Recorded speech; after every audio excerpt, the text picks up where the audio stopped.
You want to share with the class what's so funny? Welcome back to the Open Chest Anime Podcast, everyone. I'm surprised I'm here today because I feel about as bad as that podcast where I woke up and threw up immediately before the podcast. Yeah, so... okay. So Greenline743 says, to be honest with you, I also forgot about the Patreon message as well. Yeah, so I was actually going to ask you tonight if you got that because I am normally logged in on the other Patreon and I saw that there was a message and I replied to you. All right. Wow, I'm really off today. So quick heads up. Somehow overtime has continued into next week and I'm taking the night shift. So this has been a little bit of a hectic scramble to get the podcast ready, but we're going to just run with it. And of course, last night my AC kicked out for some reason. So that was fun. Well, my wife had to deal with that while I was at work, but we're going to trudge along and make this work. So anyway, with me, my hosts, FDNM, who has good internet today. Apparently. Hooray. Thank you. Also, Danjo Baagi. How's it going? And with us is the Rhys Pieces. With us is Jizzface. All right. Ferociously fapping, as you can tell. Yeah, Remember to like, I was waiting. Join the Patreon. Join the social media. You have a Discord as well in the link below. Oh, God.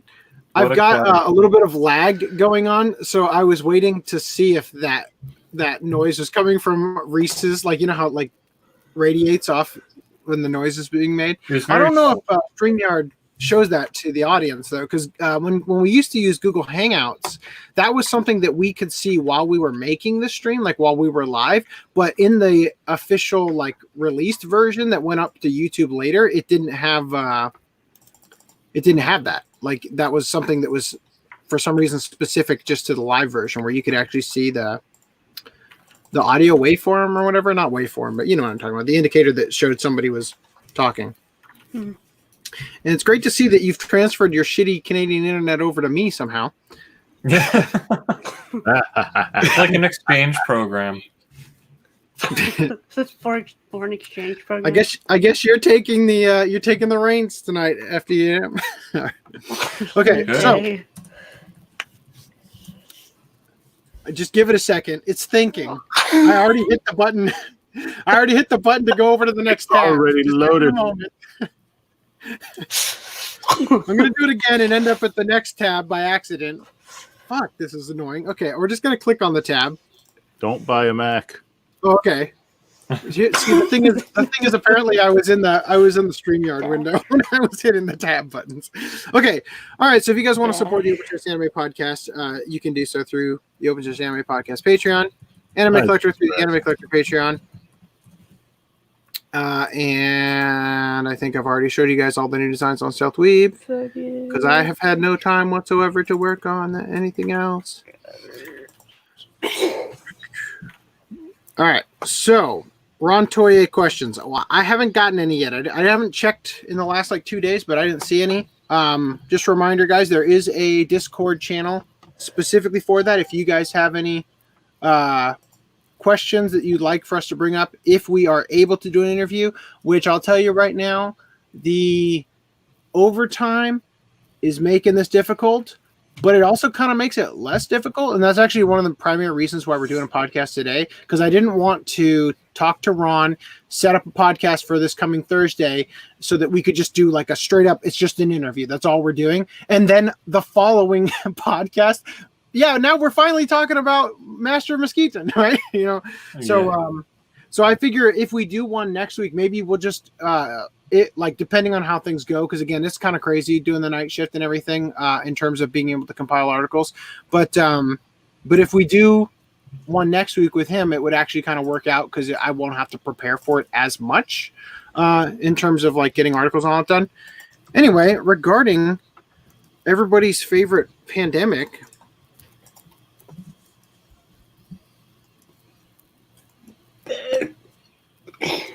Gross. It's the I'm dying over pandemic. here. I'm gonna ask Jesus to smote you for that. Smoke. He says hi, by the way. Where's Satan when Where's you need Satan him? 666? Yeah, where is Satan 666? He hasn't been on the podcast in a while. All right. I swear. Oh no, hold on. I'm on the wrong screen again. That's where it's not right. Facebook ribbon. Okay. All right. So Haikyuu to the top second core has been postponed due to COVID-19. Great face of Hinata there for the. Jesus Christ, say, God bless you all. Thank you, Jesus. I needed that today. So the new Higurashi When They Cry TV anime has been postponed due to COVID-19. We might have actually already covered this. I don't remember because it's 7 days old, this article. Well, what I'm going to say is that I hope it's also in that postponed time they change the art style. Yeah. I was just say I hope that all the artists who are responsible for this die of corona. Oh my god. Well, Jesus, what do you say to that? Are you still blessed? Yeah, I still. Well, it's kind of funny because in a way, it's kind of like what they've done is, you know how there's the two art styles for the game. It's kind of like they've gone back to the older, shittier art style for the anime.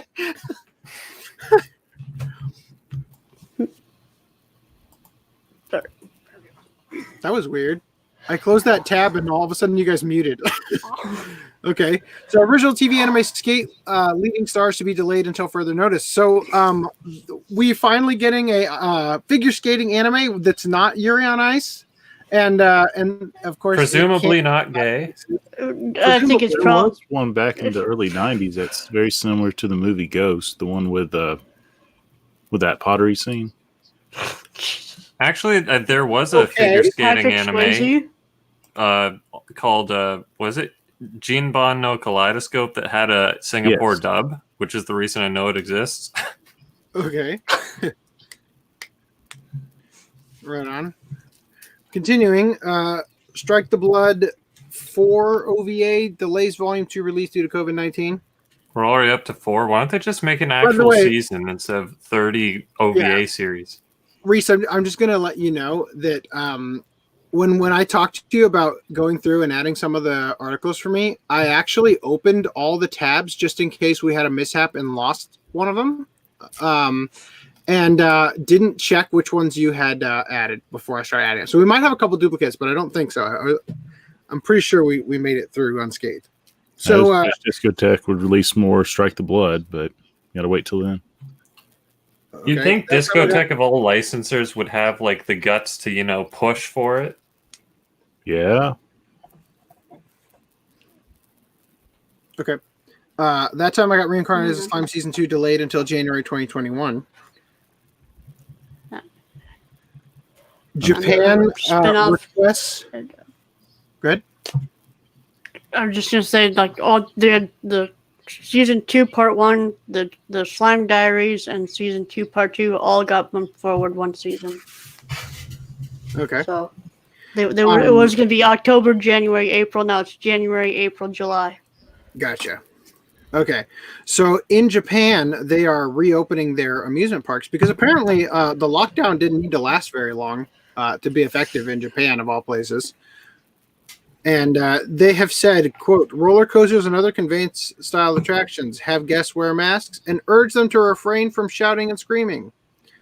So they want you to shut up on And roller they don't coasters want in your Japan. spittle to be flying Dude, if Yeah, off. you have basically. to make that many revisions, is No. it really worth reopening? I'll be real. Well, see, here's first of all, revisions being one request, but also if you're going to wear a mask. So at my work and stuff, not everybody's wearing like a surgical mask. They're wearing like a bandana or whatever. And I just think I don't want people wearing masks on a fucking roller coaster.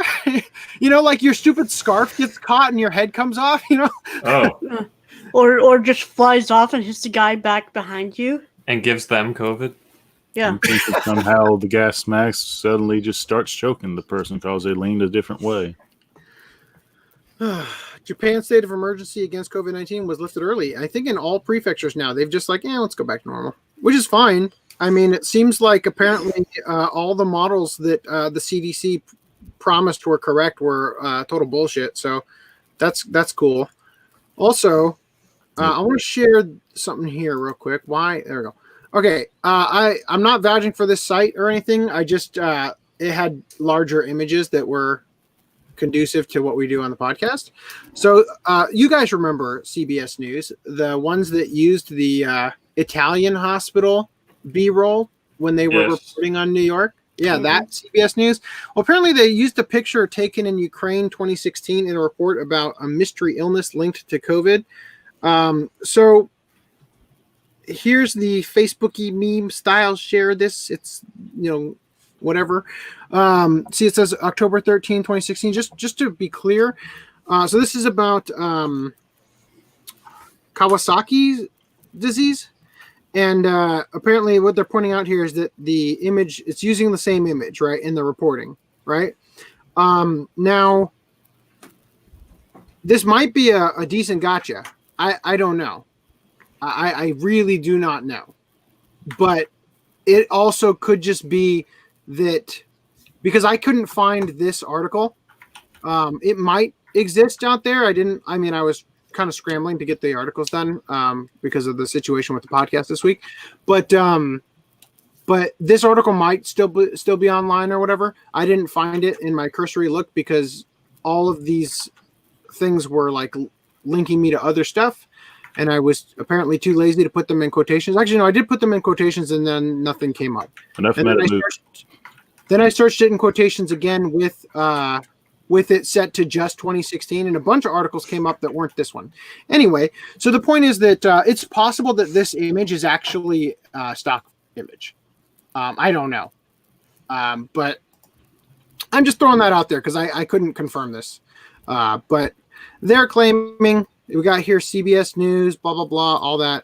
So anyway, don't trust the news anyway. That's the bottom line. But I don't want to confirm this one because I didn't have time to accurately fact check it. And I closed this tab and it's still open. That's great. I'm gonna just, boy, this AIDS internet is beat up, baby. AIDS internet. There we go. Hold on. Also, this is another great one. Let me screen share this with sound.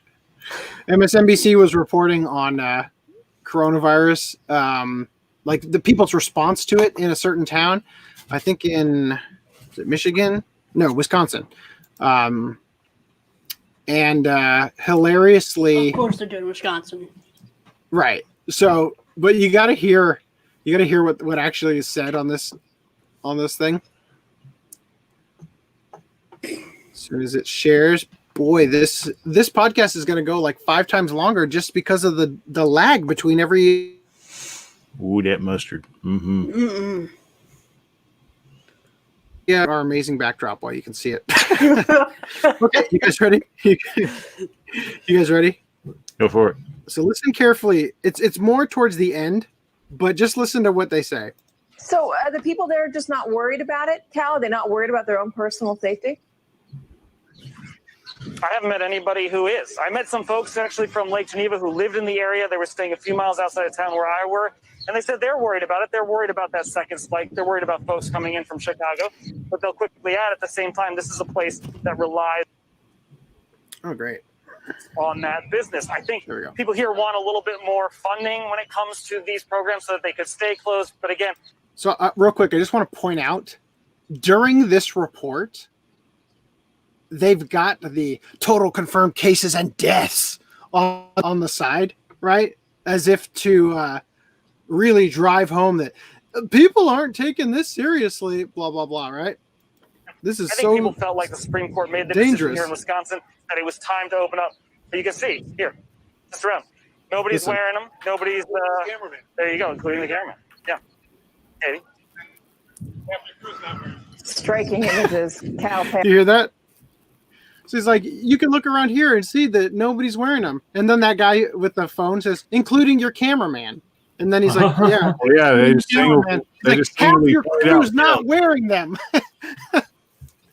Anyway, I thought that was some gold. I wanted to share it with you guys. One of those workout mats that you run and it restricts your breathing. What? That's an N92 or whatever, the super fancy ones that are hard to get. They spare no expense at MSNBC. Okay. I don't know why it's like color coded to his top. Plastic He's got so many of them. He's got matches a match his for every shirt he has. Hey, I don't know if this hogging guy's gay, but I'll tell you this much. When I worked at my first job, my supervisor was a gay Korean guy, and he bought an Apple Watch in every color to match his outfit. Did you ever get his number so you can text him something and see everything just vibrate off? No. I had a friend that wanted to be What question is that? Hey, did you get that gay guy's number? Did you tell your wife? Yeah. I had a friend that wanted to be so Apple current. They linked his phone to every single Apple device, and he carried everything with him. I was sitting like right next to him. I would just like text, "Hi, how you doing?" Oh, so it's like Every time he has to endure the whole modernization that he has. There's a sort of mini gag arc in The Office about Ryan makes a company called Woof that is like the concept is that it's like a little dog barking in your ear whenever somebody's trying to get a hold of you, because it links every device you have, so that when somebody sends you a text, it sends you an IM, a text, an email, a fax, like everything goes off, right? That's basically what you're describing. Okay. Anyway, so this is regarding KyoAni news. Can you guys believe it? Stuff is finally moving forward in that. So just a quick little recap. This is again regarding the arsonist. The arsonist had been undergoing skin graft treatment for third-degree burns, but due to the lack of supply of donor skin for treatment, which was being prioritized for Donor his skin? See, like I Yeah, said I don't know before, about that. less car wrecks, less organ donors. Okay, I think in general, there's just not a lot of donations for skin because it's got to be like pretty fresh and whatnot. Anyway, Hey, there's still like 14,000 suicides in the last month or whatever in Japan. Anyway, so because there was a lack of supply of donor skin, they were actually using artificial skin, an experimental treatment using artificial skin on the actual arsonist. Kyoto police obtained a warrant for the arsonist's arrest way back in October, but they were unable to, due to the way Japan, the legal system operates. You can't arrest somebody who is unlikely to survive the incarceration. And kind of the idea is, okay, so in this case, it's like, oh, fuck him, who cares? But if you think about it, if a person in another situation was legitimately innocent and you put them behind bars and they die before they can even stand trial, that's kind of the point of that, right? Anyway, so he was formally arrested yesterday, March 27th, in Japan, right? So, no, what are we in? We're in May, right? Yep. Yeah. We What are the hell? in May, about to be in June. I'm pretty sure when I was reading the article, one of them said March by mistake. And I was like, I flipped it in my head. Anyway, yeah, because I thought that was weird. All right, so they wanted to arrest him back then, but they couldn't due to the fact that he was in critical condition, and due to the lack of facilities in the Kyoto Police Detention Center and the pandemic closing the Osaka Police Detention Center after an outbreak of the virus happened among the staff. So they arrested him yesterday. And Kyoto Animation's, the studio, issued the following statement. They said, in regards to the accused, we have no additional comment. All that matters is his actions and their results. Regardless of how we may try to excuse his actions, why would you, or what remorse he may speak of after the fact, well, fat chance there, our friends whose lives were taken will not come back, nor will it help the wounds of our injured friends heal. Bereaved families and friends now have to face a permanently changed reality, as must we at Kyoto Animation. As a company, we obviously agree with prosecutors pursuing the maximum culpability that the law will allow. Anyway, so during the first interview with investigators, because they're finally have arrested him and are interrogating the guy. The arsonist reiterated statements attributed to him at the time of the arson, such as, quote, "I had a grudge against KyoAni." He also admitted that, quote, "I thought that if I sprayed gasoline around the building while setting the fire, I could kill more people, so that's why I did that." Most stomach churning of all, and I took a portion of this straight from the Sword News 24 article to give them credit. They said that most stomach churning of all was his reaction to learning just how many lives he took. When informed that 36 people died either in the attack or due to injuries sustained in it, and that another 33 survivors suffered serious injuries, he responded with, "Oh, is that so?" Or "So, nandesu On this guy. Yeah, no, I see. When I first heard, I thought of it in the so desu ne, which you might recall from Kill Bill, which is like the extent of Japanese that I feel like Quentin Tarantino knows. But that's like the polite way of saying this is so non-deska is kind of like the slightly less polite anyway, or whatever. So as the first official interview since his attack, he had been unaware of just how many people had perished. He said, quote, "I thought maybe about 2 people had died."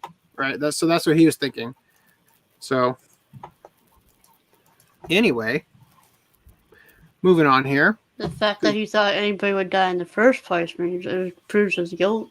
Yeah, that's I mean, obviously it was voluntary manslaughter, or whatever, premeditated. I mean, I was just about to praise how my internet seems to have improved, but fuck that. No way. I thought you were going to say I was about to praise the arsonist. Let's do pickups real quick. I'm gonna pull up some more. Yay! Pickups. Who wants to go first? Rhys, you can take control. Birthday boy has to go first. Okay, right. I'll show off my gift. My singular gift. I look like a crazy man without a haircut. Okay. I got Zeta Gundam, and apparently the second collection is on the way. And this is only the first half, I guess, of the Zeta series, because there's ZZ or ZZ, as I call it, which has, what the hell did I hit that turned off my camera? Or ZZ, which is the second 50 episode series of this series. I don't know. But yeah, that was the next Gundam that I needed chronologically.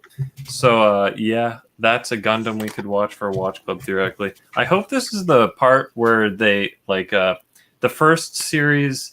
I like how you've just completely released your grip on no, we can't do any Gundam, not a single one, right? Until he so owns now it. it's I don't think I said that. I think I stayed my timeline.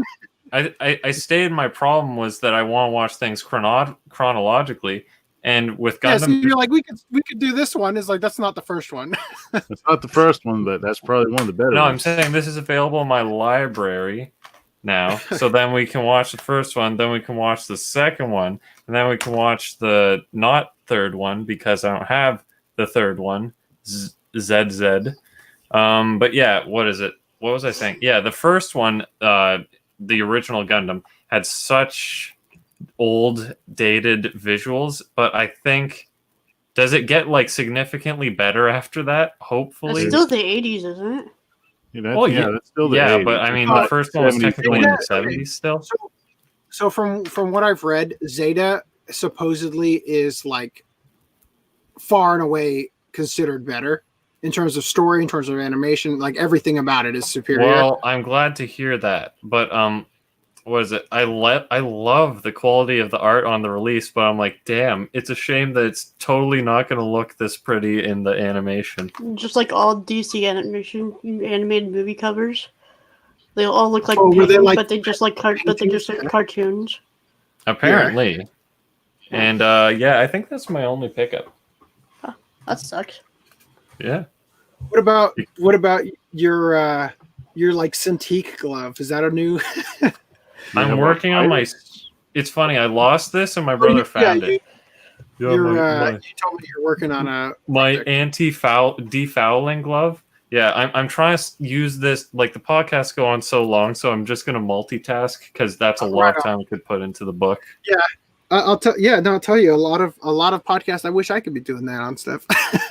But video editing takes your direct No. full attention No, and not stuff just like that. not just video editing, but like working on thumbnails and shit. You know. Anyway, I guess that's true Alright, that somebody you're else just the has to go host, so you because- can't inherently do anything.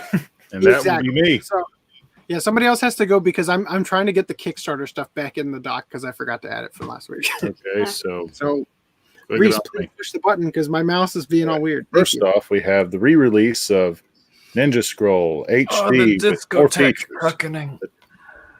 And I actually watched this all the way today.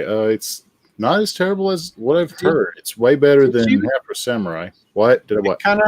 It kind of looks like it's still in the shrink wrap. Yeah, Did I you- cut the top and Ah, slide it out. Yeah. I was gonna ask. He pulled a real ninja move. Oh, sneaky. I think what Justin Savakis said about the series is that Ninja info cards.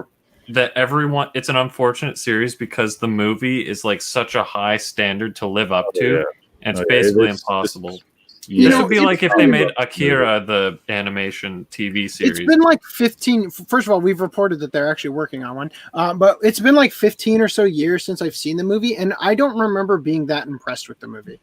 We should I mean, do I this saw for the a show watch too. party. Yeah, no, I totally agree because Kawajiri's Vampire Hunter D was fucking amazing. Oh, yeah. Like 15 years later, so I'd love to do it as a watch club, but we're gonna that overtime's gotta end before that. I'm pretty original close to title having was- worked. I think the original title for that Ninja Scroll movie was The Adventures of Junbei, but I guess Ninja Scroll sold better, even though the movie didn't really have ninjas, nor did it have anything to do with a scroll. Scroll. Junbei or Jubei? Yeah, Jubei and Pikachu or Jubei. something like that. Yeah. Junbei, keep it going. Jubi. What else you got? What else I got? Sure, I'll show you what else I got. I like remember- the title you chose for the next podcast. So we have series season 1, set 1. Now we have season 1, set 2. Let's turn this baby around. What were you laughing about, AC? The title you came up with for the temporary title for the next podcast for the doc. Care to Up share? next is Lupin the Third. Goodbye, I partner. think it would be better to save it for the next podcast. That's not even supposed to come out until October, right? June. End of June. July. June? Was it June? or End of July? June. June. End of June. June. End of June. Same with Ninja Well, we Scroll. have Astro Ganger, the first colored mecha show to air on TV. Oh, Obviously made by Studio Knack. How far we've come. Oh, yes. Well, Another of the Discotheque Classics line. yeah. how No, is once before Knack we mentioned- Why are they associated with doing so that? many jank things? Because they worked on all the jank things. No, I'm talking there's about the one game jank called thing- Knack as well. Oh, Never played it. okay. Now, AC, you have watched something from Knack that you thoroughly enjoyed. And that was what's Judgment Ken. Rocky? Nah, he doesn't have He's talking that. about he's talking about the Baki OVA. Rocky OVA. Oh, I don't know that I would say I thoroughly enjoyed that. I mean, I When I didn't talked to hate you, it. you was I- excited. No, I like the old jank one. Oh wait, is Knack did they do the one that Funimation released? No.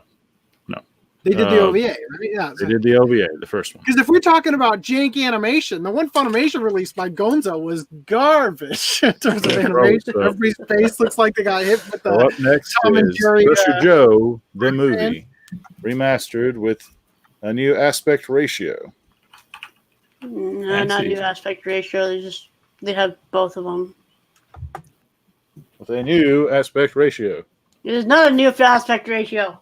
Is an older one that is now available in the US. Haha. On the DVD version of that release, yes, it is. All right. Up next is Yokai Watch, the movie. DVD only. That's fine with me. Yeah, but I'm just saying that That it's not looks like available on you- Blu-ray if I want If to. you put one of the really shiny stickers on that, that would look just like one of those Malaysian bootlegs. So I forgot which one it was, but now I have both parts too. And ride. This is the Sengoku one that, Basra lookalike. I guess so, but this is the one that was made by a collaboration effort between the creator of Rurouni Kenshin and damn it, I forgot. Hopefully there's no children characters.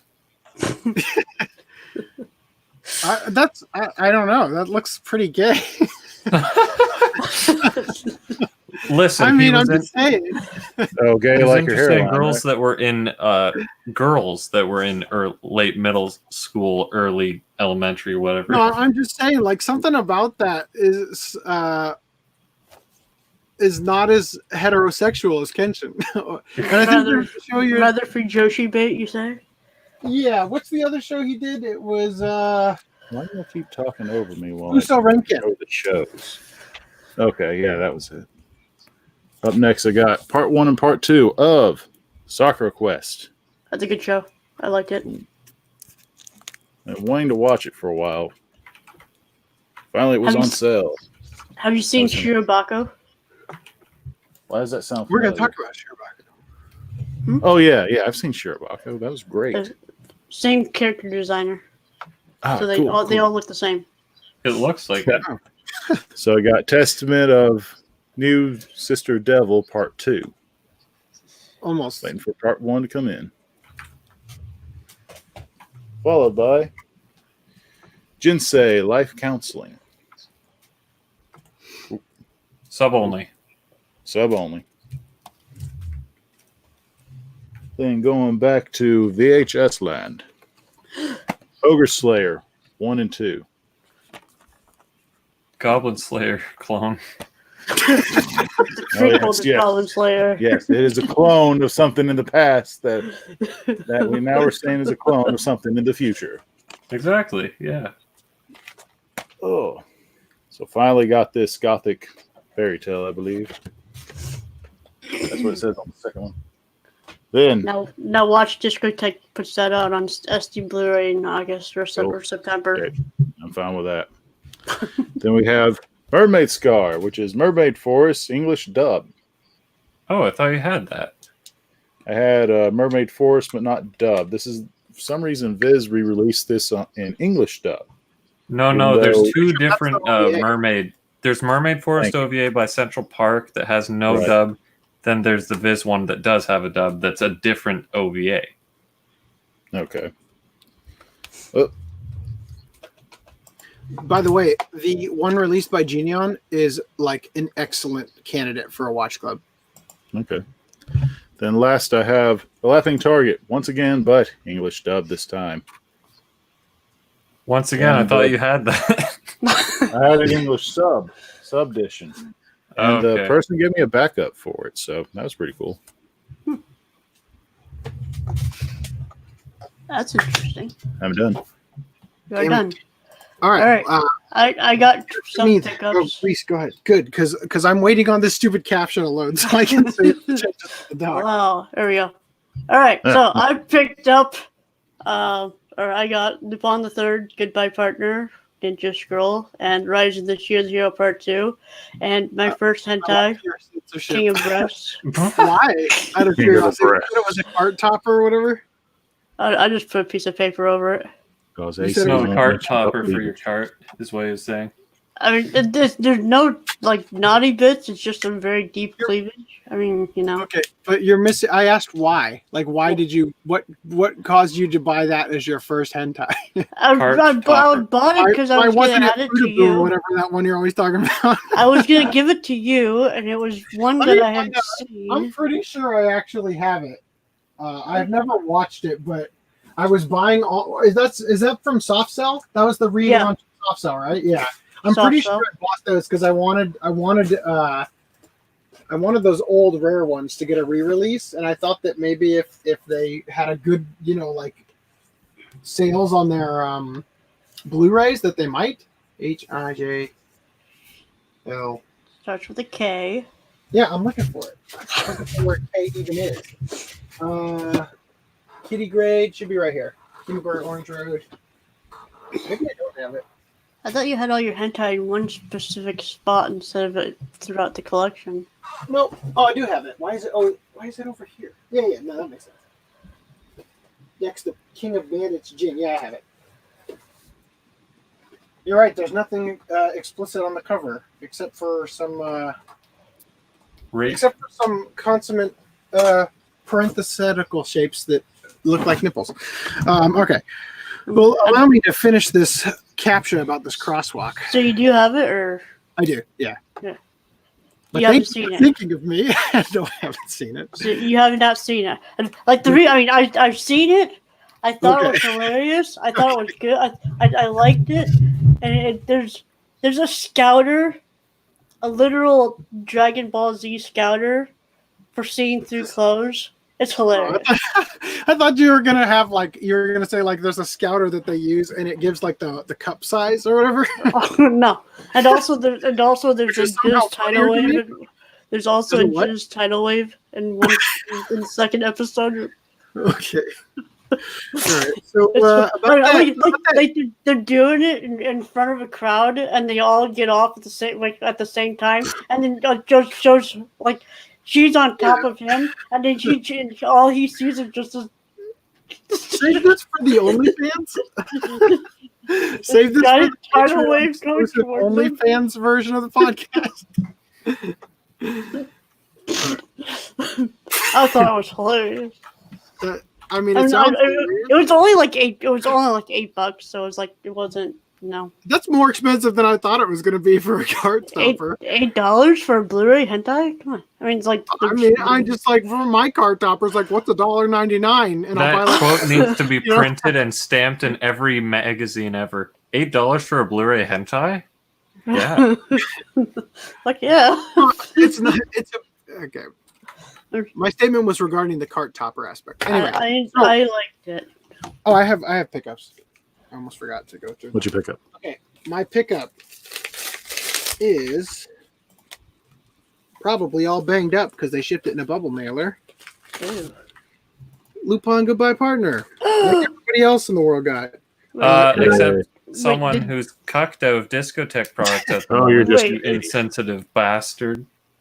Was that from Right Stuff? No, it was from their eBay. Huh. It was from Discotheque's eBay. That's why I bought it, because they were releasing stuff early there. But I'm going to have to rebuy it from Amazon and do the old switcheroo because I don't know if you can tell, but there's a pretty significant crease in the right fucking damn it. Huh. You can kind of see right there. And as I tilt it, you'll see there's a crease in the... I see it. Okay, there you go. God, that was a waste of your time. I'm sorry, everybody. Okay. I like how they did include the Edward Snowden blurb on the back. Oh yeah, his tweet. I love how they did include that. I mean, I saw Brady. Hey, can we use that for the blurb on the back? I was like, yeah. Yeah. Oh, that's hilarious. I thought that was awesome. We talked about that before. Whoops. Okay, yeah, we talked about the tweet. We didn't talk about it being on the back, unless you guys talked about it during the time when I left the room for the... The tweet was showing it on the back of the cover. Hey. Oh, shit. Hey, guys. Yeah. Banner, where are we? Where the fuck is it? There it is. Got it. Good old adventure kid. Ooh, hey, we've seen the backside this time. Yeah. The tweet is quoted. It's not shown on the back. Yeah, I was hoping we wouldn't see that tonight. Damn it. Cuck count. 13. Okay. No. I mean, what are we doing now? There you He's go. got to reposition our orgy. Rhys doesn't like being on the bottom. Oh my. You know what? Okay. That would be true. Is that Gundam 00 or is that King's Game? I can't tell. I can't tell you. Anime directors show support for Hong Kong protesters. So, 2 anime directors have come forward to air their public support for the Hong Kong protesters and their fight for freedom against the Chinese Communist Party. They decided to show their solidarity for those fighting for freedom by sending encouraging messages to said freedom fighters via social media. Anime News Network reported that directors Tsutomu Mizushima and Seiji Mizushima I will be right back. Are they like related? Seiji Mitsushima was the one who directed the original Fullmetal Alchemist, right? Yeah, are they like fucking bro? No, yeah, the original Fullmetal Alchemist. Seiji Mitsushima, director of Fullmetal Alchemist and Mobile Suit Gundam 00. So there's your answer. FDM. Anyway, I didn't realize they had the same last name until just now. Anyway, so Tsutomu Mizushima, the director of Girls in Panzer and Shurabaka, posted the following message. He said, "Lately, I feel like the number of Hong Kong followers has increased. I support the democratization, there we go, of Hong Kong. We support you." On May 17th, 2020, Seiji Mizushima, the director of Fullmetal Alchemist and Mobile Suit Gundam 00, tweeted the following. He said, "Hong Kong, it's a wonderful place. I love it. My friends in Hong Kong and my friends in China are cheering for democratization. I hate that word. Democratization. So that Hong Kong's 5th generation demands will be passed without any more heartache. It's funny, the way he says this is so matter-of-factly. Like he's not even making a stance. He's just saying, this is happening. Yep, people in Hong Kong are voting for this. Or, you know. Anyway. All right. So this comes during a time when the Communist Chinese Party are ousting the Hong Kong politicians to force votes to give mainland China more control and authority over Hong Kong regulations and laws. So this is what's going on. There's a political coup happening in Hong Kong. Security guards dragged several pro-democracy lawmakers from the Hong Kong legislature. After 9+ pro-democracy lawmakers are forcibly removed, the vote proceeds. Pro-communist Starry Lee is unanimously elected as chairperson. Pro-Beijing security guards hold the door shut as the illegal vote continues, and pro-democracy lawmakers bang on the doors from the outside. Lawmakers arrived to find pro-Beijing politician Chan Kin-por sitting in the chairperson's seat, surrounded by security guards. Pro-democracy lawmakers arrive and surround the podium with signs reading CCP, or Chinese Communist Party, tramples Hong Kong legislature, among others, shouting, "Chan Kin-por is cheating." Sorry, I'm using the scroll wheel to try to go down, and it's just like, what? Apparently, it's breaking the whole page. Okay, in protest, pro-democracy politician Lam Chuk-ting, God, I don't even know if I pronounced that anywhere close to right, stood on a bench and tore up a copy of the rules of procedures. Like Nancy Pelosi, but like actually dramatic. 15 of 20 pro-democracy legislators were forcibly removed from the chamber. Chan said lawmakers who did not return to their seats could not vote. Security guards held the door shut while the vote proceeded, and lawmakers pounded on the doors from the outside. As pointed out by Anime News Network, Tsutomu Mizushima's support for Hong Kong actually spurred up a week before that, when he pointed out a lot of the money for producing anime comes from China, and that anime producers and directors in China keep their mouths shut so long as the money keeps rolling in. So basically, he's calling out everybody who's staying quiet over this, right? In the tweet, he said, "I finally understand why so many people are tweeting about the amendment, but asking about China, which has nothing to do with it. The anime industry has a lot of Chinese money in it, so you can protest about domestic issues, but you can't speak ill of China as a sponsor." Oh, where have we seen that before? Well, there are certainly a lot of Chinese capital. He also joked about using the Chinese money to make Winnie the... So he said, "Watashi mo Chugoku mane de..."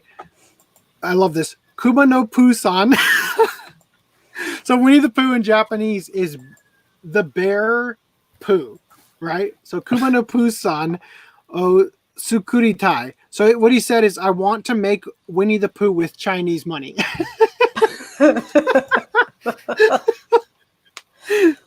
All right. All right. Also, U.S. says Hong Kong's autonomy is gone, sowing China trade doubt. Okay, so not gonna go into this in like a big way. I'm just gonna mention that apparently, so the U.S. is recognizing that Hong Kong is no longer autonomous. But in doing that, the reason appears to be as a backlash against China, because they actually had the tariffs and everything were way lower on Hong Kong. So it was a way for China to sort of circumvent some of the tariffs. And now they're saying, yeah, that loophole, that doesn't exist anymore because of the stunt you pulled, basically. At least that's what I gather. I didn't read the article, but that's from what I understand of the situation. All right. Zac Bert, I believe, commits suicide. I never got an answer on that, actually, now that I think about it. ask someone? Age. I don't think anybody has officially. I don't. Well, Yes. I'm sure. Let me rephrase that. I'm sure it was suicide. I don't know if it was gun to the head, hanging. I don't know if it was pill. I don't know what he did. Overdose. Well, pill. Yeah. would be So over. I just want to say, I'm not a fan of Zac Bert. If we had been acquaintances in real life, I do not think we would have been friends. But now is obviously not the time to go into that. So I've decided not to read this article because I found myself disagreeing with a lot of the statements they made. But obviously with any person, you're going to have done good things in your life and done shitty things in your life. And nobody deserves to be put in a situation where they resort to Minecrafting themselves. What did you call it? Self-deletion. Self-deletion. Anyway, so if you guys have anything you want to say, you're welcome to, but I'm not. I got nothing. I didn't really. Apparently, he was a native of Arizona. I don't remember. I feel like we might have mentioned him a couple times on the We mentioned podcast, him but I completely Earlier forgot. in the podcast we have.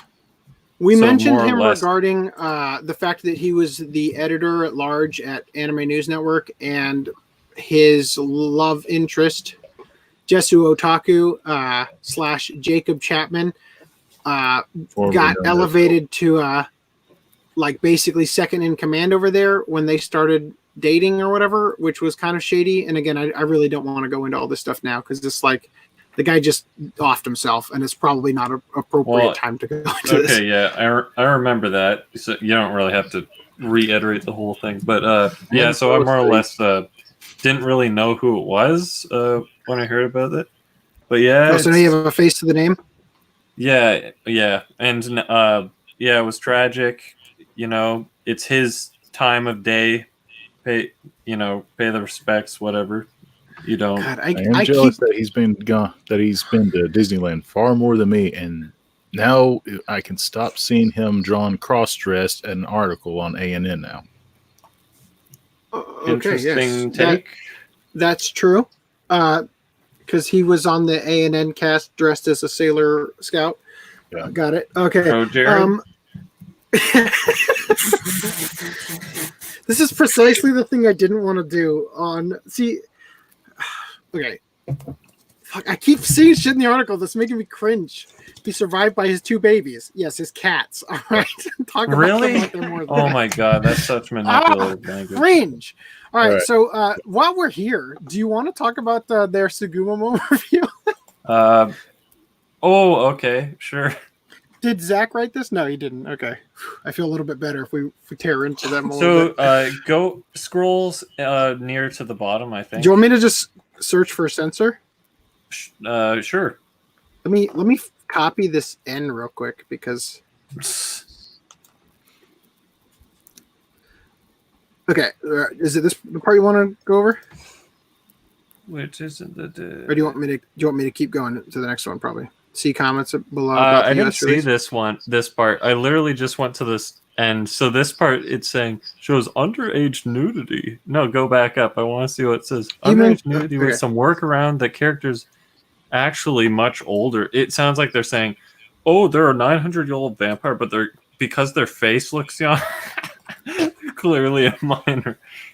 That loophole. Clearly a fictional character, regardless, right? Yeah. Yeah, the Anyway. bulk of the episodes are devoted to blah blah local gods, child's form having to deal with local god. They're taking so much time to try and justify censorship, aren't they? So if you go down to the very bottom, like summing it up, it's like, the initial Blu-ray Basically- release Go ahead. raised a bit of stink because it used a mix of censored and uncensored footage, and the Essentials does not seem to have corrected that, which I give them credit for even bringing that up. But Funimation's claim has always been that they released what they got, which doubt X to doubt, and Yeah. at least some of the That- content what is they wholly got innocent. from Sony, maybe. Maybe, but this isn't the most complete representation of what was in the Japanese BD release. And in brackets, frankly, in a couple of cases, I think that's for the better. It's like, shut up, dude. You're pro censorship. If this is the type of thing you don't like, why are you watching the show? It's like, No, see, got the fun with Exactly. it. this is precisely what I was trying to avoid getting into with the discussion about Zach. But since we're here now, I guess we will just acknowledge they talk in that memoriam about how like he had a tremendous love for the art form. I'm like, right, yep, that's why every chance he could, he talked about the problematic aspects of Shield Hero and everything, you know. And I'm sick That was of him. yeah, I'm sick of people like pretending like they're fans of something and then nitpicking every little thing about it, you know. It's like and acting like it's quote unquote problematic, you know. So regarding this, it's like I was telling this to you guys before. I think that we probably have Sony to blame for Funimation cucking us out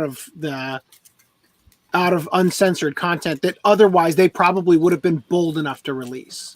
You know, Yeah. Same thing with interspecies reviewers. I wonder if Sony pulled the plug, not Funimation, because Sony is so much bigger and represents so much more. You know, Yeah. that cancel culture, you know, backlash of drawing that unnecessary attention. You know, I feel like that was a calculated move. If by anybody, it was probably Sony rather than Funimation that did that. And of course, this is what happens when anime goes mainstream.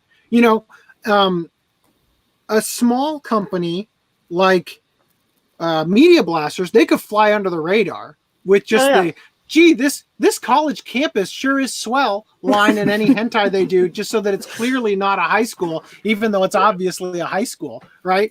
And that's, you know, the kind of thing that you can get away with when you're small and you're like a small fish to fry, like nobody's going to care. But when you're Funimation, see this, because that's kind of the problem with cancel culture. And I don't think, I mean, I've articulated this a few different ways, but I think I've really crystallized it, like the point, you know, which is that the reason cancel culture exists is because people are addicted to the dictatorial power, meaning to be able to verbally say something. To the dick power. No, to be able to say something and have a desired outcome result from it. To be able to say, whether it's true or not, Vic Mignogna is a homophobic, rude asshole. And have the response to that be Vic Mignogna loses his career. You know what I mean?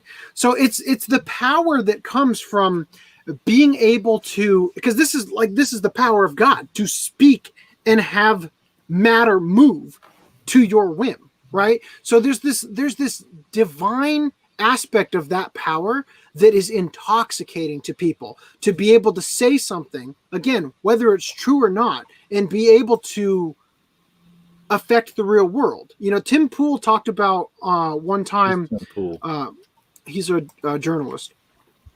He talked about one time growing up where he and his brother were on 4chan. And I remember this when it was going on. They had a live stream hooked up that was like on a street corner, and it was showing a traffic cone. And in the thread, they became obsessed with the idea of finding out if they could manipulate what they could see through the internet, right? So what they came up with is they ordered a pizza to that corner. And when the pizza delivery guy showed up and no one was there to pick up the pizza, he called them on the phone and they said, "Hey, you see that traffic cone right there? Yeah. Can you just knock it over?" Right? And they were trying to convince him to knock it over. There's nothing nefarious underneath it or anything. But obviously the guy got kind of weirded out and he left and he didn't do it. But it was the idea that you could manipulate the real world through the internet or through something as simple as typing words or making a call with your voice, saying something either verbally or written that could theoretically manifest in reality, right? And I think that that's where this comes from. That's where that cancel culture stems out of, is that people figure out that this is something that they can do, whether they realize they're doing it or not, and they get addicted to it. They get addicted to, what's the next thing I can go after? Who's the next guy after Vic that we need to be looking at next? What's the next thing that we can shape to our whim? You know what I mean? So anyway, like I said, I think that I disagree with that tactic. I don't agree with cancel culture, even when people largely deserve it. I believe in boycotting, or more specifically boycotting, which is the opposite of a boycott, when you spend more money at a company to support them, especially when other people, it's like when people they specifically go to a convention to see Vic because of what's going on. That's considered a boycott, right? When originally you weren't going to make the trip to Anime Matsuri, but because they invited Vic, you went, right? And you gave them your money to show the support and everything. Anyway, so yeah, that's very unfortunate regarding Tsugumomo. But this is the reality, I guess, of living, under Funimation now being owned by Sony. I was gonna say, to be clear, we already confirmed that the Essentials was also still censored, but yeah. That's what even though they claimed, didn't they specifically claim on the release that it was completely uncut? Yeah, that's the bullshit right there. The thing is, it's probably referring to, compared to the broadcast edition, it's uncut. Well, when they say completely, I believe it said completely uncut, right? Definitely. It was. And back in the day, Funimation, before they released Broly on Blu-ray, it said on the Amazon listing that it contained the Vic Mignogna behind-the-scenes interview thing, which they removed. So anyway, very shady, very unfortunate, because I think this is only going to get worse. Although I wonder if Tsugumomo was a license that they got before the acquisition through Sony, and that it was only after the fact that they were acquired by Sony that the release ended up being scrubbed. Well, I'm looking forward to season 2, how that's dealt with, because that's currently airing. Okay, Augie, can you say that again? On the spine of the release, it has the Crunchyroll logo along with the Funimation. Yeah, it's streaming on Crunchyroll right now. Yeah, that doesn't really show us anything, unless you're indicating that it was back during the time when Crunchyroll and Funimation had the partnership, and therefore before Sony's acquisition. It was. Okay. But Shield Hero still has the Crunchyroll logo. Yeah, I was going to say they're still making new acquisitions that have Crunchyroll sub licensed on there. I think the point he's making, I think the point that Augie's trying to make is that if the deals were made before the Sony and before the disbanding of Crunchyroll and all that, they still have to include the logos on the case, because that's part of the agreement. Well, I think because chances are Crunchyroll is providing like the subtitles, and through the licensee they're obtaining the English subs or something. That could be why they're including the logos on their recent acquisitions post split up. It could be. Anyway, oh god, there's still more about Zac that I was gonna share. So I thought this was kind of neat. Because there's been a lot. First of all, I never would have believed if you had told me that so many people actually cared about Zac Bert. Because I don't read reviews for my buying choices, but so many people were tweeting about Zac and like how he shaped the anime they watched and everything, which I'm sorry for you, even though most of the anime I watch is garbage because I buy everything blind. But I don't know. I think people would make different choices if they bought blind, or if they had real life friends. Anyway, I guess it's not a big deal, but I was really shocked. Anyway, in all those tweets, people were also sharing stuff, including this one from James Cameron. He said, "My daughter Yosa, I don't know how you pronounce that, sent this to me, and I have to say I agree. oh, that was so rad. It doesn't have the same ring to it. It is fucking rad. So anyway, this is a screenshot. I thought it was a little funny that the thing that his daughter sent was the screenshot rather than a link to the actual tweet, so he would get like the traction or whatever. But he says, I reviewed Alita Battle Angel short version. I fucking loved it. And then he says, I probably shouldn't swear so much in my Alita tweets, but it's the kind of movie that makes you want to swear. Like, fuck, that was so rad. Anyway, so that's kind of cool. The director of the movie, or not director, the producer of the movie, agreed with you there. But or just in general, that James Cameron was interacting at all with you. Well, not exactly. Yeah, I'm pretty sure. Assuming his daughter sent it by screenshotting it and sending it to him, which I don't think this is how it looks on the mobile version. Maybe it is if it's cropped. I don't know. Yeah. But it says he joined January 2011. I don't think he actually used Twitter. Like, it says he joined, but I don't think he actually posted anything until Alita's production. So it's, I don't know. It's possible. I mean, I'm not going to scroll down and find out the exact first tweet, but I'm pretty sure that he actually hadn't really actually tweeted anything until then, and that Alita was perhaps a what do you call it? So I'm following Mark. Okay, interesting. I didn't realize that. I forgot he had a Twitter. Anyway, so I forgot what I was saying. So I think that he actually probably started actually using his Twitter because it was part of a campaign. No, I think it was specifically like in order to I this is conspiracy theory talk, right? But I don't know.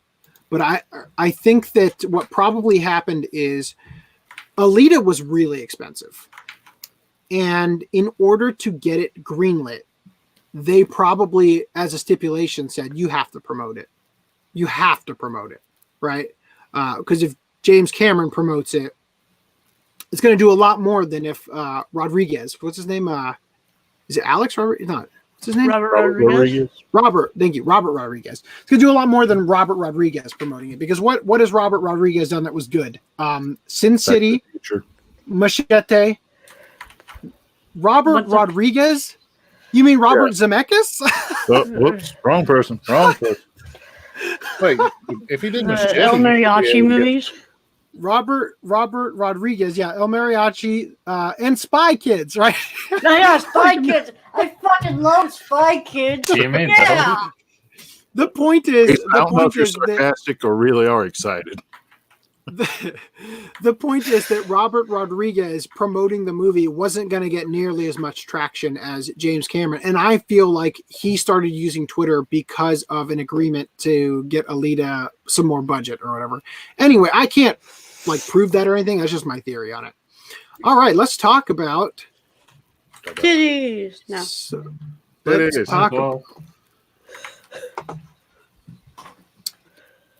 talk about slow internet. It's my favorite. That's my forte. Yeah. Let's talk about Anime Expo Lite. Take it away, FDNM. Wait, what am I talking about? Oh, the internet? Slow because internet, Your forte. Yeah, slow internet, man. It's like the greatest thing ever. Like, you spend 5 minutes waiting for a page to load and it doesn't. And then you reconnect to a different network and then it works for one page, and then you have to switch back because it stops working after one page. So yeah, it's pretty. I thought you were gonna describe the image loading from the top to the bottom, and your mom walking in before the nipples load. But you that's probably before your time. Well, I remember the Simpsons, the comic book guy, come on or whatever, just waiting for it, and it takes infinite time to load. And it's funny because that exact thing happens sometimes with my internet. It's so bad. It's image loading. I'm Jesus Christ. Do you remember that episode of Do you remember that episode of Fairly Odd Parents where the teacher's loading something on his computer and it's come on 1%. Oh, Mr. Crocker. Yes. 0%. What?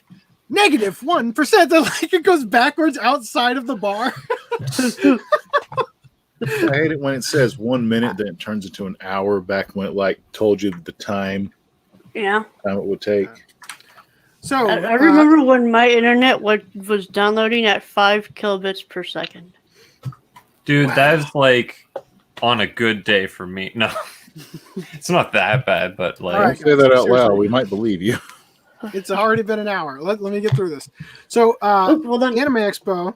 We got a Oh yeah. Oh, I was Right. just about to quote Hiro Hayes thing. What did he say? Like AX BTFOs Funimation or whatever. Yeah. So I don't. Okay, right. I'm not sure that's what's happening here, but I do appreciate the $5 super chat and the classic Bugs Bunny line. Actually, I think that's Daffy Duck that says that. They both Isn't say it? that. Did they both say it? They both say it. I challenge you to find me a version where Bugs Bunny says it. When he was fighting against the guy who sang opera all the time. while I have it on my mind, because it's the first time I checked the chat, thanks versus Seed for the birthday wish. Oh yeah. Also, I just want to address Joe Tarakujo, who said, "I'll get it."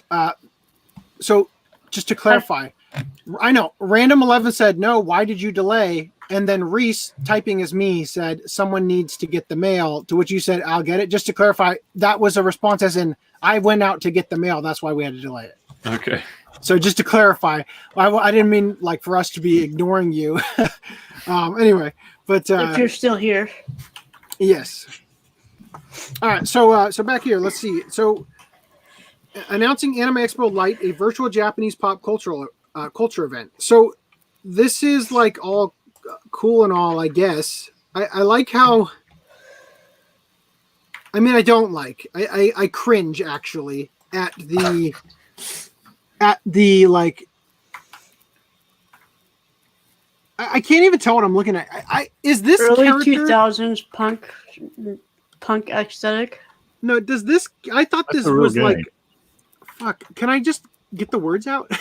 I thought this character had like leg braces, like Forrest Gump, but maybe that's just like ribbons or some shit. I don't know. I think Anyway. they literally ripped the characters from that one game in the early 2000s about Akihabara fashion. I wish I had the game on.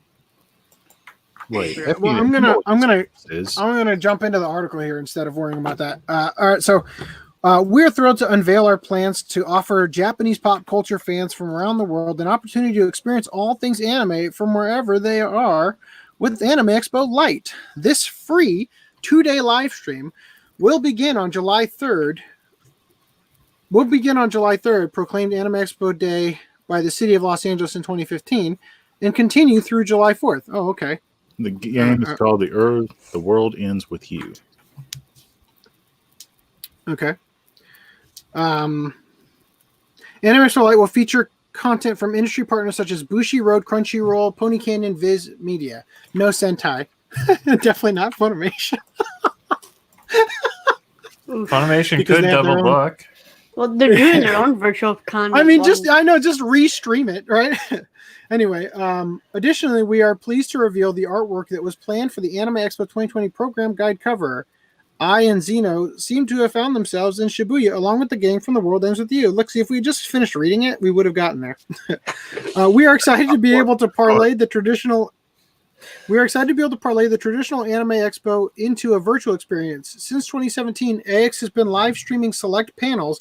See, this is the thing that irritates me, is this has already basically been a thing, you know? So, like, it's not like you're saying, well, now we're going to stream all the panels. It's like, no. What you're going to do is not have any of the panels you would have not streamed, you know? As well as from the convention floor. So it is a natural transition for us to produce a virtual event. As everything in 2020 is different, we see a unique opportunity to be able to share our passion for Japanese pop culture, not only with those that would have attended AX, but now with any anime fan, no matter where they live, said Ray Chang, CEO of the Society for the You Promotion of need to Japanese find out where the Animation. live stream is being held and then just infiltrate with your quarantine suit. your hazmat suit. Like actually show up wherever they're recording it. Yeah, exactly. I'm here to chew bubblegum and fuck things up, and I'm all out of bubblegum. I think it's I'm here to kick ass and chew bubblegum. But you're there to fuck things up. You're not here to kick ass. That would be hilarious. Except that this is probably the first year in the rest of my life, or the only year perhaps for the rest of my life, that my wife and I are actually gonna spend 4th of July in Arizona, which is our anniversary for anybody who didn't know. So anyway, so I don't know. We'll see. So I would like to do let me finish reading this and then I'll discuss. Because I don't think that so far what they have planned isn't exciting to me, but AX's organizer, with our Anime Expo Light lineup, we know fans will find plenty of events and special guests to entertain and keep them engaged. Fans can expect to see special guests, including artist/character designer Yoshitaka Amano, panel discussion with industry leaders, industry announcements, live concert, exclusive content from Japan, Q&As, giveaways. So one thing that's definitely not on there, unless live content counts, is screenings or premieres, right? So I would love to do what I did for the Death Note live action first impression. If they do on the 3rd or whatever, although I think I'm actually working that weekend. I think that's a weekend where I'll be working, but I'd love to do a first impressions with FD&M and or Rhys as a way to include you guys further into the actual rest of the channel. Yeah, I'm working the 3rd and the 4th, but I might take them off anyway for anniversary stuff. But anyway, but yeah, I'd love to do that if we could. Although last time I did that, the issue with the desyncing was pretty catastrophic in the audio, or the audio visual desyncing. But I think that if I do it differently, or like if I record it differently, that it probably won't be as big of a deal. I don't know. We'll have to wait and see if that even is a thing. Anyway, continuing, Stan Dolan said, replying to DC's reopening plan that said all gatherings over 250, concerts, conferences, concerts, etc., aren't allowed until there is an effective cure or vaccine, likely over a year away.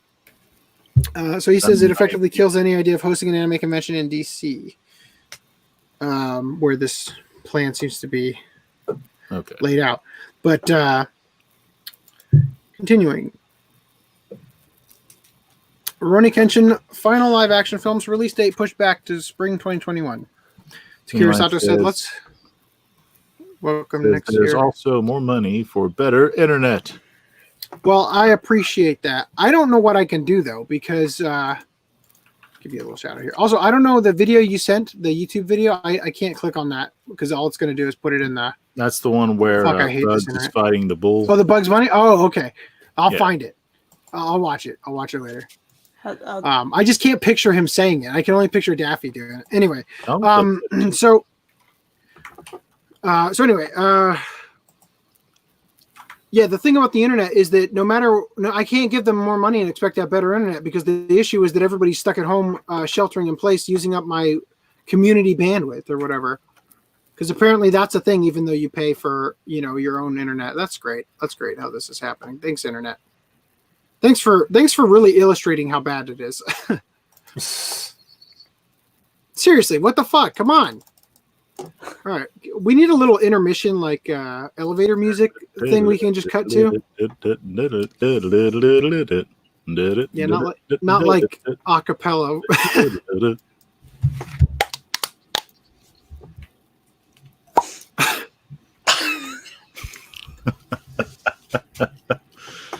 All right. I don't know what to do here. It's not loading. It's like I can't go back. Just give me a second for the stupid page to load. So I've watched. Like I can't go back. There's no going back, Brad. The Guy King compilation movies released by Shout Factory. just got done with Ninja Scroll TV series. I can't believe this is stuck. Daichi Here's what I'm gonna do. Family Defense. Yeah. Earth's Defense Family. I'm going to just copy this.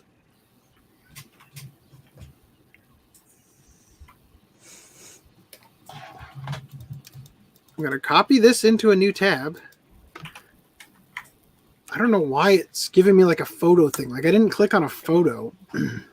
Here, Rhys, can you, if anybody's on the actual YouTube page, can you grab the link from the description and send it to me in the private chat? Because this is taking so long. Oh my God, how is this? Can you grab so the bad? link in the description to get 10% off your next order? Actually, Next order. Next For order. the dog?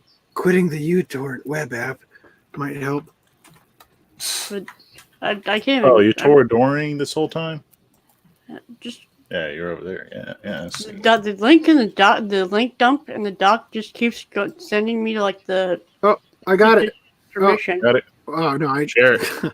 I closed the tab by accident, which closed out all of that page of Brave, but then it pulled up the tab underneath it, which was my Safari version that had it up. So I'm just gonna copy it from there.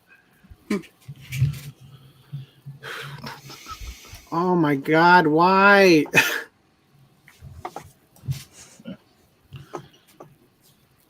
What anime have you been watching, AC?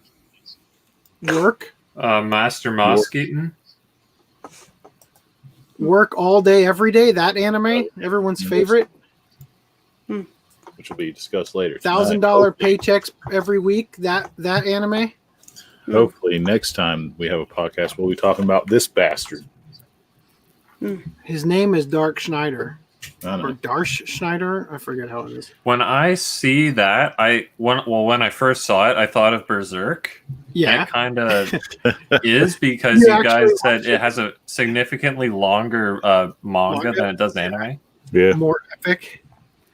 I'm legitimately disappointed that there isn't like a full manga release over here or like a further anime adaptation. I'm hoping he gets the Disappointed, yeah. Ushia and Tora treatment. Mm, Really deserves it. Dude, I mean, I'm not gonna say it deserved. The I want to OVA see isn't him bite a spectacular. woman in the ass to calm her down and run away from the situation. The slime scene goes on for way too long in that. I'll say that. OVA has to build up tension.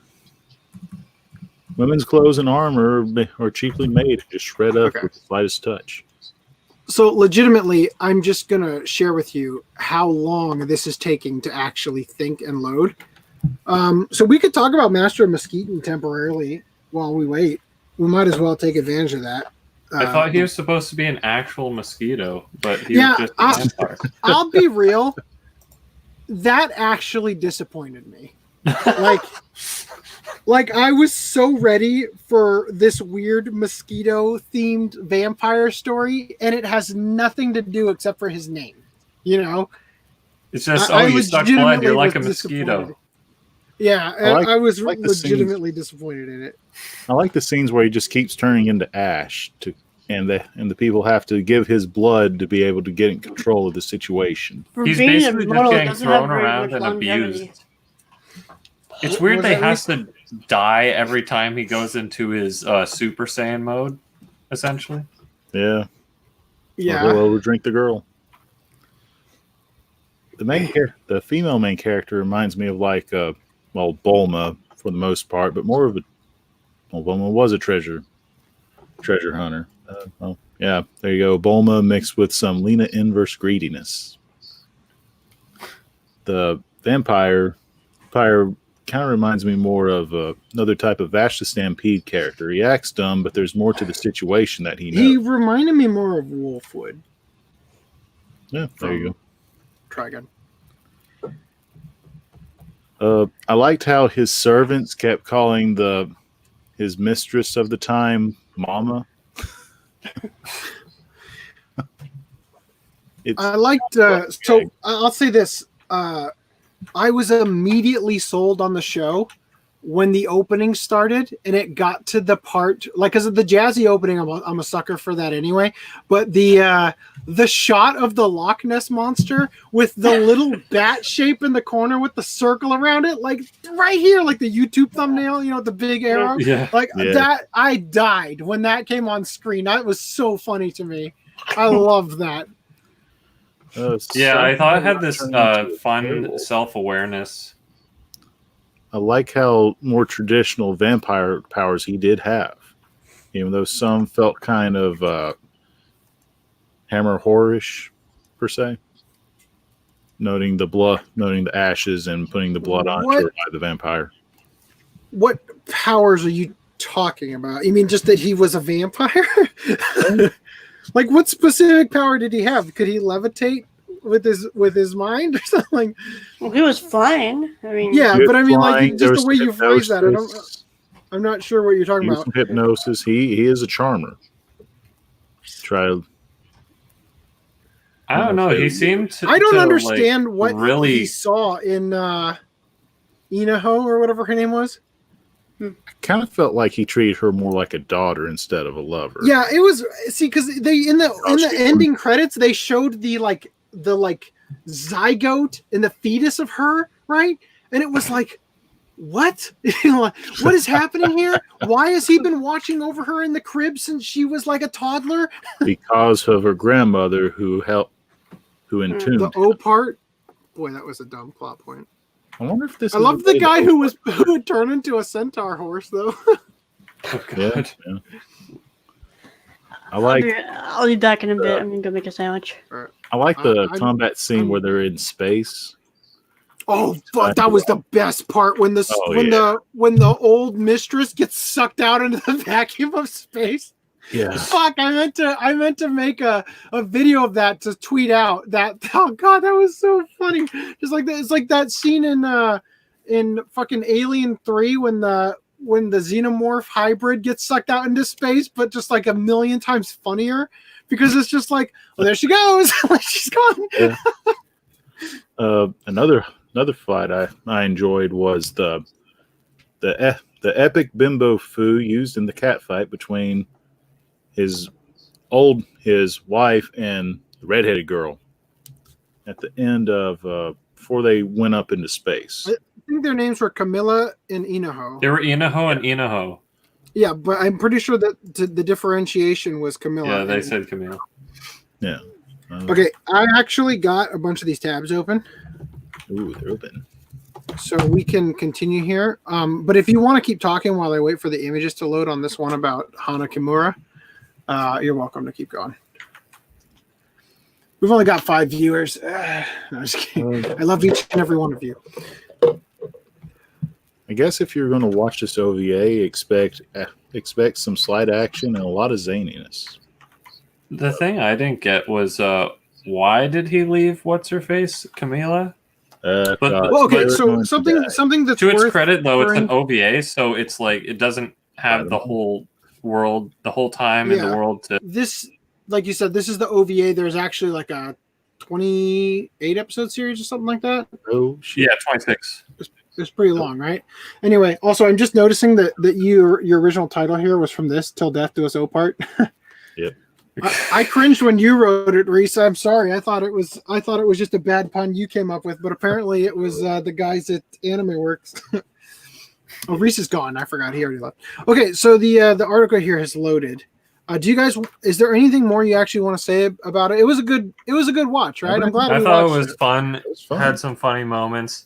It was just kind of weird with that whole Camila thing because it's like. Well, actually, it's kind of similar to the show I was in the middle of watching. It's like the time, this person's been alive for like hundreds of years. It's like, so they've probably done a lot of weird things with a lot of people. With the one that was aired last season? I don't know. It's been released. That's the really Haunted Hot recently. Springs one, right? No. That's not in the hot springs. The time travel or whatever dimension, whatever thing. Was it released by Funimation? Yeah. Okay. And Eric Vale is the main character, which I'm happy about. But anyway, so yeah, it's like, oh, I had a lover back then. It's like, well, I don't feel really like I want to get into the shoes of, oh, well, Inaho has to be his lover now, because it's like, well, you kind of were disingenuous because you were like seeing some other lady. But that's the thing, we don't have any information of like, did he leave? Yeah, for why? For what reason? I don't know. But other than that, I thought Inaho had this energy that was like, I haven't seen it in a while, and it was really nice to see like some Last time I some saw that kind of energy, I think, was in Excel Saga. Excel Saga. Slayers. I liked the over the top female character, because usually it's Okay. all, oh, you're a baka. Excel Saga came out after Slayers. Right. Did it not? Yeah. So Slayers the last time I season 4 saw and that 5 energy came out after though. was in Dun, Excel dun, dun. Saga. Now to make this Anyway, more I haven't seen season 4. convoluted, I saw Um, Excel Saga first before Slayers, so Slayers would have been my latest. Which Well, that's excellent. But what is it? So it was refreshing to see that character, because a lot of the modern female characters I see are like either I'm the straight-laced one. It's like looking at the main character, you're an idiot, blah blah, stupid, or I don't know, they're the sweet genuine little one and all this stuff. I don't really see all these wacky, just out there characters, female characters anymore. So I don't know. I just thought that was pretty refreshing, I guess you could say. Okay, so real quick. Okay, I'll let you guys finish. I want to close some of these tabs because some of them are just a quick read and then move on. So real quick, in streaming news. Ooh. Rhys, why'd you leave us? I need you to have the control. Full screen layout. Come on. There we go. City Hunter Shinjuku Private Eyes is now on Crunchyroll. So I think that's all of City Hunter. I don't think Angel Heart is on it yet. But in terms of what's called City Hunter, all of the anime has been released now on Crunchyroll. Didn't So it if you have were like interested 3 seasons or something? 4 It has like 5. It's got City Hunter. See, Crunchyroll has all 5. It's huge. It's like 63 episodes. And then there's like 4 movies a day or something like that. Last I checked, Anyway. Crunchyroll had like seasons 1 and 2. The live action movies are probably what it's missing. And They're not. They're not going anime. to put the live action movies on Crunchyroll. That's why I specifically said of the anime.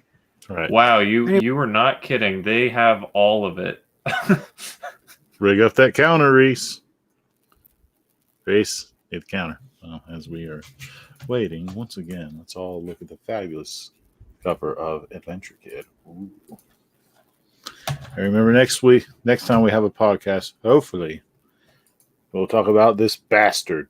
Ooh, dirty bastard.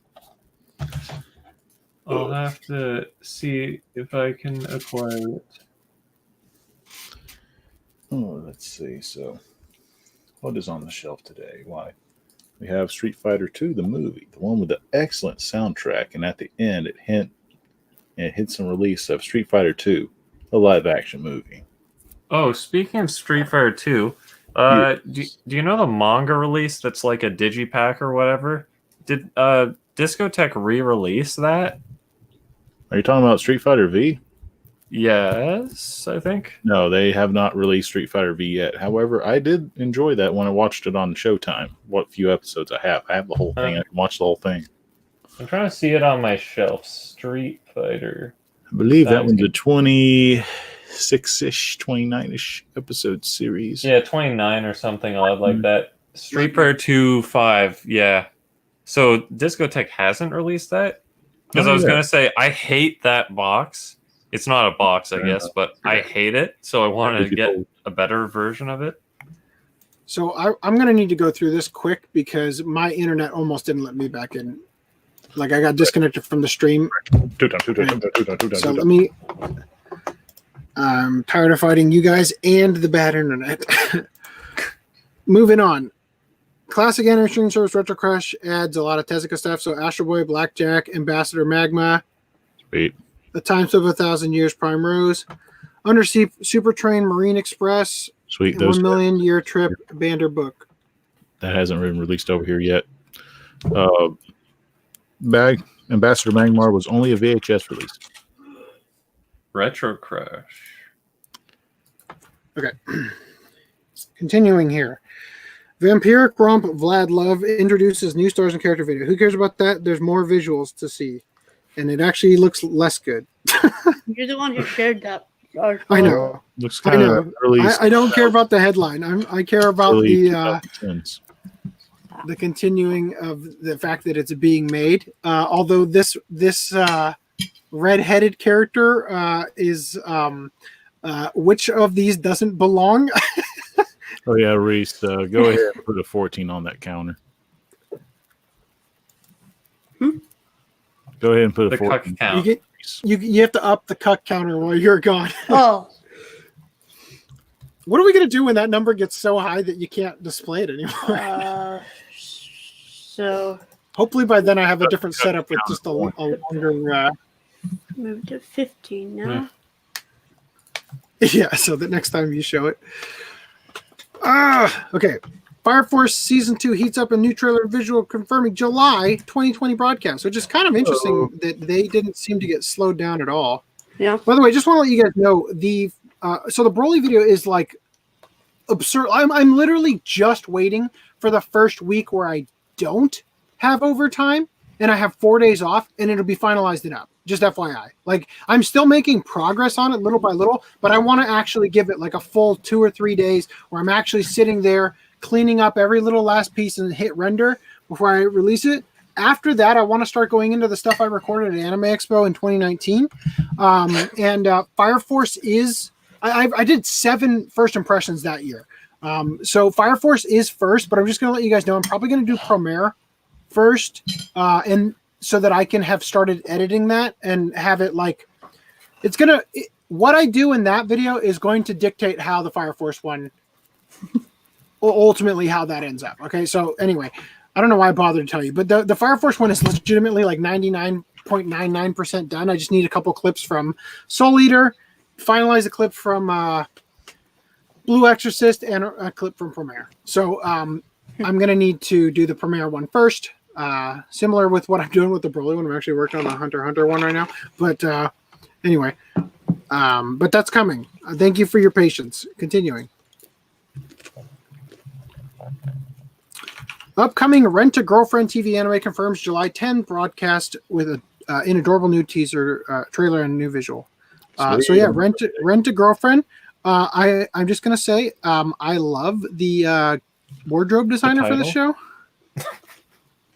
I'm not loving this old bag who looks like she stepped out of Avatar: Last Airbender though. You don't like the experienced girlfriend option? No. Oh god. Look at this guy's boots. You seen this tooth?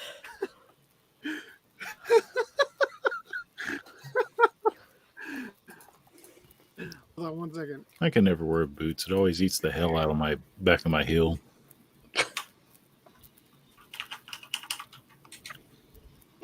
It's like God.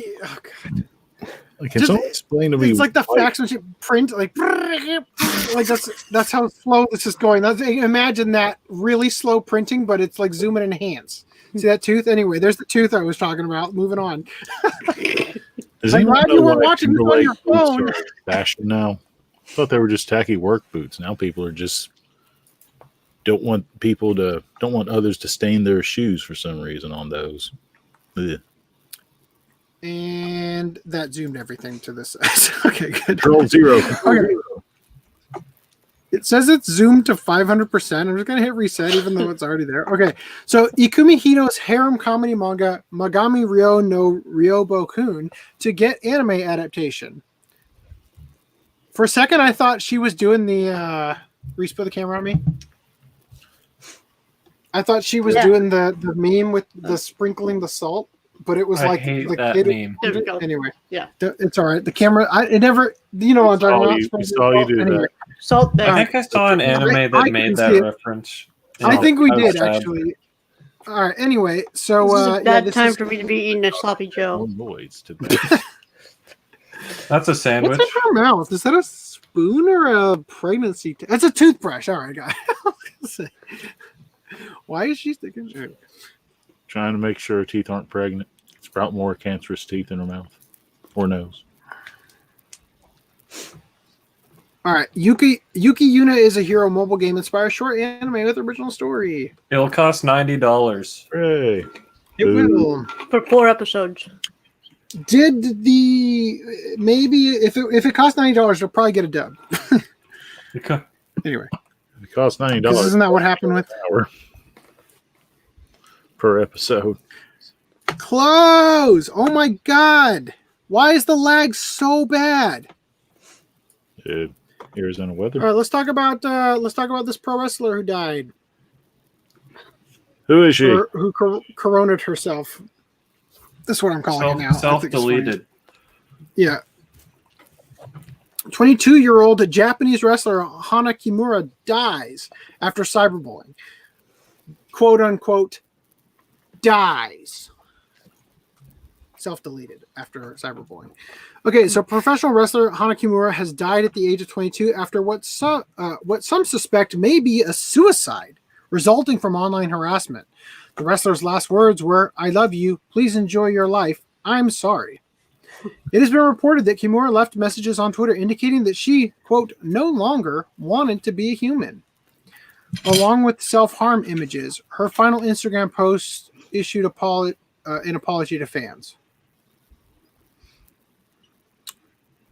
It has been suggested that Kimura was sent hundreds of vitriol-laden messages every day on social media.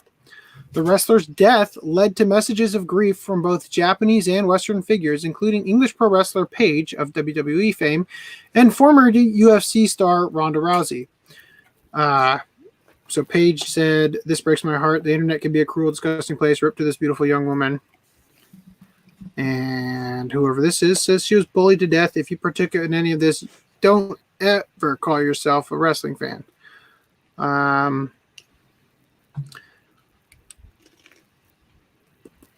Kimura was granted Stardom's 2019 Fighting Spirit Award and also played a role in Japanese reality TV show Terrace House.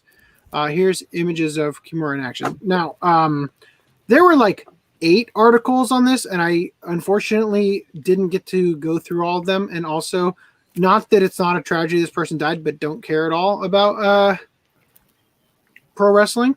So I didn't really cover much, but one of the extra bits of news is that the current season of Terrace House is canceled due to her death, which I think is kind of weird because, like, on the one hand, I feel like you should, if something like this happens, you absolutely should not cancel. You know what I mean? But on the other hand, I get that, like, ratings will get boosted out of the morbid curiosity of how the show is going to continue after this. And that would actually, like, be like monetizing the death. I don't know. I don't believe in not monetizing content for any reason. Personally, like, it's just not. I make so little off of YouTube monetization that I don't even think about it. And I have YouTube Plus, so I never. Is that what it's called now?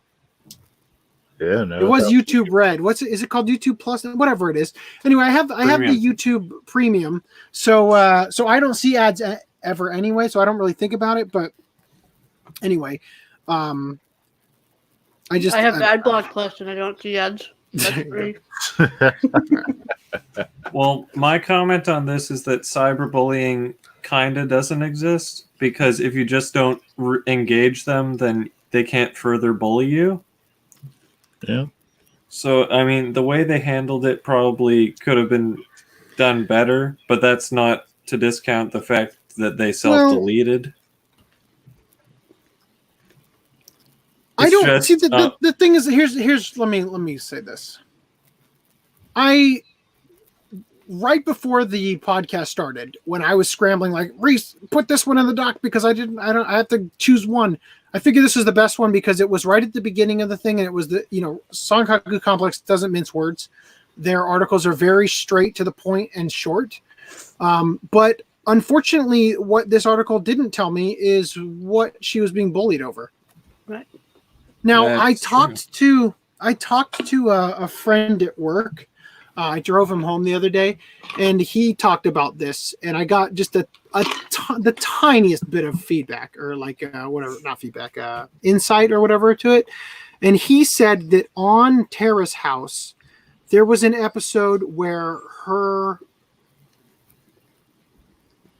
wrestling uniform that she's wearing here, which I guess she's got more than one. No, it's the same one, right? I don't know. It looks different in the top photo. Anyway, maybe it's after the incident I'm about to describe. That her outfit got left in the washer and got washed twice or something like that by another person in the house. And she went apeshit on that person because it shrank her outfit. And she's like, this is my life. Like, this is who I am. I kind of think about like in sort of the luchador mask sort of way. Mm-hmm. Like if your luchador mask shrank and you couldn't wear it anymore, like who are you anymore? You know what I mean? Because you are the mask. You are the character. That is your life from then on when you don the mask. You know what I mean? So I kind of get the feeling and the extreme like rage or like betrayal or whatever she's feeling. This is literally, I'm working with the minimalist amount of knowledge here, but if how she handled that was the thing that she got bullied over, I mean, that's kind of a bit much, don't you think? Yeah, but I don't know. So I do feel kind of bad. I don't like to start the podcast unprepared. And usually that just pushes the podcast later and later and later, which I can't do this week. I just can't because of the amount of hours I've worked every week for the last like 4 or 5 weeks now. I can't go into work tomorrow not fresh, So anyway, I will maybe try to read up on this, or if anybody watching has any feedback you want to give me, that'd be awesome to get a little bit more information on this. Anyway, scaling up anime with machine learning and smart real-time algorithms. So this was an article that Crunchyroll shared, and this was the blog post that was like the full version. I haven't read this, but I thought it would be interesting to see how they handle upscaling. So someone told me ages ago that what Crunchyroll does is they downscale the 1080p, then they upscale it. They downscale it from 1080 to 480, then they upscale it back to 1080 before they re-upload it, which I don't understand. Does that save file size? You put it in Handbrake. Jesus Christ. Yeah, that doesn't sound like something that they actually do. Maybe that was somebody describing. Is in this. Yeah, I love that program. So they're talking about. These images are really good. Are they? Oh, okay. Yeah, I see what you're saying. Yeah, I don't know why they're blurry as all get out. Their upscaler clearly didn't work. Careful! The blue dildos with the red balls come in various sizes. Because God knows that's what it is. I mean, what else could? How come I can't get out of this now? Where's like a little X to? Dude, the bane of upscaling is like whenever there's a gradient, like a sunlight or whatever, there's a gradient of like shade across the whole screen. Yeah. It looks so bad in SD anime. You talking about banding, color banding? Yeah, in yes, but the thing is, you can't upscale it because it taints the picture. It's only going to get worse. Why is this just now finally? There we go. There's our dildos. Yeah, that upscaling. That. Holy shit! Am I glad that I didn't start reading until this was like done loading these extremely blurry images? Okay, so I'm gonna move on. We're gonna come back to this because it seems like a pretty substantial article. Oh, Kickstarter's going to be down in 3 hours for 15 minutes. That's good. Okay, so we don't need to talk about this one again. Closing. Oh yeah, this one. How's it go this time? I don't even remember what it was at last time. I think it hasn't changed though. 4 backers. The extremely relatable characters, like the literal 4 demon. backers at 230. There, wow. Probably all the friends and the family of this person. Boy, I just wish I could close this tab faster, but there you go. Okay, Monster Strike and Madhouse joint project releases action-packed short anime Zetsubo Funsai Shoujo Infinity Amida. I'm assuming that's how you're supposed to read that. Whatever that is. Hopefully it's not related to another show of that similar name. Sayonara Zetsubo Sensei? Yeah. Hopefully it's Yeah, not. I very much doubt it because Zetsubo is just a Japanese word. Anyway. Why? Do you hate Zetsubo, or you don't want this to be? I hate that series. Okay. I'm just going to move on. Well, so I'll we be don't glad have to talk buy about the Nozomi Zetsubo release. Sensei. Wit Studios George Wada appointed executive vice president at Production IG. Production IG and Wit Studio parent company IG Port announced some position shifts on Friday, including a new appointment from Wit Studio producer George Wada. Wada has been with Production IG since 2005 and has produced acclaimed works at Wit Studio ranging from Attack on Titan to Kabaneri of the Iron Fortress, Finland Saga, and beyond. And as of June 1st, he will become executive vice president at Production IG. Well, Random 11, I appreciate the feedback, but I can't do anything about that right now. I can post it actually as a I can just post it in the chat for you guys. It'll work. I don't think it's even that works. Well, I can at least try it.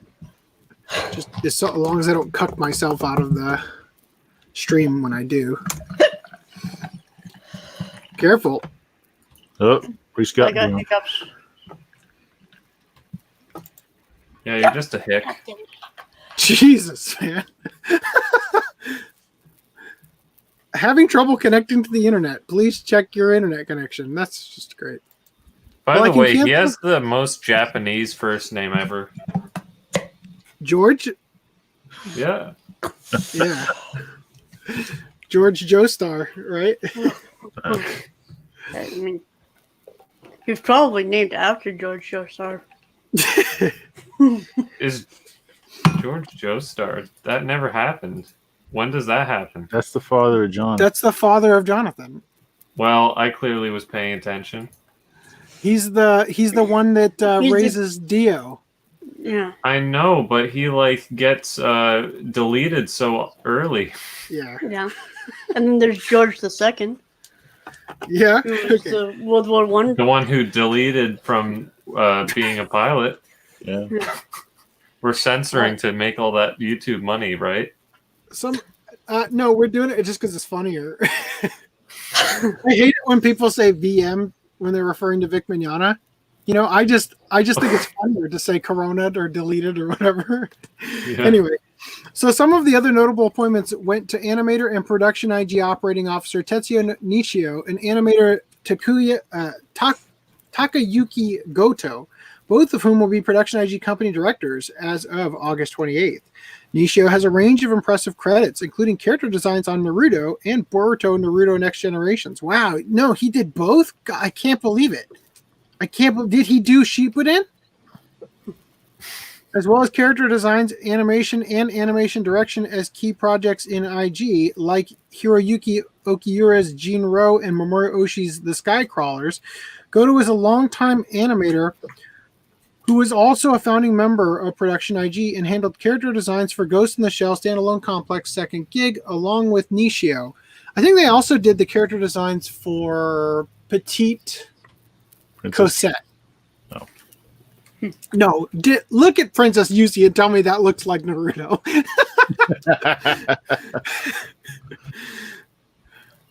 No, if you look at the eyes in Le Portrait de Petite Cosette, they look like straight out of Naruto. I'm pretty sure that's the same character designer. Anyway, Goto is a longtime animator who was also a founding member of Production IG and handled character designs. Blah, blah, blah, blah. Some of Goto's other credits: character design and animation department, direction departments. Damn it! Please Save My Earth, Hunter x Hunter, the 1999 one, and Blue Seed, and many more. Okay. George Wada was previously awarded the Industry Icon Award at this year's anime. Nobody gives a shit about you. You wrote this entire article to promote your own damn award show.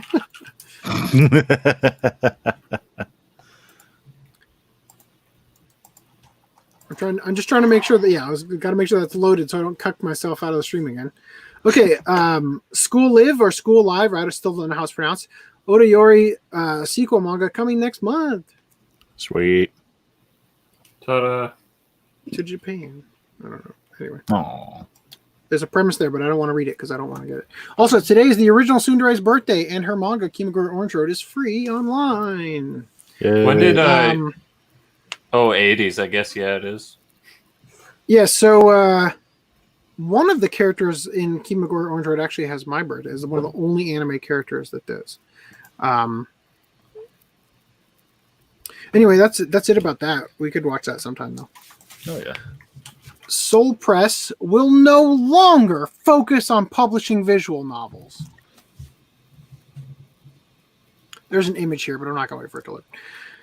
After they wrap up translating and editing the 4 visual novels they promised fans, Soul Press will be winding down their publishing arm of visual novels, mostly due to Valve's inconsistent and unreliable setup for allowing the software on Steam. Instead, Soul Press will be focused on light novels and manga. Publishing visual novels will be brought to a halt, save for special occasions or high demand for sequels. So if there are any visual novels by Soul Press that you really like, make sure you buy them so that any sequels actually get released. All right. Also, unrelated, I've been planning. So I've been doing a lot of reading lately. Particularly of that Alita book and all that. Oh, yeah, definitely. Not at all.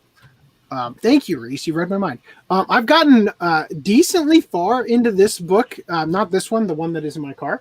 And I'm really enjoying it. And I have bought a lot of Criterion 4K Blu-rays based on titles that are in this book. But they haven't arrived yet. Some of them are for silent movies. But I've been thinking about reading more. Like I'm trying to figure out ways that I can interact with the family more, like just excuses to spend time with my kids and stuff. So I was talking to you guys previously. This is just a quick tangent because I want some suggestions for light novels that are worth reading. But I was planning to read the Record of Lodoss War novel, the original one, to my son as a bedtime story. I have no idea what's in it. And I assume it's probably about as good as reading Lord of the Rings, which is what my parents read to me when I was a kid. But yeah, I wanted to know if anybody had any suggestions for some other light novels that are like really good, worth reading. Maybe Bacano, that's a light novel, right, Rhys? Bacano. Love Hina. I'm definitely not reading Layers. Yeah, I'm definitely gonna get my kids into harem. Hell no, fuck that. Hey, that's the goal. Yeah, no, the goal was to turn my kids into a bunch of neats. No. Spice and Wolf. So, I might read Spice and Wolf. That might be a good one. That's a But long yeah, one. just for like ideas of things that I would like enjoy. Did they Love Chunibyo and Other Delusions is based on a light novel, right? No releases over here for light novels. That's what I was for that going to one. ask. Okay, yeah, because that would have been one that like the whole family, my wife included, would be all be in there like reading together. But anyway, yeah. So if you guys have any suggestions of ones that If you you've can read get that a you- hold of the horror ones, they're pretty good. Okay, I'll take your word Yeah. for it. I at some point need to read Magical. Haruhi because I only liked the disappearance of Haruhi so far. Anyway, so yeah. So if you guys have any suggestions, send them to me on Discord or in a comment on this video after the video is published, so that it's like actually easy to find because the stupid scrolling and finding thing on the actual live ones. But yeah, Discord would be a great place to, or Twitter, to throw some suggestions, or Facebook. I don't care, whatever. But if anybody has any like, hey, this one's really good, you can do it right now, and I'll just write them down. Anyway, just give me the info somehow. Send me a woof. I'll get Where's a your fax. P.O. box? I don't have one. The thing about P.O. Box is so dumb. why doesn't the post office let me automatically forward the mail from my P.O. box to my mailbox? Like, Thought that was. how has nobody created that mail service, right? Just have an address that has like what effectively is a P.O. box. Get all the YouTubers in the world to send that stuff to your place and pay you, I don't know, $20 a month plus whatever it costs. I don't know what it's going to be, but to actually forward that address, the mail, right? And then just have it forward everybody automatically pretty much. And then you've got a pretty decent business strategy that would probably be used by a lot of internet personalities, and you can make a fortune doing it. How come nobody's doing that? Anyway, all right. So back to articles here. As soon as the Rhys clicks on that button, because apparently when I do it, I just get cucked out of the stream. Thank you. You're not late because it's still thinking about how to unload this whole page to close it. Seriously. Hey, you need to get better internet. Come to Iowa. Yeah, there we go. I often think about if my current warehouse employer goes out of business, which I expect to happen in the next year and a half or so, if they would take me at Right Stuf. Sure. So anyway, Animal Crossing fan recreates all of Ghibli's Spirited Away in New Horizons, and it's incredible. So yeah, I guess they're creating it like shot for shot as best they can. So it looks like a stage play? Yeah, pretty much. Yeah. Which, by the way, that's one of the most interesting things I've read in that book so far, is it totally makes sense why Japan has so many stage plays. It goes back to like their old kabuki theater and all that, and how they actually treated cinema. Originally, they were literally just filming the stage, right? They had curtains and everything, right? Anyway, so I'm going to wait for the rest of these images to load because I still haven't seen what's in here. But we're going to go on to this next article about Silent Hill.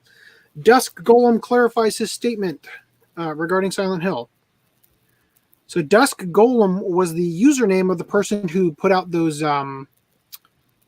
rumors previously. And so it says, if Konami is lying, this is one angry gamer saying this. If Konami is lying about a partnership with Sony, it would scarcely be the first time a video game company denied rumors leading up to an announcement confirming said rumors. So this is the second time related to this specific thing that we've read basically that same line.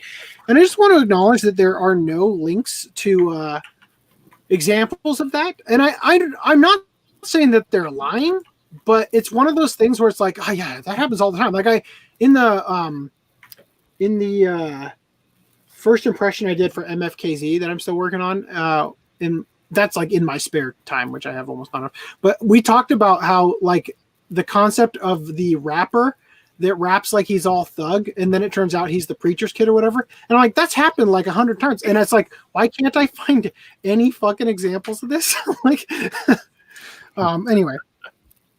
But yeah, I feel like that's what's happening here, is that they're not like sharing links because it's like you can't actually find a specific example of the thing you're talking about. But they talk about I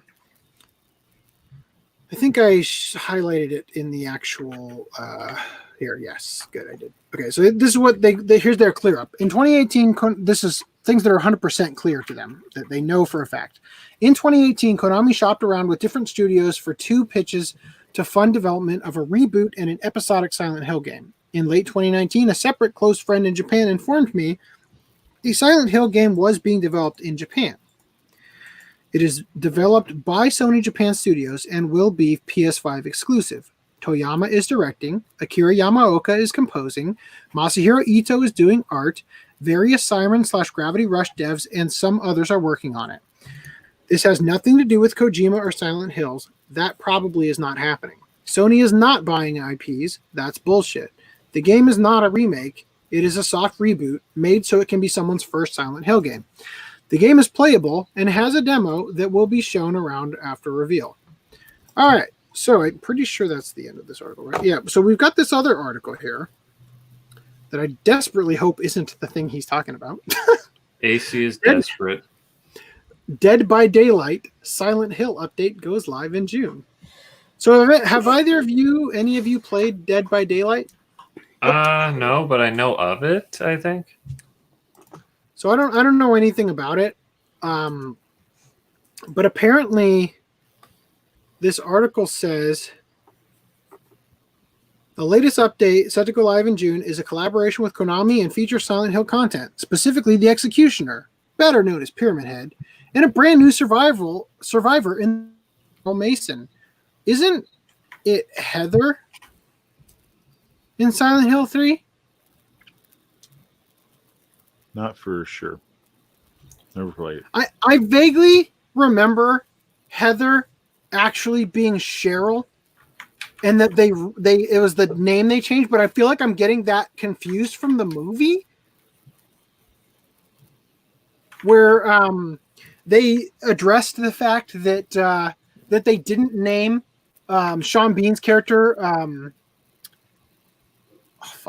Harry. They didn't name him Harry Mason in the first movie, so they act like he has a bunch of aliases, right? And I can't remember if it was in the game or in the movie where the girl was Heather and Cheryl. But anyway, as soon as these fucking things load, also I'm pretty sure that Pyramid Head is literally only in the second game. In the let me rephrase it. I don't think Pyramid Head is in the third game. I think it was a different character.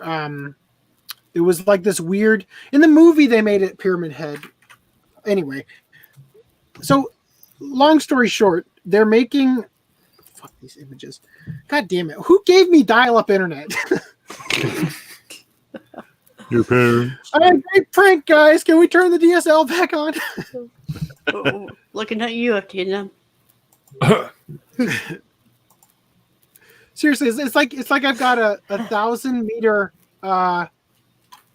Ethernet cable going all the way from your house. The way that I described it to my friends was we made up a unit of measurement called a centibyte, which is like significantly below a byte. Yeah. A millibyte or whatever. All right, here we go. So, fuck this shit. Okay, anyway, the graphics look like ass compared to the original PlayStation 2 version of all things.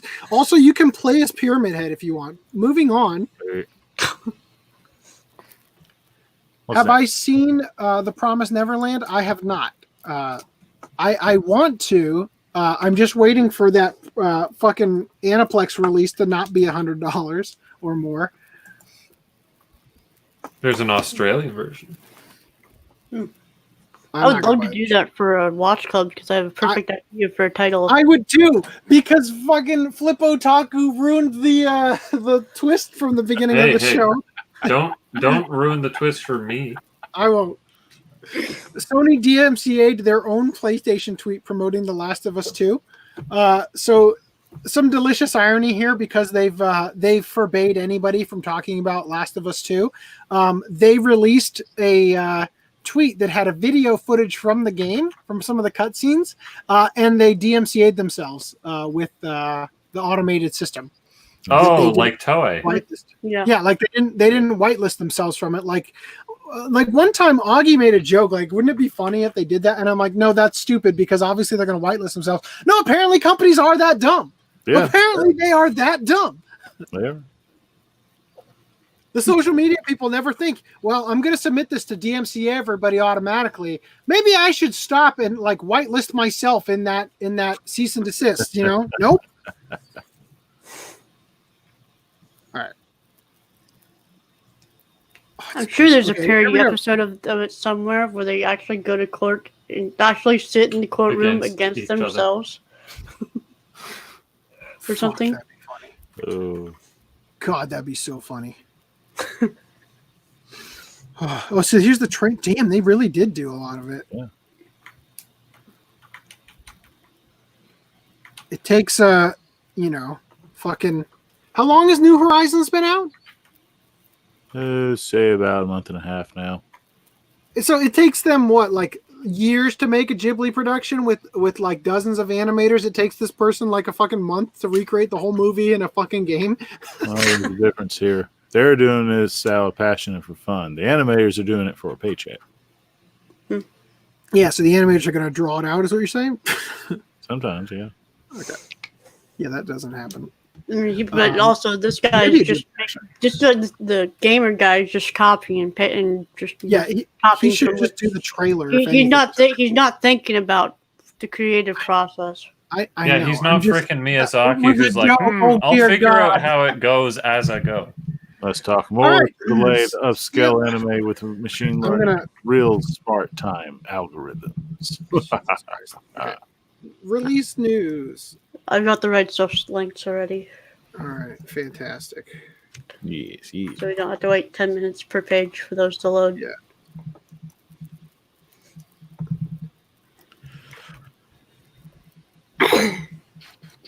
Oh dear God. Okay, I'm gonna read this because we're gonna have to while we wait for the other thing to load.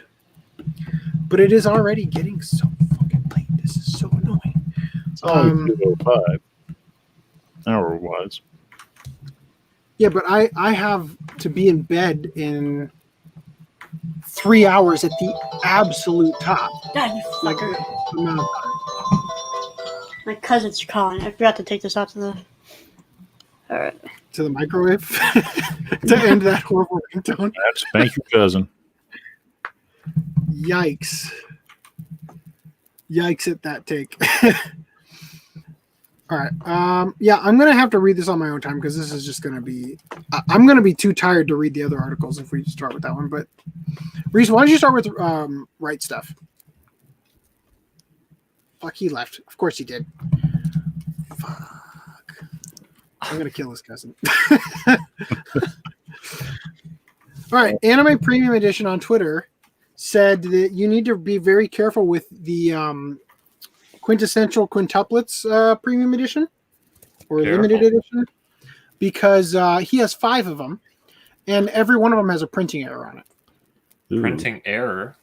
Yeah, like a bleeding in the... It looks like it's... To me, I don't know what he's talking about, but when I look at it, it seems to me as though his problem is perhaps in the print doc. Like it's actually a problem with a bad submission or a bad quality image.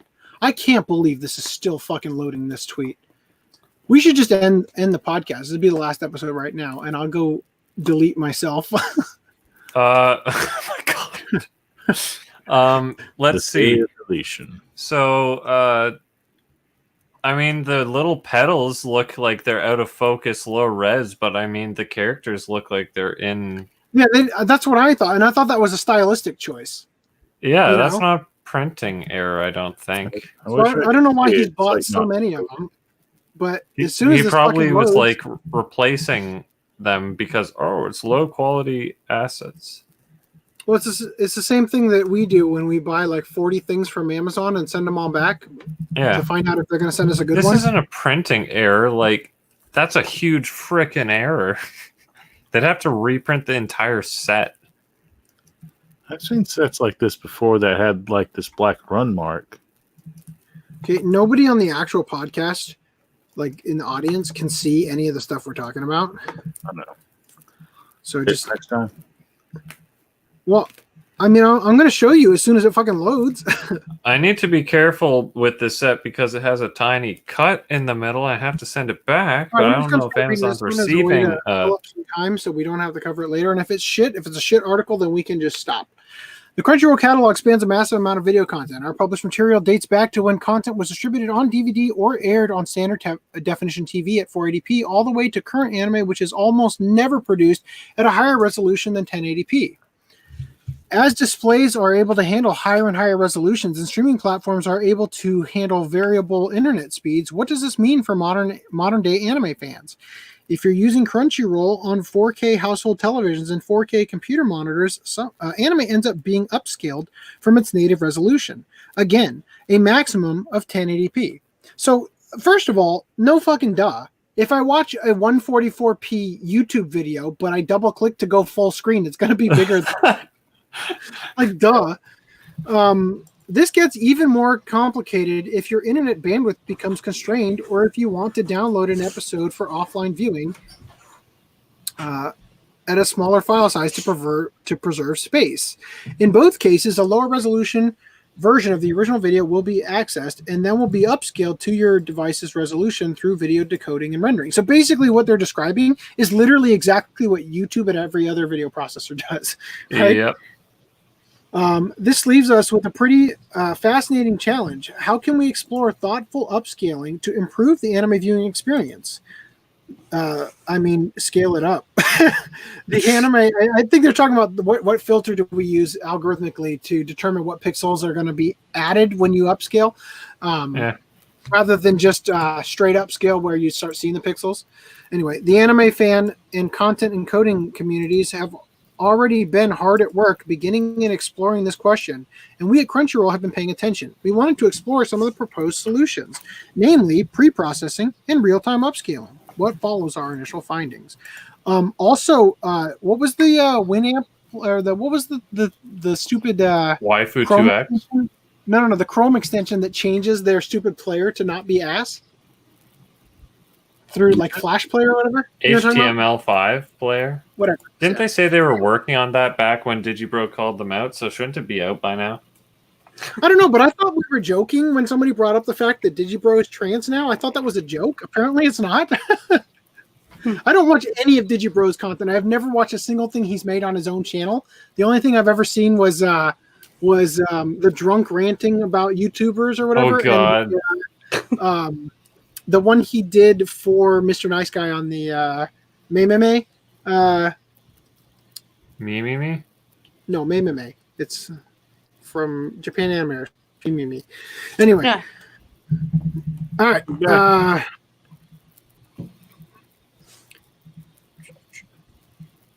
Oh, dear God. Why? Okay, here. So here's what your TV/device/browser does already today. As we look to improve the situation, it's important to understand the current process. The majority of upscaling uses efficient generic upscaling algorithms like bilinear interpolation, essentially using mathematical equations to estimate and fill in visual data to account for the difference between the source video and a monitor's resolution. For more information on this and other related algorithms, I'm not going to watch it. I'm not going to go to the Wikipedia page. In most cases, your browser or your mobile app will use a bilinear or bicubic interpolation to upscale videos and images. So I don't want to know what fucking what low ass quality video you're watching that it needs to be upscaled on a phone. You know what I mean? Dude, technically things it is on because the pixel on the range phone on your it looks so good. They're Yeah, but I'm watching just saying, last like- week's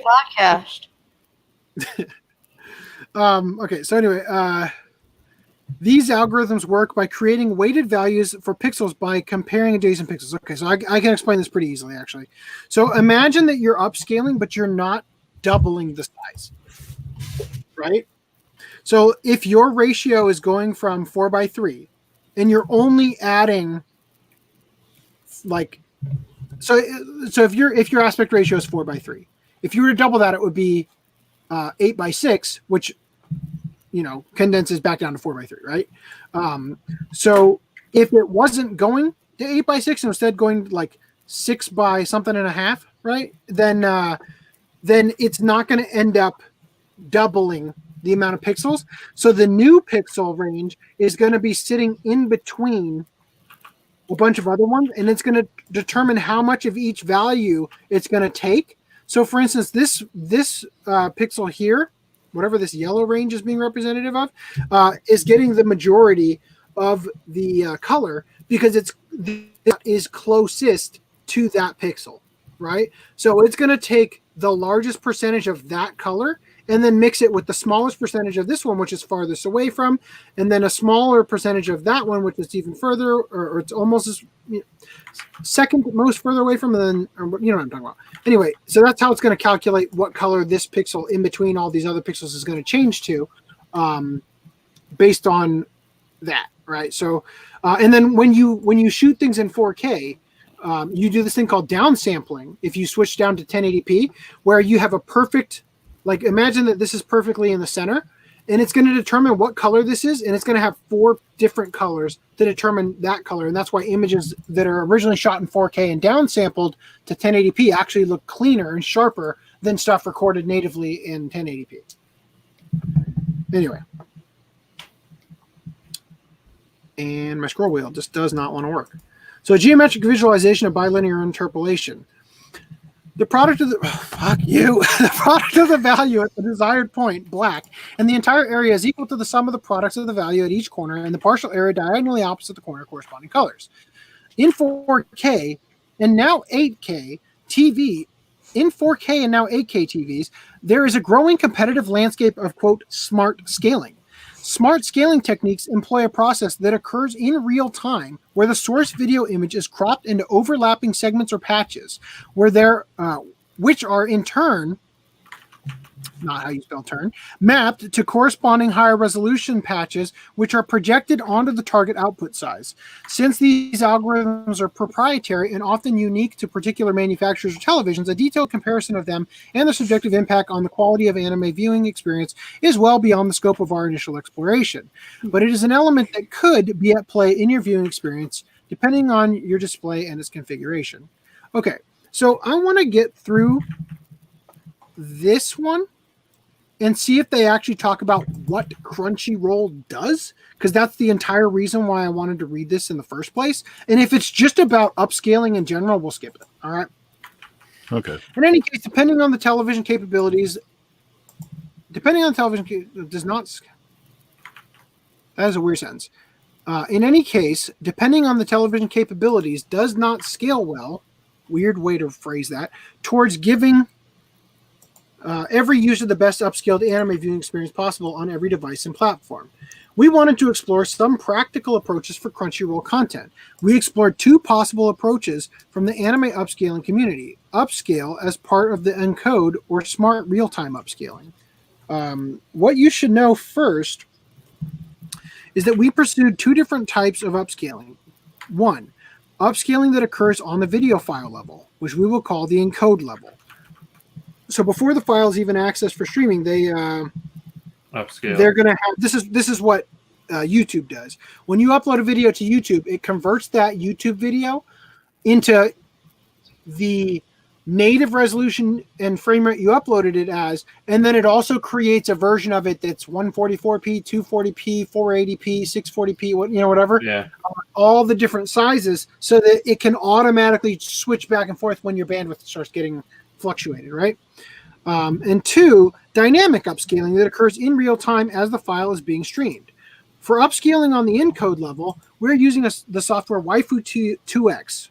Waifu2X is authored by GitHub user Nogadomi and inspired by SRCNN, super resolution using deep convolution networks technique. So, what do they mean by we're using? Like to test, or they actually use that? So it says here that they've pursued 2 different types of upscaling. So they're testing this as the live one, which, by the way, I tried. So I'm a programming idiot. I have tried on like 8 different occasions to figure out how to launch something that was uploaded to GitHub as a executable file that I can run, and I can't figure it out. But I actually tried to get Waifu2X, that algorithm, because I needed to upscale something for the Broly video into 4K and try to get clean resolution to simulate the IMAX experience of what we saw, which, by the way, according to what I understand, it was only actually composited in 2K resolution, but just the same, we haven't gotten a 4K release out here or anything higher than 1080p. So anyway, I haven't been able to figure it out because I don't have the patience to sit through the YouTube videos about how. Hey, send it to me. I'll figure it out. So it leverages a convolution neural network, CNN. Yep, that's what that stands for. Model that compensates for kinds of detail that are commonly lost as content is scaled up. So it uses that model to predict and fill. There's a little thing here for StreamYard that. Okay, there we go. I couldn't see anymore, and the thing would not scroll. It uses the model to predict and fill in the details as content is scaled to a resolution larger than its source. Standard upscaled anime, image artifacting happens all the time as content is stretched to fit large formatted TV. So if I zoom in on this, you can kind of see sort of like JPEG artifacting around the edges, especially. Talk about the fuzziness. It's not just fuzziness. There's like boxing. Like it sort of separates into quadrants of colors. Noise. It's a noise, but it's specifically. Oh, that's great. What are we doing here? What are we doing here? What are you doing to me? Why you act like this? How have I wronged you so? That you're gonna be like this. As soon as I get it to the exact size I need, it's like nope.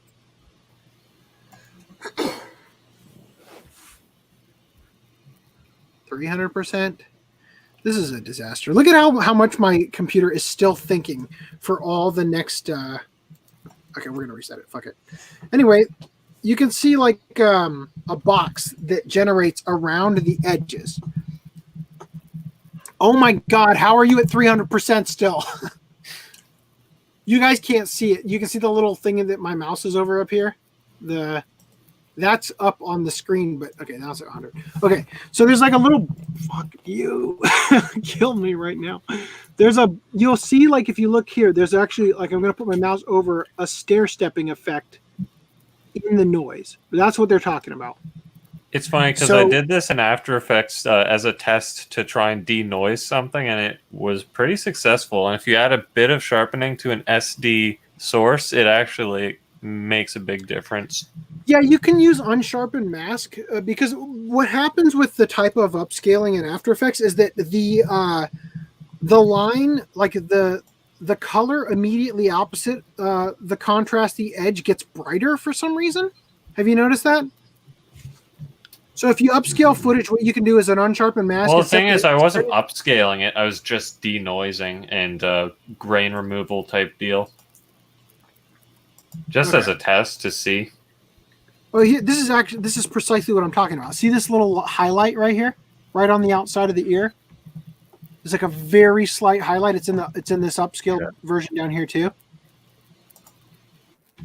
Anyway, so standard upscale anime image artifacting happens. Or I think that's the one I already read. This is the improved AI upscaled anime with Waifu 2X improves the look of anime on large high resolution displays. So let's click on this and see. See, but the thing is that this gets this looks like kind of like what they did with the orange brick set of Dragon Ball, where like the lines get like less crisp, but they just get sort of almost like painterly, like smudge, like a Photoshop filter. I'm not a fan of upscaling. I don't know why we do it. Let the TV do it. Don't need to make the footage upscale. Just one such example of catalog content with lower resolution source is the first episode of Naruto Shippuden, Homecoming. It was released in February 2007, and Crunchyroll's source video for that content is at 480p resolution. I mean, it looks like ass already, so... That's a good sign. Yeah. A closer look at the default scaling approach, notice the tearing and loss of fidelity when upscaling the video source. I mean, if you put, like this is what I'm talking about. See how it like gets all like, it just looks kind of like it's wet, like you dropped the picture, the drawing into a puddle, right? And it got wet, and the color starts bleeding a little bit, has less punch to it, you know, like you can see that sort of. Sure, but it has a much more consistent color base, and in some cases cleaner lines. But the thing is, something like Naruto is probably a bad candidate. Yeah. For us to roll out these encodes to our fans, even in a limited experiment, it was important to obtain some objective measures of the quality gains by leveraging this technique. To test the upscale performance, we had to establish benchmarks with assets that already included high-resolution source videos. we downsampled, meaning we took the source video at 720p and made its resolution smaller to 360p. This is probably what you're talking about, FDM, to represent the available quality of some of our early catalog titles, and then scaled up to 720p. Yeah, so that's what I thought when you were describing that. That's what I thought you were trying to say, that you probably misunderstood. So what they did is they took something, downscaled it, and then re-upscaled it using the different algorithms to see which one was closer to its native undownscaled version. You know what I mean? Sure. Yeah. Well, the thing is, this was years ago that someone was saying, like, say it's 1080p, like it's native 1080p. They put it down to 480p, and then they upscaled to 1080p again. Yes, Something and like that. the purpose of doing that, as they say here, is so that we can compare it to the original 720p video to the videos that have been enlarged from 360p. So you can see which ones are getting closer to that original look you wanted, and then you know that whatever algorithm you're using is the best candidate for the job, and you use that one to go from your original 1080p footage to 4K. The person who was telling me this, though, was saying that that's what they just straight up do with all their uploads. I don't know why, if that was the case, but I don't have any. Like, they didn't have any no proof. reason to believe that makes no sense. There's no reason why you would do that. Well, besides to save file size, but still makes no sense. Yeah, but an export H.264 would do that without needing to actually lose such significant quality. Yeah. Especially if the subtitles and stuff are hard coded or whatever back then.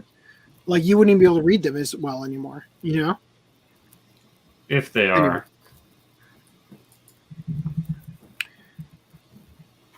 Okay. So what they're saying here is that in the comparison, Waifu 2X had the closest quality retention, I guess. I don't care about the rest of this article. Does anybody? I don't think they're saying any new information that I didn't already know, so I'm okay if you want take that. this. I'm gonna pop this into the other window. I'll read it. I always say I'm gonna do this. I'll read it in my own time. Never have any of my own time.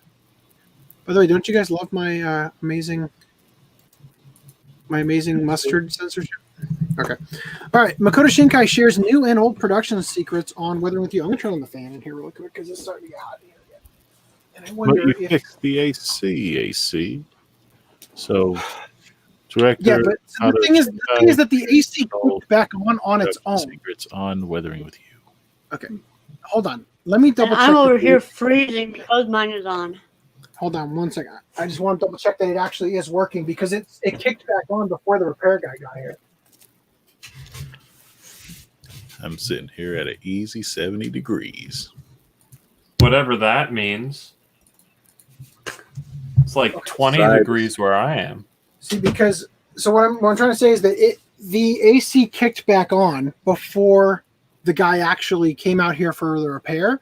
So he told us that something blew out or whatever, like I forget the exact component that he was talking about, but I'm pretty sure he replaced it.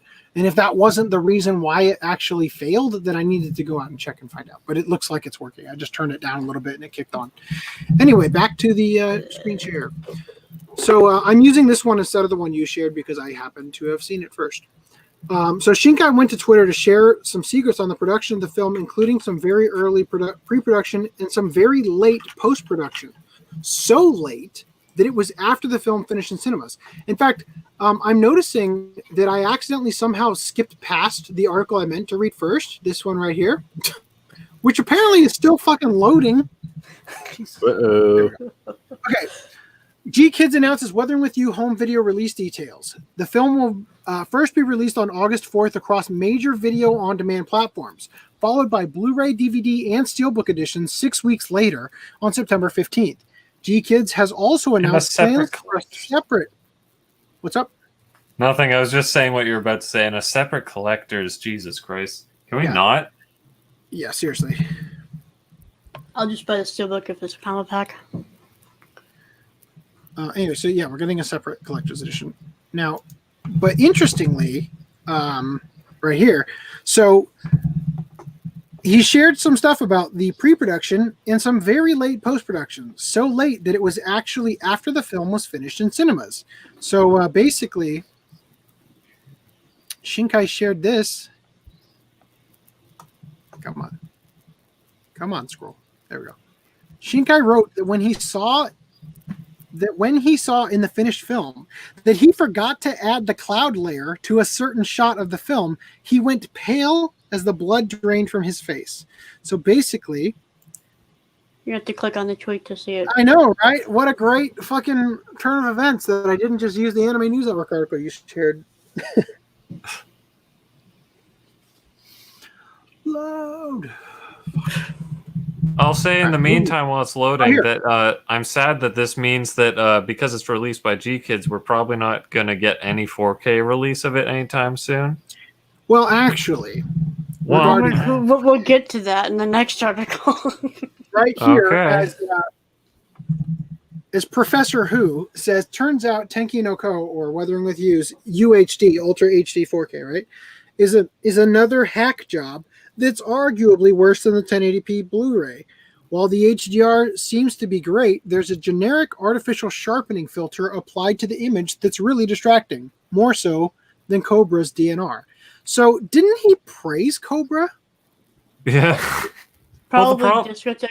Well, is he talking about Discotheque's release of Cobra or the Japanese I don't know. release of Cobra? The thing did they about put- Cobra is, I said it before, that Justin was in what is it? Sorry, was it Cobra that he said this is the first time that the English release is vastly superior, or that was Galaxy Railways or whatever, Galaxy Express 39? Galaxy I don't Express 9 doesn't have a 4K release over here yet. I know, but he was talking about the release in general. Just being better than I can't Japanese. remember. Well, I think that Pretty what sure is it? He was saying initially when the Cobra 4K was announced, because they already released it by then, their Blu-ray, the regular Blu-ray. He said, "Oh, it looks like they got rid of all the grain. It's too smooth and all this stuff." And then as soon as then it's like, okay, well now I'm making it, and he's proud of it or something. So Yeah, I don't know. I was just confused. I mean, maybe he authored it completely differently than the way they did in Japan. But No, I Yeah. think he put the I think Justin Savakis added the noise back in. But dude, it's like I saw it's starting to there. run It together in didn't my look head. like there was a whole lot of noise when I haven't previewed even it. bought it yet. I don't think I might have. I don't remember. I don't have a 4K Blu-ray player. But or personally, TV. like if can't there's watch no it. grain, then like I don't know, just leave it that way. If you add grain, it's not going to add back detail. Right. So it's kind of a double-edged sword because grain in the cinema, especially with non-digital recordings, like remember we talked about when they did the Cats musical as a live-action CGI film, Yeah. that there were in the compositing there were parts where the noise would freeze. Because they were trying to clean stuff up in post so badly that they were just taking a still comp of something so that the noise would just stop moving in certain sectors of the screen. Oh yeah, if you paste it. So like if you I think that adding noise back in gives a sort of life to something. Even if you're not getting detail back, you're still getting a warmth back to the picture. In Cat's case, if you add it back, it's a good way to like hide that imperfection. Yeah, of, but I'm like, talking oh, no. about in the case that he's talking about, because it sort of it makes Cobra It makes look like the it was TV made feel in the 70s alive.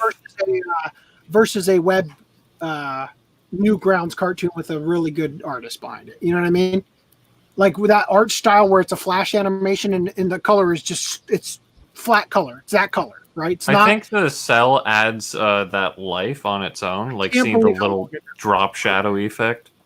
Also, I don't know that there's any fucking way to view these properly. I didn't see anything wrong with, and I don't know what Mad VR versus MPV are these the companies? Is this like, does Madman have a 4K release? Is MPV the Japanese release? I don't know. I don't know what he's talking about. I probably should have asked him. He replies really quickly to his tweets. See, the thing about Professor Who is I know what he sounds like because of that video he did on Legend of Galactic Heroes or whatever, but I feel like I'm going to be shocked when I actually talk to him and he's going to sound like Rhys. I don't know why. Should I be mad or happy about that? No, I just mean like you don't expect it from a person that is like in. You're an unusual specimen, right? Or whatever I called you that one time. Anyway, but I'm just like you don't expect it. Like if you anyway, so here's the difference. See if I This can. is There like you go. super windowed for me, but yes.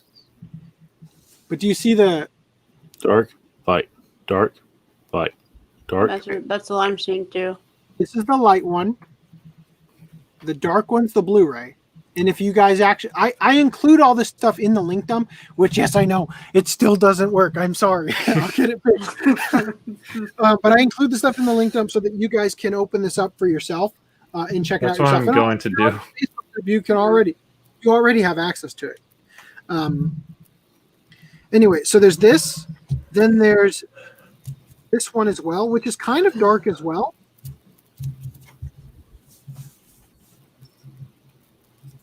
Also, his mouth, like he didn't get quite the exact frame. Like you'll notice the backdrop moving.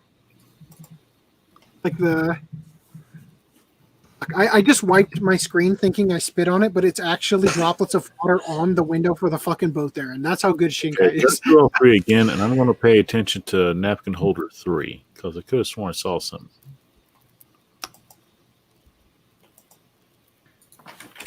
Oh, I think That's what they're on. Blu-ray has like an extra strip of pixels at the bottom of it.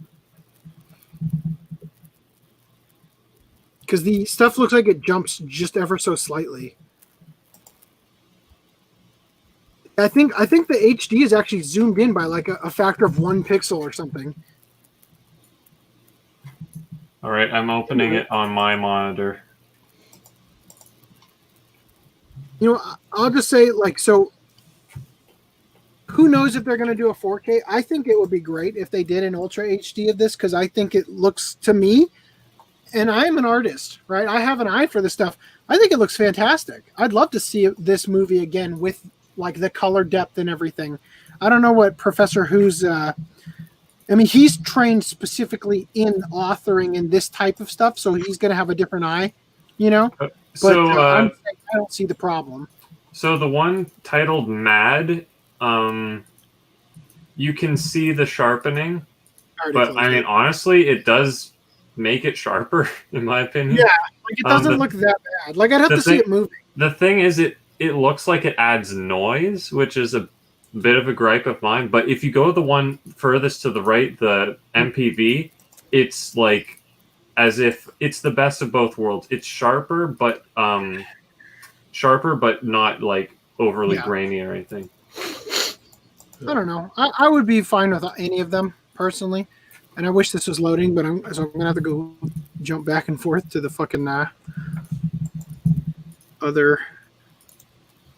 Oh Jesus! This is just. I have a better solution. Why isn't how can I even Shinkai keep just doing make this it a podcast? native 4K to begin with? I'm an artiste, yes. Don't you know I have a speed painting video on my channel that nobody watched? I watched that. It was pretty good, right? Well, it looked like one of those pictures that what is it? You look at from far away and it looks like a real picture, but up close it looks like paint strokes type deal. Yeah, that's kind of what I was going for. It's a technique that I like came up with that is Pioneer. very time consuming, but looks kind of neat. Boy, I can't believe as soon as I fucking click on the image that it just decides to not show you anymore. I'm just trying to show you the comparison where one of them has the fucking clouds and the other one doesn't. How about we move to another article and it can load? We've been back and forth through other articles. But here's here's the quintessential quintuplets thing. So if I had to guess what he's jumping at, I would guess that it's the fact that these background pedals here look like there's like a bleed in the print where it was like moved slightly, because like some of them have it and some of them don't. Like this looks way sharper than this particular one. I think they're talking about smudges on the actual. So like on the Oh, they're talking about this. The black stuff that you can wipe off. You can rub off with your finger that's on the looking plastic. at the comments about that says, oh yeah, mine got smudges on the back of it too. Yeah. Well, now I gotta reevaluate mine. Somebody Smudges. set it down. Oh yeah, he is talking about that shit. That's what I was. Okay. Wow, but you're right. Look, it's underneath. Yeah, that's So I I pointed mean, out too. So Camera on me. Camera on FDM. Looking at it. There you go. it's long neck. Wait, it would help if I turned on the camera. It's Canadian. I don't know if you guys can see it. I think I can kind of. Kinda. Maybe. There's like virtually none. Oh, it's more on this side. It looks kind of like dust or something, maybe. Yeah. Wait, my fruits basket was like this. And you know what? The reason the fruits basket was like that is because it came with this little cardboard insert. Does this have a cardboard insert? It has a filler box, but I'm not opening it because I need to send it back. And also, I look weird with my little defouling glove. So if the complaint here is that Funimation's products are dirty, I'll just remind you that my copy of Darling in the Franxx has like a perhaps literal piece of shit underneath the shrink wrap. What? You still have it. That The looks watermelon seed. that Like a looks piece of like red shit on his head. the little piece of sticky stuff for the back card, but they put it on the wrong side. You mean that little sticky stuff on the back card that's like also stuck right here? Why? I don't Oh my know. That's God. not the sticky stuff for the back card though, because that's supposed to be like that yellowy clear, right? Yeah. And it's Yeah. straight up Not black. black. Maybe your back card doesn't have sticky stuff on it. We'll never know. Yeah, I think you might actually be right about that. Oh no, there's a dot right here. I can see the oily leaking through Just it. one though. Yeah. And that's why I opened them, because the oil will leak through the paper. Nah. Depends on who releases it and what. Anyway, you yeah, should I'm open it and then sniff the black thing to make sure it's not shit. I'm still planning to request a wait a minute. Watch Are you book. telling me that I have to put this in here in a way where I have to look at the shit instead of okay, this works, right? It's double-sided. What's your name again? 02. I almost called her 2B from Near Automata. thank you. Automata? Yes. Thank you. All right, back to my screen share. I don't know why they're calling it a sleeper hit if everyone was praising the show as they watched it. What? They're calling this a sleeper hit. The Central Quintuplets. Yeah. As in no one knew it was going to be good, and it kind of went unnoticed, but it was good. Okay.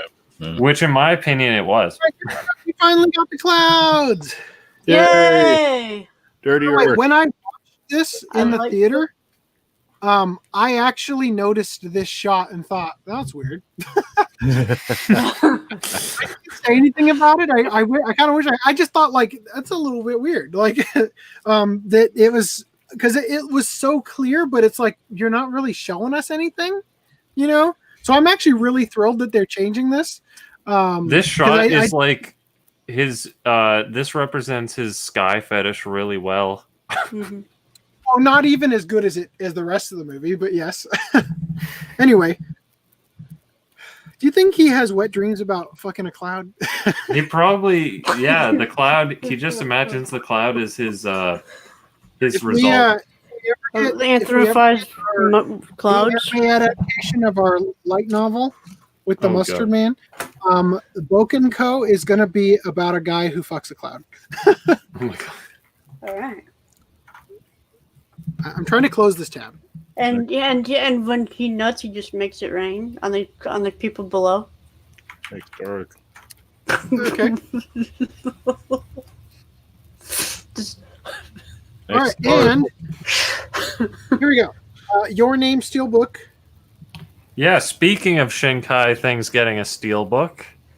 So this was One released day by I'll have one. Funimation. I wonder why Funimation didn't get the G Kids, the Weathering with You one. Yeah, it's Good weird. So this isn't a Best Buy exclusive, right? we don't know. It hasn't. There's no date. It hasn't been solicited elsewhere. So Well, I already pre-ordered it off Best Buy. Armor Trooper Votom's Complete Collection Blu-ray SD plus HD with via Made in Japan will be reauthored. What? So this So it went from 5 discs to 9 discs. What do you mean 5? more than 5. So this- there's We like have the 3 TV series releases. and the OVAs. well, that's 5, 6, 7, 8, 9 is what he's saying. So so now it's everything, and Professor Who said What do they mean reauthored? reauthored, sure, re-encoded to fix interlacing issue, hopefully, right? Well, crap, Oh, yeah, now I read gotta mine rebuy below it. his. Right. Come on, read mine below his. You can just say it. At this point, hey, scroll back down. Scroll back down. You know what? We're lucky that the internet's responding at all right now. This person said, when are we getting Mellow Link, which I think is another of the anime? Unfortunately, the Masters were destroyed, so it's doubtful there will ever be an Armor Hunter Mellow Link release. Aw.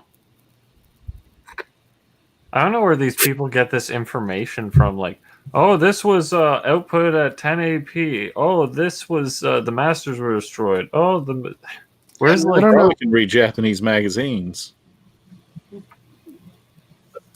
Thunderbolt was composited at 810p. I mean, I like that they're breaking the frame and getting a little bit more adventurous finally. But I hate this cover. Oh, I love it. I think it's epic, man. I think it looks What's pretty wrong cool. with it? It's just standing still. I think that there's a better. This is not a very dynamic image of the Because it's neck. full centered and straight head on. Yeah, The well, so my striped tweet leg- was, at this point, if quote unquote Sentai or Main Japan releases this as a limited edition, shows up, I hope it's a miniature scope dog to put the discs and books inside. Why do you want all that obnoxious stuff? Already did the ammo case. Good. Moving on. Pretending that didn't happen. That didn't No, happen. no, What is wrong with you? Why is everyone negative when I make a comment? because you're the only one who likes the Speed Racer head releases. So people are suspecting this, since this is getting a Blu-ray release, it might potentially get re-released again. It's with the an SD missing Blu-ray. episodes. But yes, it would be nice to get the rest of it over here. And I'm noticing there are some stealth weebifiable clothes on here. And just I'll for get it to to be accessible in general for the first season. All right, we are finally here. Ocean's Legend of Galactic Heroes pilot dub surfaces over 20 years later. Legend of the Galactic Heroes is one of Japan's beloved science fiction epics, penned by Yoshiyuki Tanaka and published by Tokumo Shoten. The novel series ran between 1982 and 1987. It quickly inspired multiple anime adaptations, with the longest running being the 110-episode direct-to-video series produced by Kitty Films from 1988 to 1997. Its unique mix of political intrigue, serialized storytelling, and engaging cast of characters winning fans all over, even in markets where the franchise had been relegated to unofficial fan translations for decades. The English-speaking world was one of those markets, though it wasn't meant to be. In 1999, Tokumo Shoten enlisted Otis Productions to find a suitable home for the series in the United States. To better entice potential partners, the company commissioned Vancouver's Ocean Studios to record a pilot, consisting of episodes 51 and 52. Deathmatch at Vermilion. No, I guess maybe that's a two-parter episode, maybe? Titled Deathmatch at Vermilion? I don't know. It was screened to hopeful licensors and to fans at conventions like Anime Expo 99, SakuraCon 2000, and Anime Central 2000. Maybe the show was too boring or old for television execs and too lengthy for home video markets whose business model relied on 4-episode VHS tapes. Yep. Perhaps the Japanese rights holders were difficult to deal with. Yep. At that Anime Expo 99 panel, producer Yukio Kikukawa said Yu-Gi-Oh! There was interest from one undisclosed company, but that they felt it wasn't a serious offer. Whatever the reason, the dub wasn't picked up. In 2003, Right Staff, not Right Stuff, who manages Tanaka's work in Japan, attempted a sub-only release of the series in the United States on DVD, commanding a hefty US $1,700, which is $2,368 US dollars today, or 3,314 Canadian dollars. The company would only produce the set if they could get at least 1,500 people interested in buying it. While they were confident that goal would be met, the release never materialized. It seemed as though the Legend of Galactic Heroes would forever be relegated to forever stay a legend. Trading fan translations. So this is actually what they tried to do back in the day. Dear North American fans of Legend of Galactic Heroes, this is from 2003. The Japanese DVD release of the animated epic that is Legend of Galactic Heroes, consisting of 110 main story episodes, 54 side story episodes, and 3 features, is now complete. It was shipped in March, but we would like to deliver an American release. However, we don't know if there's really a market for this out there. So in order to access the market, we'd like to do a survey on whether anyone would buy the Legend of Galactic Heroes DVD set if it ever came out in English. 1,500 positive responses will convince us of the viability. This survey is for a subtitled release. The Japanese release consisted of 47 DVDs, including 2 special feature DVDs, at approximately $1,925 US dollars. We'd be making a new English version for an American release, so the price may likely remain about the same. This survey is done by Right Staff Co. Ltd. of Japan, who owns the overseas license rights to Legend of Galactic Heroes. I will take the survey, which I indicate my promise to purchase. Yeah, so the person has to promise, by fulfilling this, I promise to purchase the DVD set when it comes out, right? Without being told the price. The $2,000 one, Oh my basically. God. Anyway, so needless to say, it failed. And I just got to say once again, if you tried this in the past and it failed, what's up with the Sentai release? Yeah. Which also failed. Which is still in So stock. anyway, real quick, I just want to address that. So, Rhys, I don't know how you found the 4chan link, and please, dear God, let it be the JoJo banner and not something significantly worse when it finally loads. Damn it. We can thank WQK for all of this stuff. Okay. Yeah, I didn't get that one. Hey, Crossover Maniac is saying hello to you, Augie. Crossover Maniac. I replied to him in a discussion on his channel. Okay. This is not loading. So there was something funny that I wanted to show you, but it's not loading, so we're going to come back to it. Anyway, so maybe the show was too boring, blah, blah, blah. I read that. Read this too.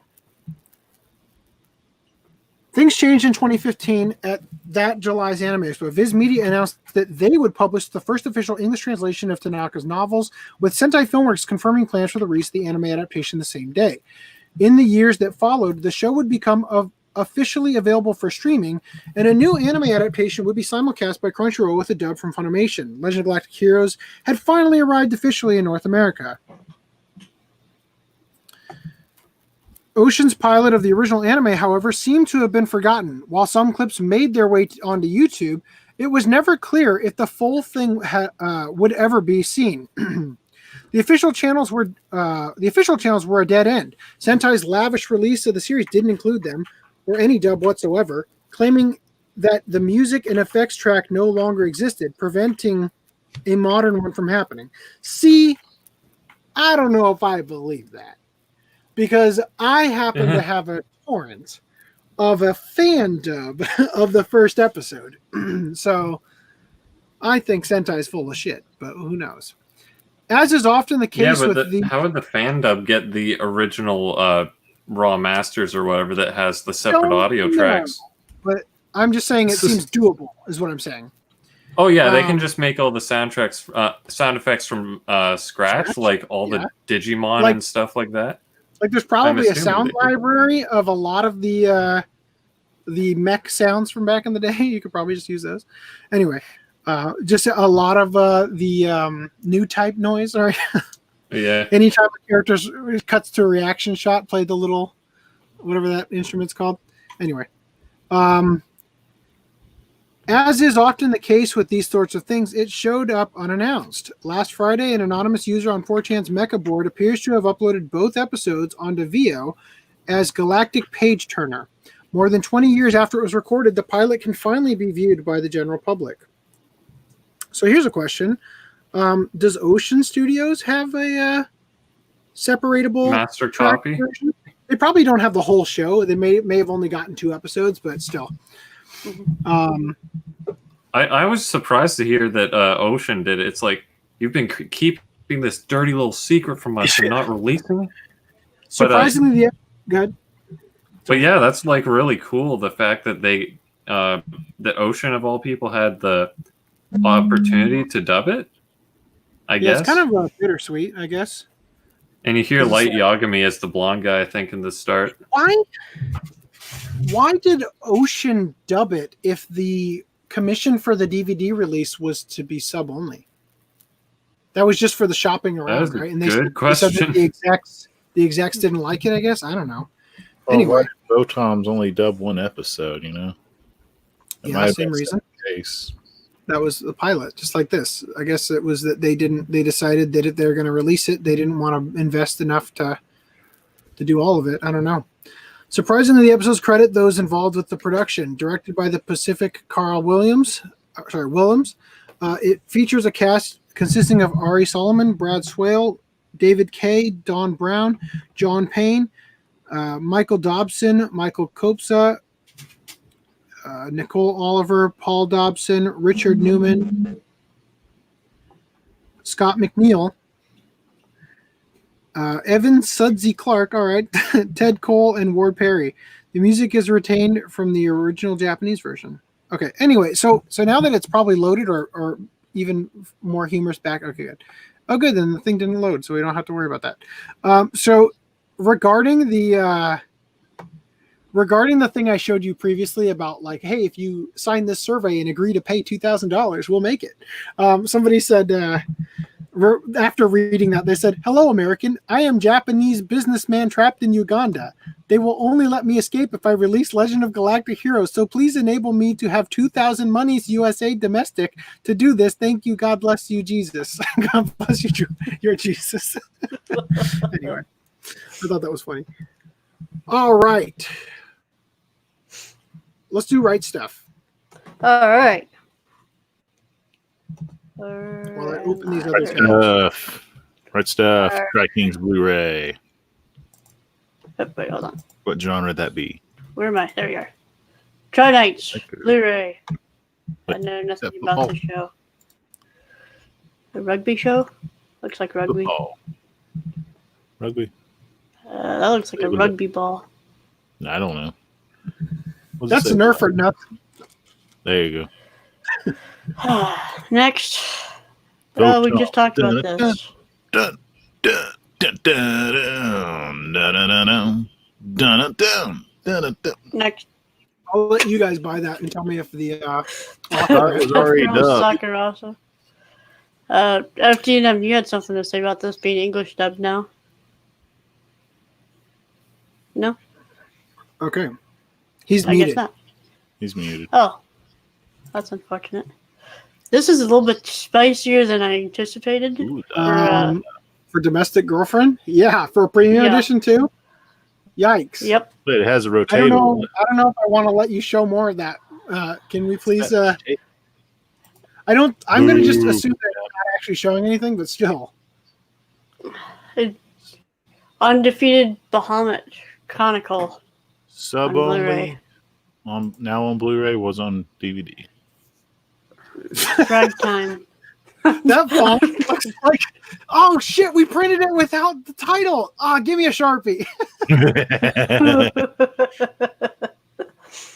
So what is this? kinda- Is this a Yuri? Wow. Or the, or It the doesn't even sister? say it's like I hope complete. I hope that there's a Yuri Oh, it's out only there titled 60 minutes. Then. Brad Wow. Time. Wow. It's only what, 61 minutes? It 60 is minutes? Yuri. Yeah. 60-minute Yuri OVA. Wow. I hope they totally frag each other.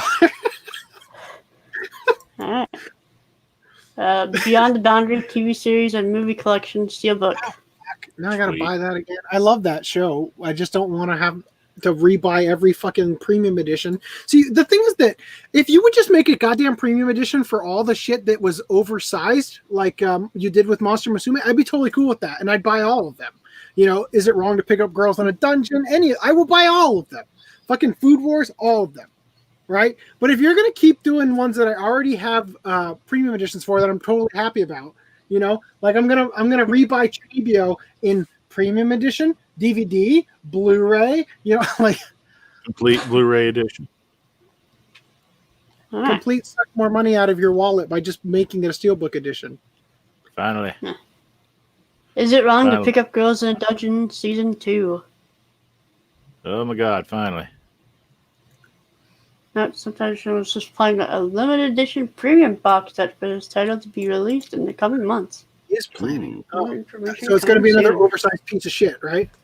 Is Good to there know. a DVD Problem. copy, or are they sticking with Blu-ray for this? It's not going to be DVD. Nobody's doing DVD anymore. Oh no, Nope. I missed the everything that just happened. You missed the Pet Girl Sakura-so or whatever it was called. Yeah, it has it up now. And but I didn't even see the Is It Wrong to Kill Girls in a Dungeon season 2. Does it have a limited edition announced? They said that And they we have a just premium coming out later. mentioned that. You Oh, you I'm thinking of made you are some a of half it. a second So late. there's the first dub of it. But yeah, so And one another- confirmed, or was there an another- actual page for it listing? You got a 4-movie collection. No on page Naruto. for it yet. Okay. As the for coming this months. product, I'm really excited about because I knew it was going to come, and that's why I didn't buy the other movies. So now I can have the first collection and the second collection. Saves like 6 And that- spaces or whatever. Yeah, no, the only Naruto movies that are not on Blu-ray are the 3 for the first TV series. Oh, you mean the original? But all the Shippuden Yeah. is covered now. Yeah, all the Shippuden movies are covered So you're now. telling me that they've released the 4 Naruto? Is that a Boruto movie in there? Yep.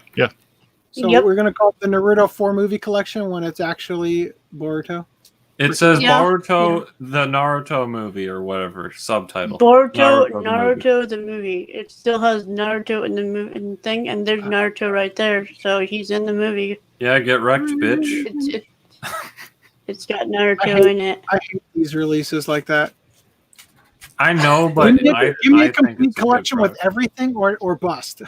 This limited edition is total bullshit in design. I'm not a fan of it. I wish Just I because of would the color, or is there anything else Once that's again, the time to complain is now. No. Yeah. And Send on some tweets. on Viz Media's cover reveal video, did you even? Yeah. Yeah, so I like feel like comment- this is not going to be a clamshell box. I think it's going to be a slipcase type style art box, because this is only 48 pages, and so the clamshell box just wouldn't close right. well, the because it's so clamshell thin. boxes have different sizes. In case you didn't see But that. I realize that. But just because it's so much thinner, it doesn't make it seem feasible just to do the clamshell box and just do a slipcase or slipcover, or like an art box where the things slide in on the side. Maybe. Because you So- still got the banners on here, and the spine looks like the same kind of spine design as the live action movie, which is kind of dumb. Yes. Okay. Yeah. So, like I said, the time to complain is now. So everybody, if you want to have them reconsider, please respectfully. I guess- Yeah, seriously, that's the blue little flap over it. It's not. Yeah, like, I know, but I just now noticed that it's covering a part of the. I just It's- now noticed Oh, that. it's because this doing is that. Ojo's Bizarre Adventure. Yeah. Well, it could be an art not final thing, like the Digimon Adventure totally- Try, the third film. It- His no, head was cut off. this is final because it's, go to YouTube and Oh, look yeah, at that. Viz's YouTube. Really? This is doesn't the even- final. Whoa. I'm There's confused still now. time. That's supposed to be the no. That is the thing that you peel off, right? Yes. Yeah, Okay, so it comes off. It's not like it's That's the backer card. yeah, Long it's not review. Yeah. baked into the design, so that's And fine. this Lucky thing's gonna reviewer go already to. has this copy. Okay. It's Rhys, also got one down here too. I just noticed that too. It's not saying it's set 6. It's just golden wind 1. See that? Rhys, when we're done going through the right stuff things, can you find that video and link it to us so we can provide it to the audience as a way to have a place where they can let them know that they would prefer them to stick with the motif of the previous themes? Thank Right you. here? Wait, no, not right. Okay, yeah, well, send it to me. Yes. Not this video. No. I It already is saw this that. video. Why is RDC World in it? You know this person? I do. Oh, God. I Is love this this the guy? Do you guys see that yeah. Viz video where there's this guy who ran outside or See? whatever? Yeah. He started like unironically Naruto running, and it was really cringe. Send me the link, and I'll check it out later. We'll talk about it next podcast. And until then, everybody, find a way Gundam to Build I Drivers, really don't acknowledge that Blu-ray. video. respectfully let them know. and that's it. All right, back to me. Hey. What are you doing? What are you going to do now?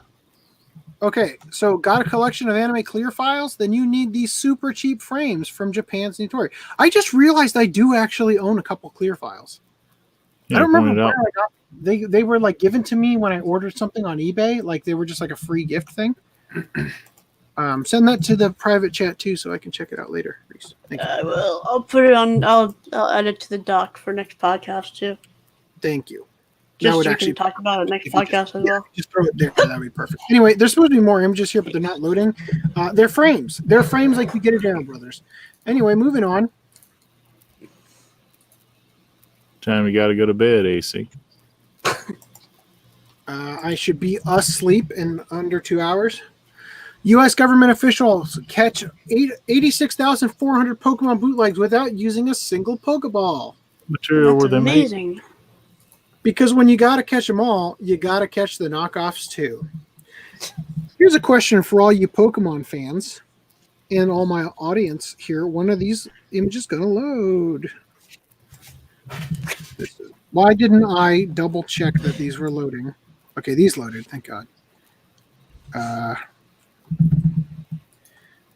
probably going to skip that article because it wasn't even that good. So you Load. skipped all the random merch news and went straight to the miscellaneous news? No, I'm pretty sure I went through the random merch already. No, I didn't. What the hell? Did I accidentally? Yep. What the fuck? No, I definitely opened them. Shit. You're The right. Clear files. Crap. All right. Shit. Well, in the meantime, Yeah. the Beyond the Boundary Steelbook, it's like the No Game No Life thing. It's like it's nice that I can get a Blu-ray collector's in DVD height, but it's a cuckening that I have to choose between the two to put on my shelf. I'll probably put this one on though because it saves shelf space. That's weird. Half of them just closed. I think maybe because what I had done was I selected the tabs and slid them over because I opened them and then I opened the next ones and they opened next to them. So I must have when I did the shortcut key to close the tab, it closed all of them. All right, here we go. We're good. That's just exactly what needed to happen today for sure. Like, absolutely not the worst thing that could have happened on this podcast. So watch this. When I select this tab, and then I shift select to this one, they all select. So that's probably what happened, is that I closed the tab while they were all selected like that. Anyway, I'll give this a second chance at loading. So there's a stalwart, non-raped Casca figure. Non-raped? Yeah, I like how they phrased it. Also, head back to... Thank you, Crunchyroll, for not having a cancer site that takes forever to load. Head back to UA High with these Confident Todoroki and Uraraka figures. So these are kind of neat. Although, I'll be real, if you stare at Uraraka's face a little too long, it gets a little creepy from that angle. Todoroki looks like he's channeling his James Bond.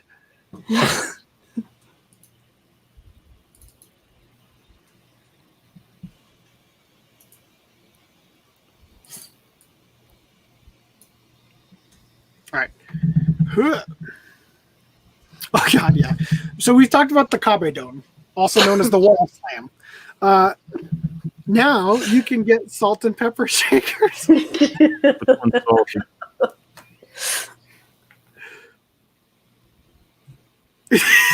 Okay, that answers it. It's not love if you're... Now it's just Heiling Hitler. Is...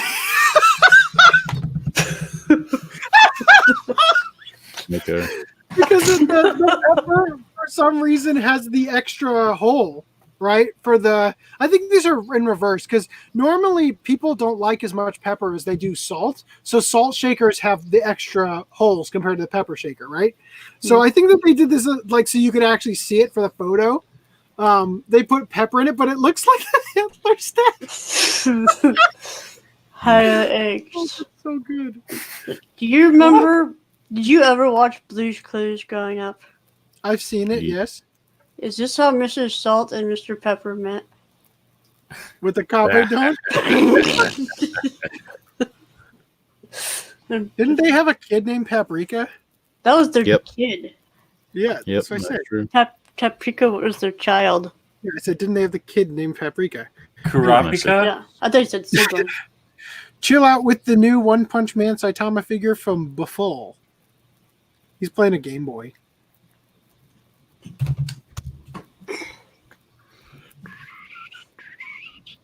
I mean, it's not the worst figure, but it's kind of the one that you It's just put on your- kind of lame. Yeah, well, you It just doesn't like represent who he you just is, sit even there though and it kind of it does. doesn't actually get a stand or anything. You know, like you just kind of like keep putting it, next to the other ones and like moving it around because you don't really have a place to display it. And every time somebody looks at your collection, they overlook it because the grander standing up figures next to it. Scrunchy Face Detective Pikachu becomes Pokemon the collectible card game promo card. Japan. That looks Weren't awful. they already a card for when you went to the movie, though? Yeah, but it's not in this one. What does it say? There's Coffee Pikachu in the Blu-ray. Or the one with him in the bar to have the coffee cup. Come on. Yes! Here we go. So, damn it. Can't win, AC. All right, here's the frames. Here they are. Hey, They're frames. They're frames. Amazing. Frame. You couldn't have Googled a photo of a frame. All right. You've been framed.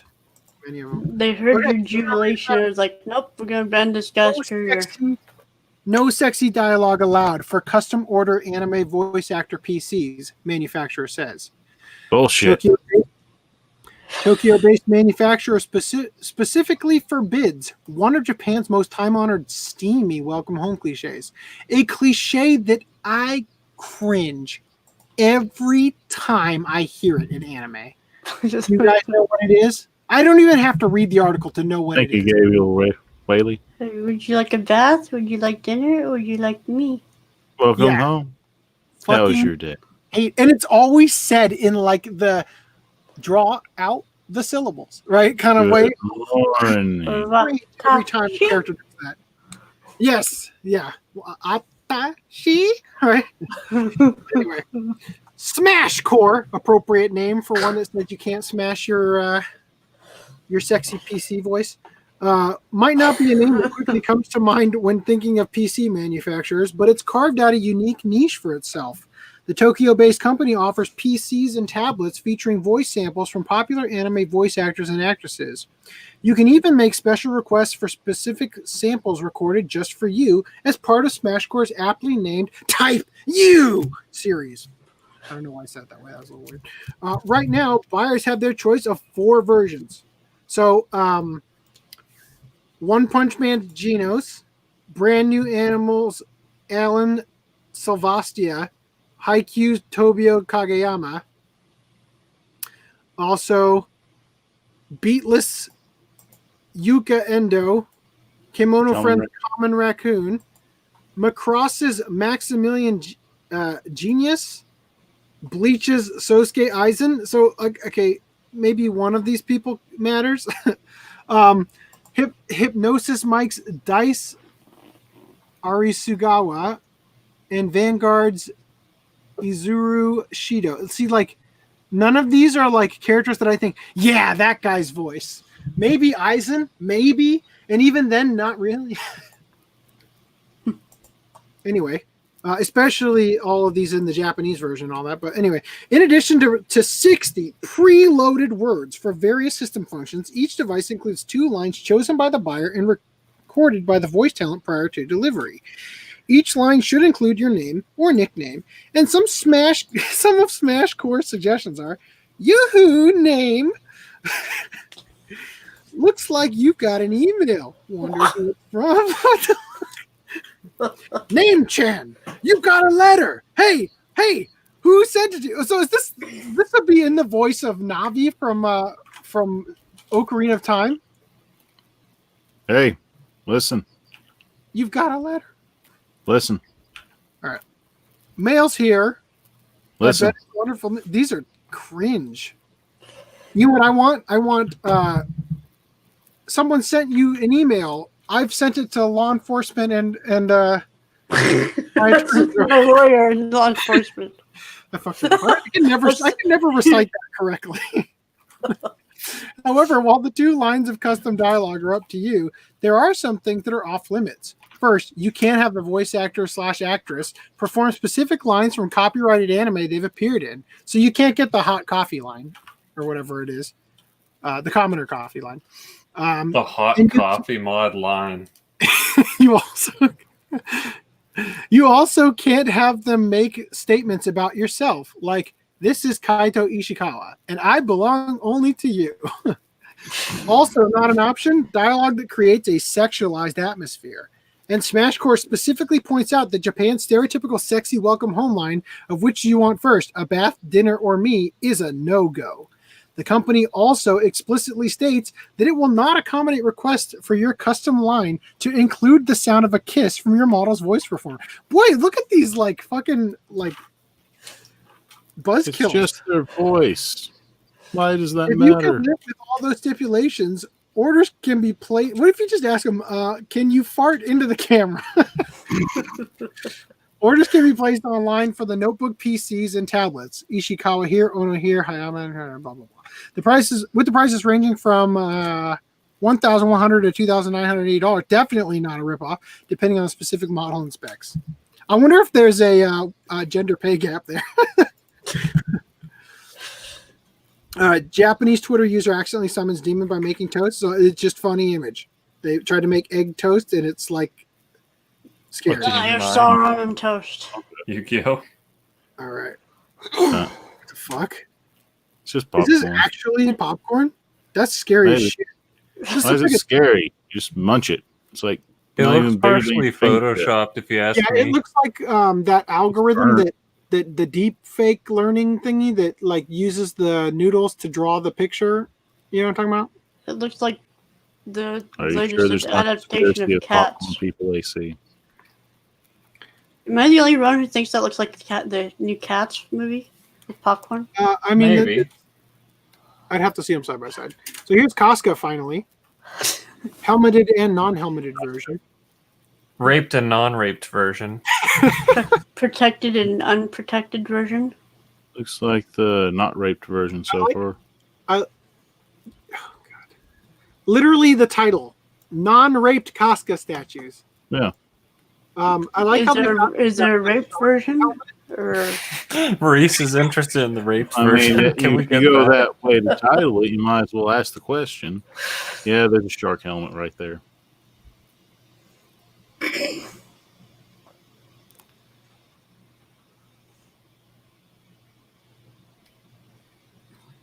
AC, you're muted. That looks interesting. Sure is, AC. Well, that's super duper. I hear you, buddy. I can't believe that official Sega Shop did this. I just contacted them to delete that. Your product. mic is not hooked up. I think your mic is connected We to your get- headphones. We get the article. How about we move to the next? Huzzah! Can you hear me now? Like 10 miles, Technically. 10 miles away, yes. God. If you're saying something, Okay. we're not hearing. So, all right, I want to address real quick a now 7-minute-old comment. Gabriel Whaley says, like the podcast, appreciate the videos and collecting manga, helped a lot. I appreciate that you liked them. Thank you for stopping by. Hey, So Cross, anyway, man. we've got the typical chronic fear of the rising sun flag in action, and Sega actually did drop the product. You know, if you try to get me to take something off Stealth Weeb, you know what I say? Get fucked. No. So anyway, here we go. We're back to Pokemon, guys. Ooh, a chocolate. We've gone full circle. Here's a question for all you Pokemon fans. Where's the best place to catch for Pocket Monsters? What a weird sentence. Where's the best place to catch Pocket Monsters might be a better way to phrase that. Those of you with a soft spot for Gen 1 species are probably saying the Kanto region. But Alola has some of the most unique breeds thanks to its tropical climate, and Galar allows you to catch new species exclusive to the latest Sword and Shield arc of the franchise. But if you're looking for Pokemon quantity, and especially if you're not too concerned with Pokemon quality, the best place this month was Harrisburg, Pennsylvania, as customs agents in the eastern U.S. city captured 86,400 Pokemon in plastic figure form, a number of which are pictured here. While a catch of that size would ordinarily suggest an earnest quest to become true Pokemon masters, in this case, the officials weren't trying to fill out their Pokedexes. Instead, the Pokemon were seized because they were counterfeits. Surprised meme Pikachu, hot pink Clefairy, and extra angry Flareon seem to be among the captured breeds. Look at this fucking Gengar. I know. Oh, I know. The bootleg Pokemon were packaged in 15 boxes sent from Hong Kong to an address elsewhere in Pennsylvania, and the containers claiming they contained, quote, plastic furnishing articles. That ruse didn't hold up when the boxes were inspected after coming into the country on May 4th.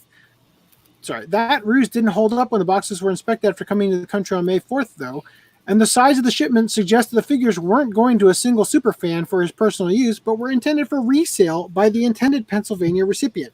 I'm sorry. Who the hell are you selling these to? Are you going to take a trip down to Mexico, where they probably have things equally as bad, and sell the Chinese ones just because they're a novelty down there? Like, these look like garbage. I've seen these sold at conventions where a dealer will just have these in like one of those plastic drawer bins that they just set out, dump out the figures, say like $3-4. $2 for $1. Yeah. Yeah. Yeah. Like with your purchase, 2 free Pokemon abominations. Yeah. U.S. Customs and Border Control appraisers Wow, estimated you the said that total. very C-wordy. Because I said patrol earlier. Anyway, U.S. Customs and Border Control appraisers estimate the total value of the shipment to be U.S. $603,936, which works out to roughly $7 per figure. No person is spending $7 for one of these abominations. Oh, it gets better at the Maybe bottom. meme shock face Pikachu. that seems like a pretty high price for what most true Pokemon fans should be able to recognize as a cheap knockoff pretty True easily. Pokemon fans. But with Pokemon being massively popular with the little kids, a lot of merchandise for the franchise is bought as presents. Sorry. A lot of merchandise for the franchise is bought as presents by parents and grandparents who aren't fans themselves. Yes, I don't care who you are. Nobody, grandma, grandpa alike, are buying these for $7 per figure. In addition, customs officials deemed the figures to be a choking hazard for young children and also expressed concern that as unlicensed and ostensibly untested products, the toys might be covered in paint with dangerous levels of lead. So remember, accept no imitation Pokemon, with the exception of the imitation Pokemon Ditto, of course. Okay. Yeah, I mean, if it's coming from China, you never know if it's going to have lead in the paint anyway, but whatever. Around these times, people would be scared of the Corona in the Pokemon from this shipment. All right. This is from last podcast. Japanese government proposes cyborgs and robotic avatars for all by 2050. Above diagram suggests Vegeta suits may be involved as well. Right? So this is basically the movie Surrogates, I think, right? With Bruce Willis. Needless to say, there isn't much good news floating around these days. It's hard not to turn on any media source without getting bombarded by stories of Pico Taro receiving rude comments online or companies recklessly mistaking the flowers of acacia. Okay, no. I don't need to just see the rest of your articles here. So it comes as a great relief that the Cabinet Office of Japan announced their initiatives for a future society in Japan under the Moonshot... I read that as Moonshoot in my head. Moonshot Research and Development Program. The program has the prime directive of creating a society which frees people from physical, mental, temporal, and spatial constraints by 2050. No longer needed to do your own thinking. We will do the thinking for you. Oh, that's what I get out of this. Freedom from brain limitations. Freedom from body limitations. Freedom from space limitations, being too fat. Common technologies. This can first be achieved by establishing the technology needed to allow people to begin piloting robotic avatars by 2030. By combining AI, biotech, and an ultra-high-speed network, a single person could control up to 10 avatars at once to perform a single task from the comfort of their own home and regardless of their own physical limitations. That's called real-time strategy, Age of Empires, right? If all this talk of avatars controlled by humans from remote locations sounds familiar, it's because it's just like the plot to the sci-fi box office smash hit that we all know and love, Tobor the Great. Yep, definitely Tobor the Ape Man and Tobor the Great. That's exactly what I'm thinking of, and not Surrogates. For example, let's say you wake up one morning and want to see what it's like to work on a fishing boat in the high seas. Well, you can just jack into a team of avatars stationed on each boat and try to get a nice haul of ship jet. And once you realize it's every bit as soul-crushing as Hemingway described, you can move on to something else. This fishing boat can also be run both by people and autonomously from time zones all over the world, 24 hours a day, without stopping or exploiting people. Yeah, because it's a fad. Yeah, you know what? Today, I feel like being a fireman for 10 minutes, and then that gets boring, and I'm going to go shoot some black people as a cop. Have you seen the movie Surrogates? Yes, seriously? That's why he was just saying it like 3 times. Oh,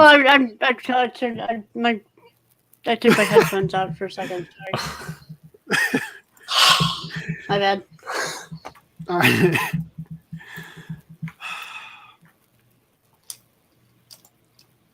I like how you've just made the awkward silence of my cop shoot black people joke so even more painful. The reason why they mentioned Torbo the Eighth Man is because it's the first It's Android. not Tobor the Android Eighth Man. cyborg It's Tobor the Great.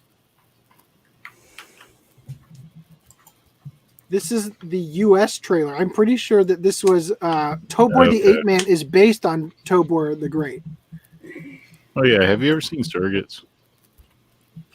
No, Hey, can Brad, you tell have me you seen the Surrogates synopsis? before? That's like a really similar Is there any movie. popular actors like Bruce Willis in it? Does he wield dual FNP 90s in that movie? Is that See the a one lot where of he Bruce does Willis that? movies, but yeah, he does that too. Hey, Brad, have you seen Surrogates? Because I haven't. Terrible hair.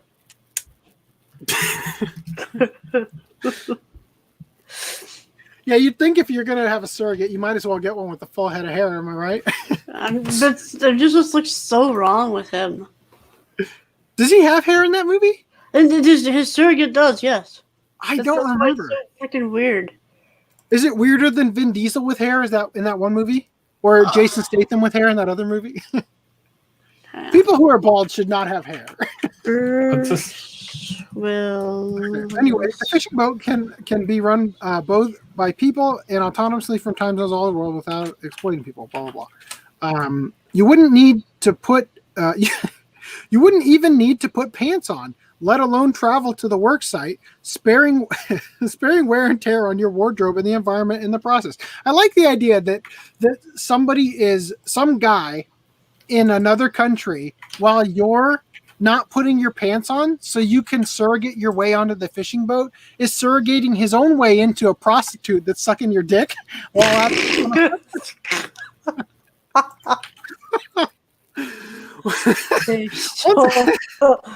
Once implemented, the number of usable avatars.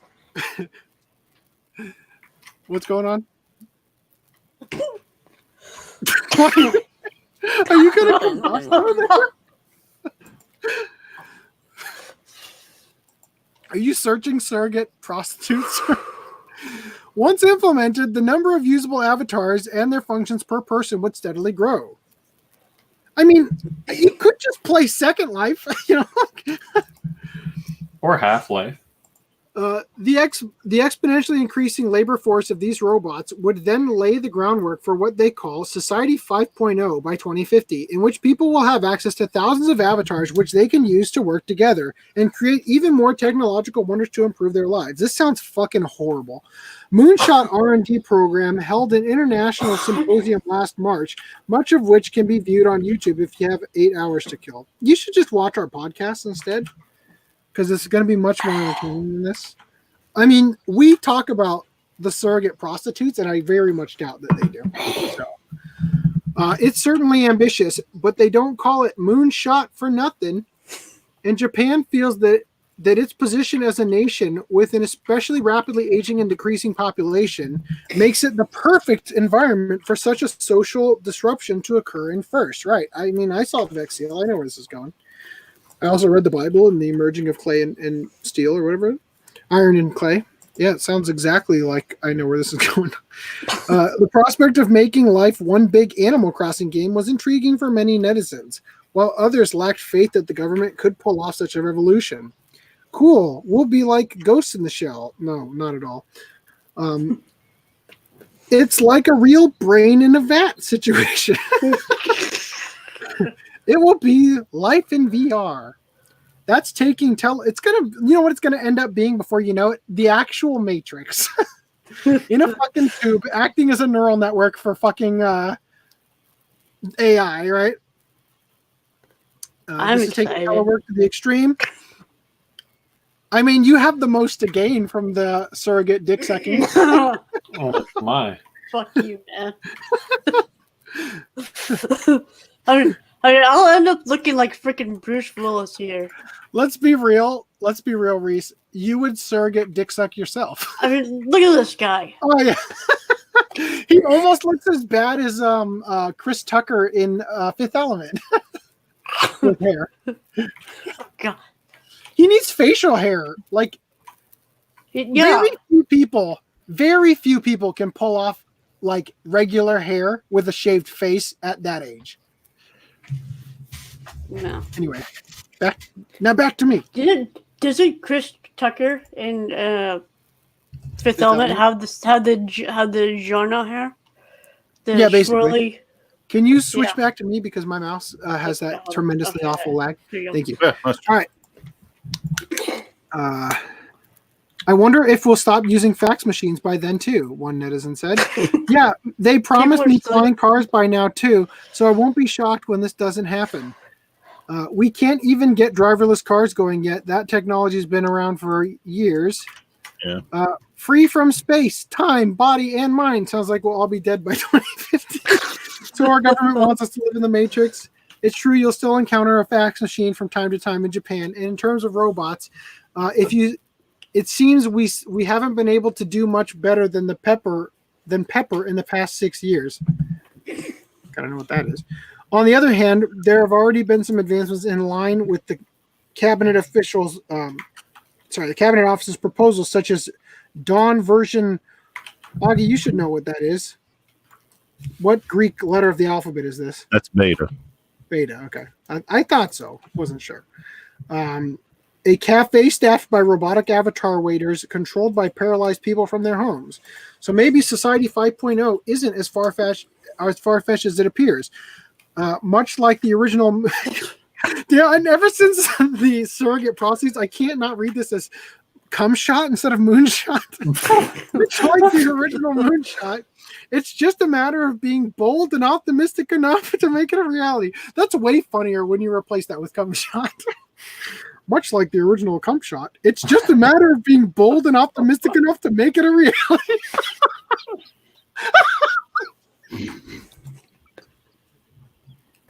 Ooh. Do you think that can be incorporated into the light novel? Are you bold enough? Oh, that was good. Okay. Oh God, no. But we want to talk to Pepper. If that thing's the surrogate prostitute, all bets are off. Yeah, okay. Wait, we've seen this overpass before. What's going on now? This is the same one from last week. I didn't read it last week. Outrage sparks. Tokyo truck driver abandons body of suicide victim. Claims the body was a, quote, doll. The Tokyo Metropolitan Police have begun to investigate, searching for the man behind this cruel act. At around 4:30 a.m. on May 14th, a woman took her life by jumping off a pedestrian bridge in Tokyo's northeastern Adachi district. Upon impact with a truck moving beneath the bridge, the woman passed away immediately. However, the driver of the truck carried on for nearly 2 kilometers before noticing an unusual weight on the truck's loading tray. I mean, 2 kilometers? That's 6 feet. Yeah, no, I'm thinking 2 kilometers, not No, 6 no, I'm feet. thinking meters. I'm sorry. meters is 3 feet. So I'm thinking if that was 2 miles, that'd be like 2 minutes. You drove for 2 minutes. right? Kilometers I don't are think shorter that- than miles, so Yeah. So I think that this is like a minute and a half. You know, yeah, it's if not you're really going that. 60 miles an hour or whatever. Anyway, common sense dictates that in such a situation, one would pull off at the side of the road, investigate, and alert local authorities upon discovering the body, as failure to report a deceased body is constituted as a crime. So, A kilometer is about half a Is mile. prostitute as a crime? well, I know how far a kilometer is because of all the Pokemon Go I played back in the day. 2 years ago. And I joked that the U.S. release should have just done miles because we have an obesity epidemic over here anyway. Make those Common passes sense. go farther. Yeah, exactly. Instead of taking this course of action,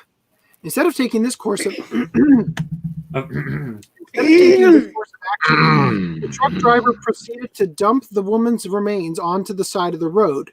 A taxi driver behind the truck, who is the case's only eyewitness, called out to the truck driver, possibly wondering why he was stopped on the side of the road with a woman's body. Rather than relaying what happened to the taxi driver and working to contact the police, the truck driver merely told the other man that the suicide victim's body was, quote, a doll, re-entered his truck, and drove away. So he's littering. Yeah. This is how Chobits started, I think. Many Japanese netizens were expectedly outraged at the heartless actions of the truck driver, voicing disgust and demanding justice for the treatment of the woman's remains. It's scary at how the truck driver is just way too cold. It's scary at how you structured that sentence. I wonder if this bastard was drunk. Otherwise, how else could he have done something so inhumane? Is he working for a black company?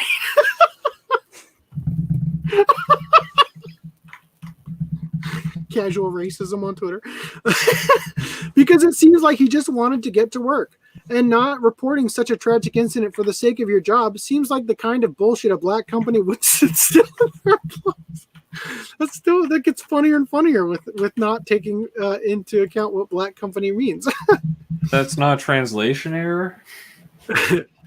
No matter how we've talked about black companies in the past. I'm going to pull up that article so we can just be refreshed on what it is.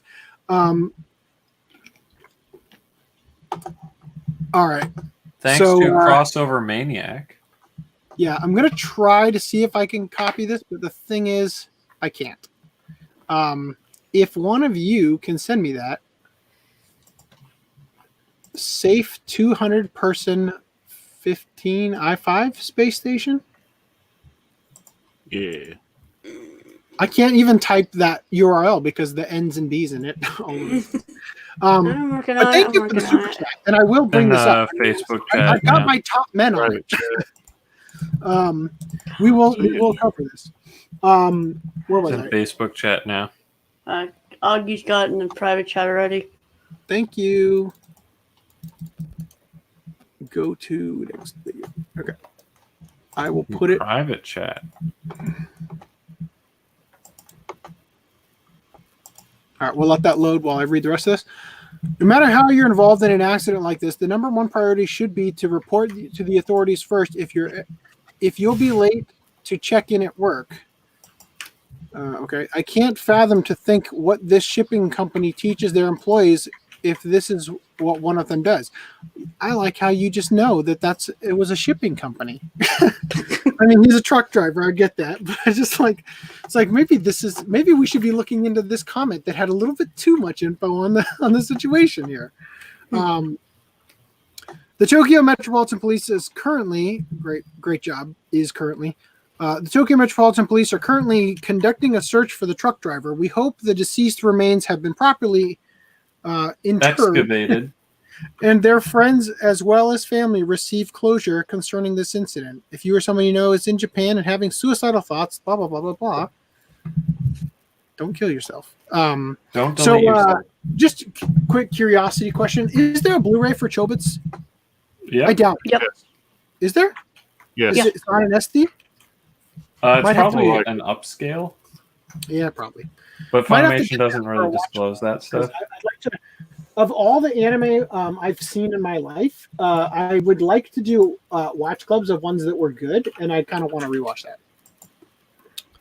I don't mind it. talked about this one. This is the it being I illegal. already know the title for that podcast. Underwear. It was made in 2002. There's no way it's not an upscale unless they were making Cell for whatever reason. I think they were animated on cells, but anyway, spend a shift working in a terrible soul-crushing Japanese company at the special Tokyo event. Black Holiday. Okay, well anyway, I don't need to read more about this. I think it's funny though. I like my interpretation of that tweet better. It was just being obscenely racist. The cum shot? No, the black company. Company? All right, here we go. I accidentally moved the window. Just give me a second to put it back in. There we go. 200 person L5 space station. Okay.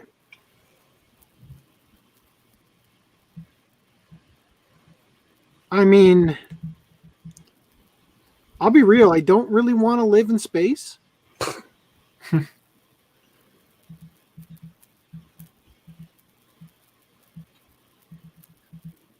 Are we going to talk about how much I get paid to live in space?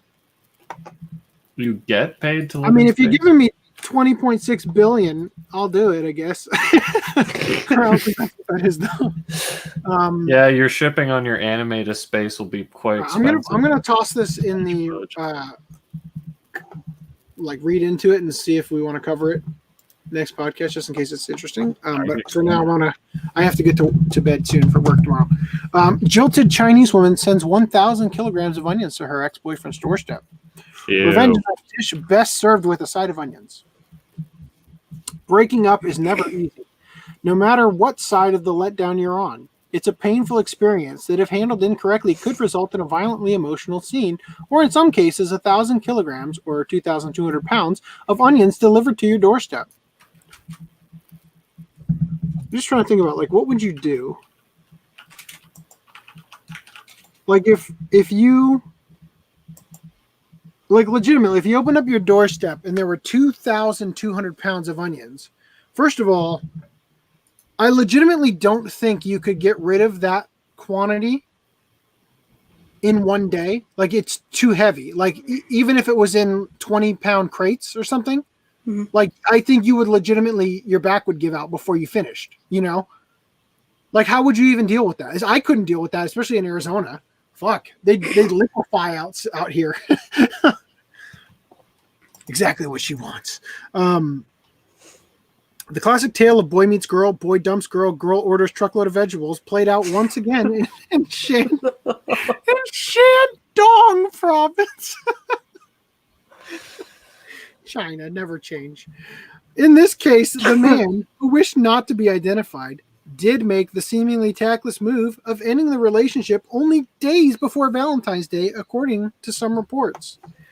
It was timing that would come back to haunt him a few months later.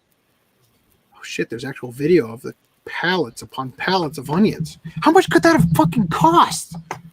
Yeah. Her loss, his gain. He just needs to find a field ASAP.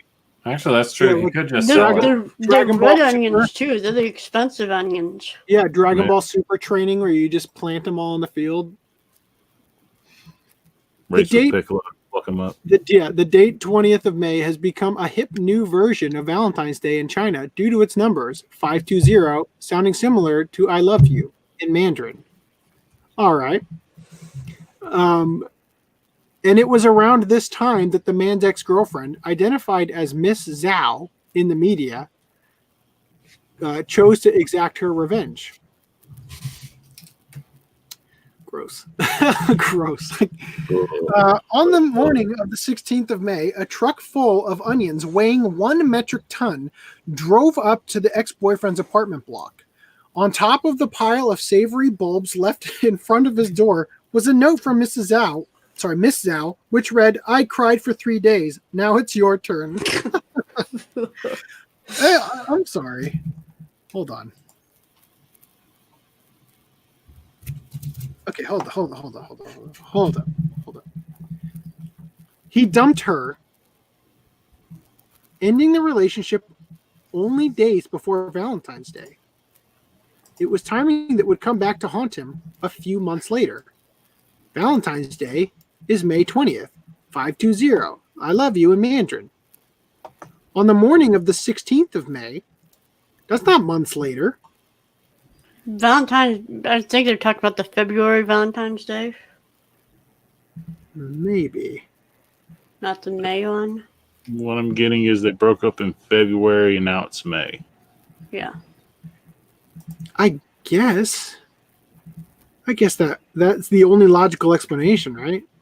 Yeah. Now, poetically, it makes perfect sense, but I wonder about the effectiveness of sending a large amount of long-lasting and delicious food as an act of revenge. I have to admit that I'm getting a little jealous of this guy.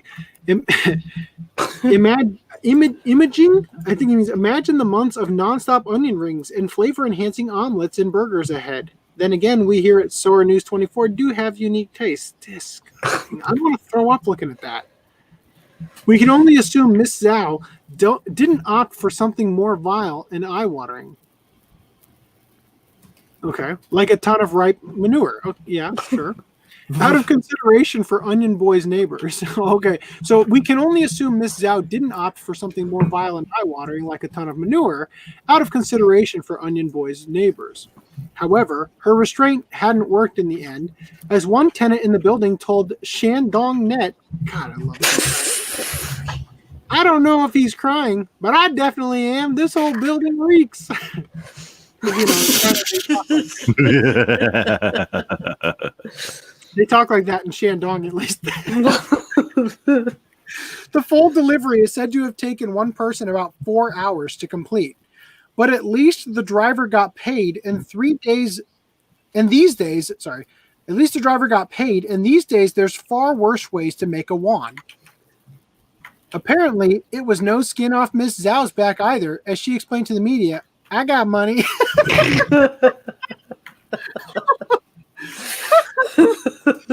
Onion Boy explained to reporters that part of the reason he broke up with Miss Zhao was her over-the-top and dramatic behavior.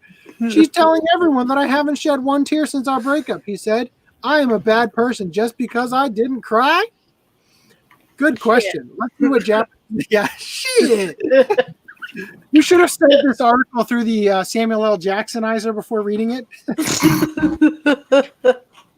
Good question. Let's see what Japanese netizens think about all this. You guys didn't proofread this one. I hope this didn't trigger an onion shortage. I wonder if that guy needs any dinner guests.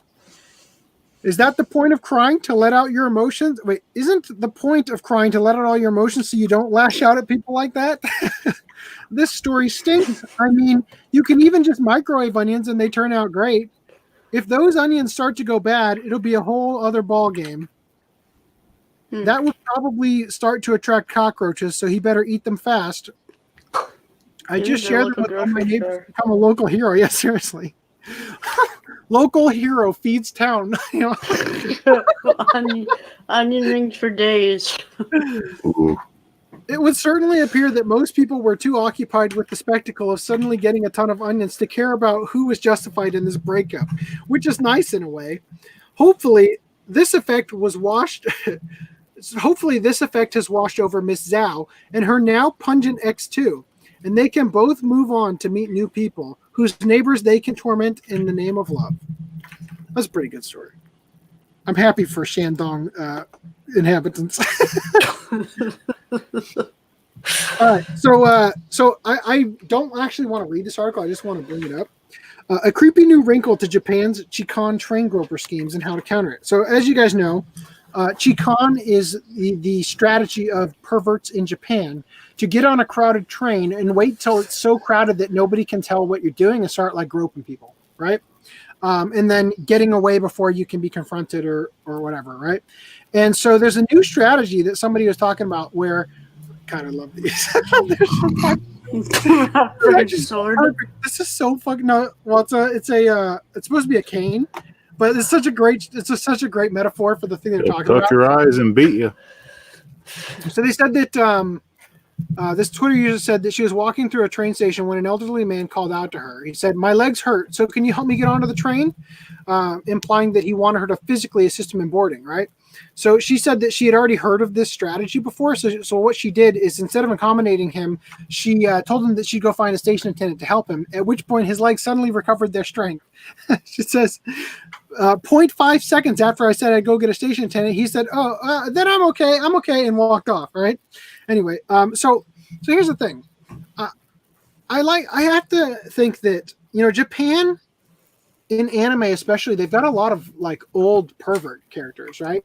And you could see that they kind of normalize this behavior in their media, and they've even gone so far as to try to reform Master Roshi in Dragon Ball Super, right? Yeah. To try to like get rid of that normalizing of the behavior.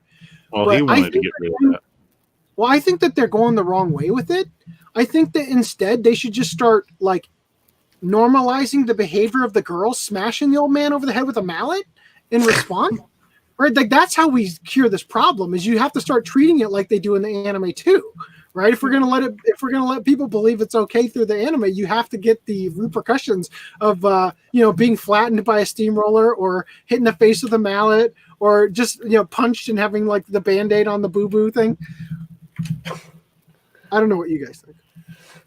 But I don't want to see the old pervy anime characters going away. Also, giant undersea bug in Toba Aquarium poops for the first time in 2 years. Now, this when I first saw this, I was like, wow, slow news day, right? But this is one of Master Blaster's greatest articles in terms of how I just skimmed it. It was really funny. So apparently, eating a shark's face alive will bind you right up. They'll come back to that. Don't worry. A momentous event took place in Toba Aquarium on the 26th of May when the keeper at the facility's five giant isopods discovered fecal matter in the tank. This would be the first time since April of 2018 that even a trace of poop had been found. Giant isopods are relatives of those bugs kids play around the world. Giant isopods are relatives of those bugs kids around the world play with by poking with a stick so they curl up into a ball. Pill bug, potato bug, roly-poly, or doodle bug are among these things many common names. And a fun fact about them is that they are among the very few crustaceans that live on land. Boy, you have made roly-polies ruined forever with how gross the giant version of them look. Even in the ocean, it's a whole other story. The giant isopod can grow to about half a meter and would likely not be as fun to poke with a stick. In fact, here's a famous video from a few years ago showing one eating a damn shark. Eating the face off of a shark. It's not this shark, okay? It's a different shark on the right side of the screen. Oh shit! See the underwater roly-poly attacks the It's shark. using the Isn't the beauty of crocodile the water approach. amazing? No. I mean, if killer ants are going to kill this scorpion, I'm cool with that. You want ants in your house? No, but if they're going to kill the scorpions outside the house, I'm going to just show that to my wife later because she'll get a kick out of it. Oh, yeah? Oh, damn it. The video's playing. Boy, that was some awkward music. Oh, dear God. Stop playing. Okay. Oh, it's still playing. Hold on, guys. I'm learning about hyenas. Do they laugh? No! Do they kill their prey or do they scavenge? Okay, back to StreamYard. Sorry about that. For the most part, they tend to be pretty low-key creatures, though, and no one knows this as well as Toba Aquarium, who since 2007 have been trying to understand as much about these largely unknown animals and improve methods of caring for them. Crossover Maniac with a $5 super chat, thank you for that, says the only person who benefited from the onion breakup was the farmer that sold the onions.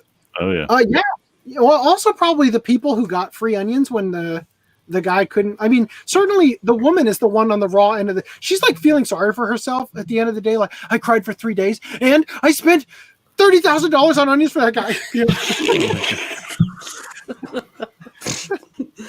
I have mad. Holy shit, that's enormous. Okay. All right. It hasn't always been easy. In 2014, one of their first giant isopods, number 1, died after having not eaten for 5 years. Well, shit. A video from 2013 showing attempts to feed number 1, which would simply play with its food and pretend to eat. Little bastard. Well, I mean, maybe they don't want to live in captivity. Maybe it's a what do you know they do in A protest? Yeah, you know what they do in prison? They do a not a fast. Is that what it's called? A fast? I know it's like legitimately what it's called, but hunger strike. Yeah, like it's doing a hunger strike till death, right? Starvation as a way of escaping prison sentence. It just takes 5 years for these fuckers. Anyway. While 5 years is an amazingly long time for any creature to go without eating, it has become clear that despite their occasional outburst of voracious eating as seen above, giant isopods have a very slow digestive process. Others have gone as long as 6 years and lived to tell the tale. This time it resulted in a much happier ending for the 5 isopods, which were introduced to the facility in Toba City, Mie Prefecture in 2013. Moreover, the feces was found to contain scales of a fish not served by the aquarium. Fuck, man. This means that the food which went into making this poop must have been consumed over 7 years ago, before they came to the aquarium. So what you're telling me is they're on a hunger strike.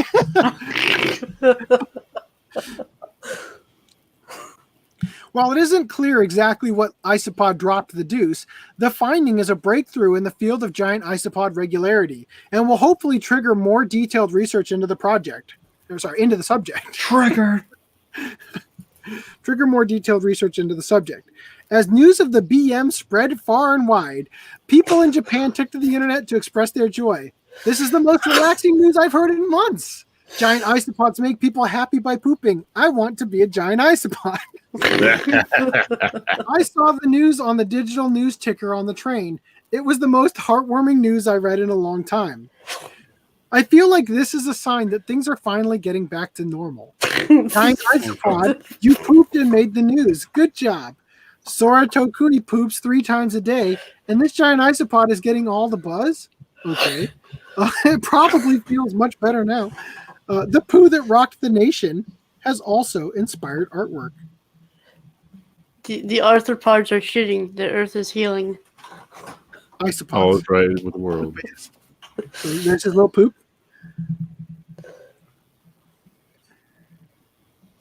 I don't understand why that says Usagi Men. Okay. Oh, Usagi Men is the name of the artist. Okay, that makes more sense. I'm like, what the fuck? Usagi is rabbit. That's why that was confusing. Anyway, okay, this is the best. And virtual YouTuber, virtual giant isopod, held a mock press conference in honor of the news. We must scroll down and see this news. Right, so they have oh, it's so good. What a great fucking, that's such a great joke. Anyway, it would certainly seem that the recent lack of good news in the world today, it would certainly seem that with the recent lack of good news in the world today, everyone agrees that it's good it's good to know that at least something isn't full of shit anymore.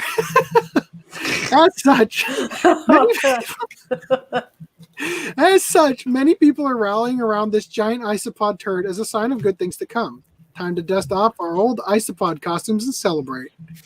Oh yeah. Meanwhile, marine biologists are no doubt happy about the news as well. But further research is likely to take an incredibly long time given the crustacean's amazingly slow digestion. It's also worth looking into whether, much like with the garden eels, the lack of human visitors to Toba Aquarium has been having an effect on giant isopods.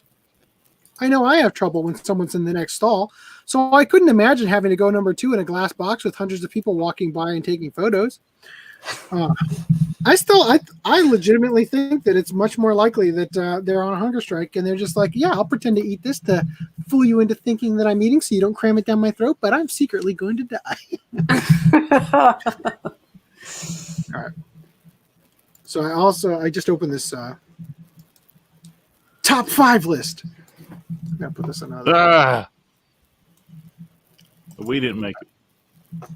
Oh fuck! I forgot to whitelist this for my. This sounds really funny. Hey, that's my country's news. Oh yeah, 2 accused of smuggling ex-Nissan boss out of Japan in a box. Alive? He looks quite angry about this situation. Washington. A former Green Beret and his son were arrested Wednesday in Massachusetts on charges they smuggled Nissan Motor Company chairman Carlos Ghosn out of Japan in a box while he awaited trial there on a financial misconduct charges. They're on financial misconduct charges. Michael Taylor, a 59-year-old former Green Beret and private security specialist, and Peter Taylor, 27, are wanted by Japan on charges they helped Ghosn escape the country in December after he was released on bail. The Taylors were arrested by the U.S. Marshal Service in Harvard. They appeared before a federal judge from jail via video conference wearing orange jumpsuits and tan face coverings because of the coronavirus pandemic. Okay. It's like that's a funny way of saying they were in blackface. Assistant U.S. Attorney Stephen Hastings said. Assistant U.S. Attorney Stephen Hastings said Japan plans as quickly as possible to submit a formal request to extradite the Taylors. I like how they're more interested in getting the Taylors out instead of Ghosn back or whatever. Carlos Ghosn.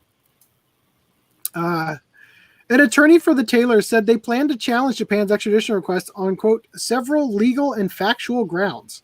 Quote, Michael Taylor is a distinguished, I read that as disguised. Michael Taylor is a distinguished veteran and patriot, and both he and his son deserve a full and fair hearing regarding these issues, both before the courts and the executive branch, Paul V. Kelly said in an email. That must be their legal counsel. The tale of the daring escape began on December 28, 2019, when Peter Taylor arrived in Japan and met with Ghosn at the Grand Hyatt Tokyo for about an hour, authorities said. Just before 10 a.m. the next day, Michael Taylor flew into Osaka, Japan on a chartered Bombardier Global Express jet from Dubai with another man, George Antoine Zayak, carrying 2 large black boxes with them. The elder Taylor was experienced with sticky situations. Over the years, he has been hired by parents to rescue abducted children, gone undercover for the FBI in a sting on a Massachusetts drug gang, and worked as a contractor for the U.S. military in Iraq and Afghanistan. Sorry, when I was reading that part about him helping parents with abducted children, I thought it was going to go like into North Korea and bring people back. Which I just, the picturing him walking through customs of North Korea with like a giant suitcase with people in it just tickled me. The last assignment had landed him in a Utah jail for 14 months, caught in a federal contract fraud case that upended Taylor's family and finances before he agreed to plead guilty to 2 charges. It's not clear yet how Ghosn hooked up with Taylor. At their arrival, Taylor and Zayak, his Lebanese-born colleague, told airport employees they were musicians carrying audio equipment. Meanwhile, Ghosn, who was out of custody and on a hefty bail, headed to the Grand Hyatt in Tokyo and met up with Peter Taylor in his hotel room, authorities said. The elder Taylor and Zayak joined after a brief stop to rent a separate room near the airport, and soon after their arrival, the group left the Grand Hyatt and split up. Peter Taylor headed to the airport to hop on a flight to China, court documents said.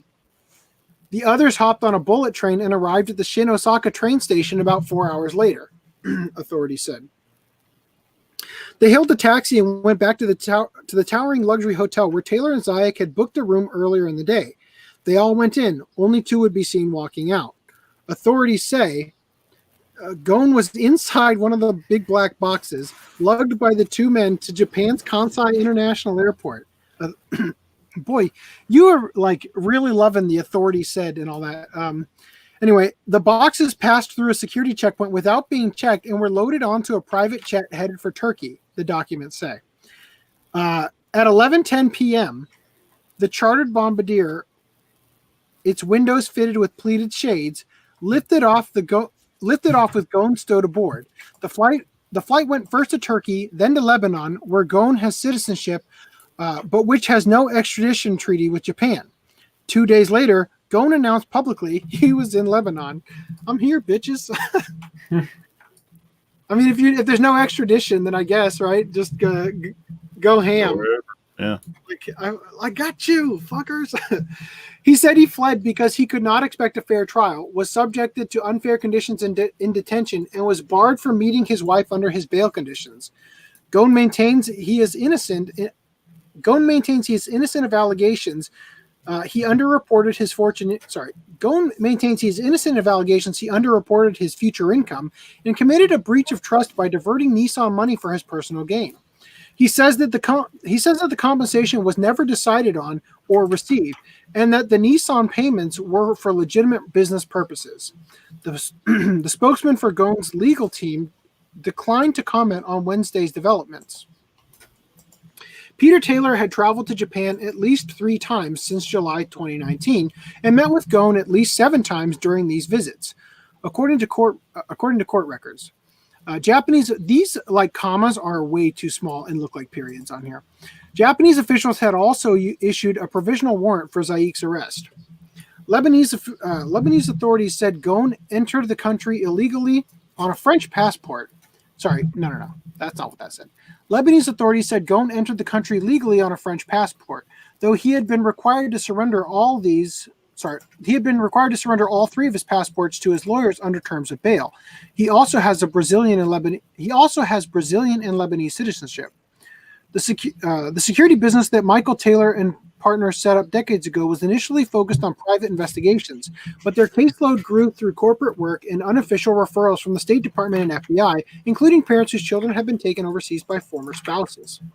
In 2012, federal prosecutors alleged Taylor had won a U.S. military contract to train Afghan soldiers by using secret information passed along from an American officer. When Taylor learned the contract was being investigated, he asked an FBI agent and friend to intervene, prosecutors charged.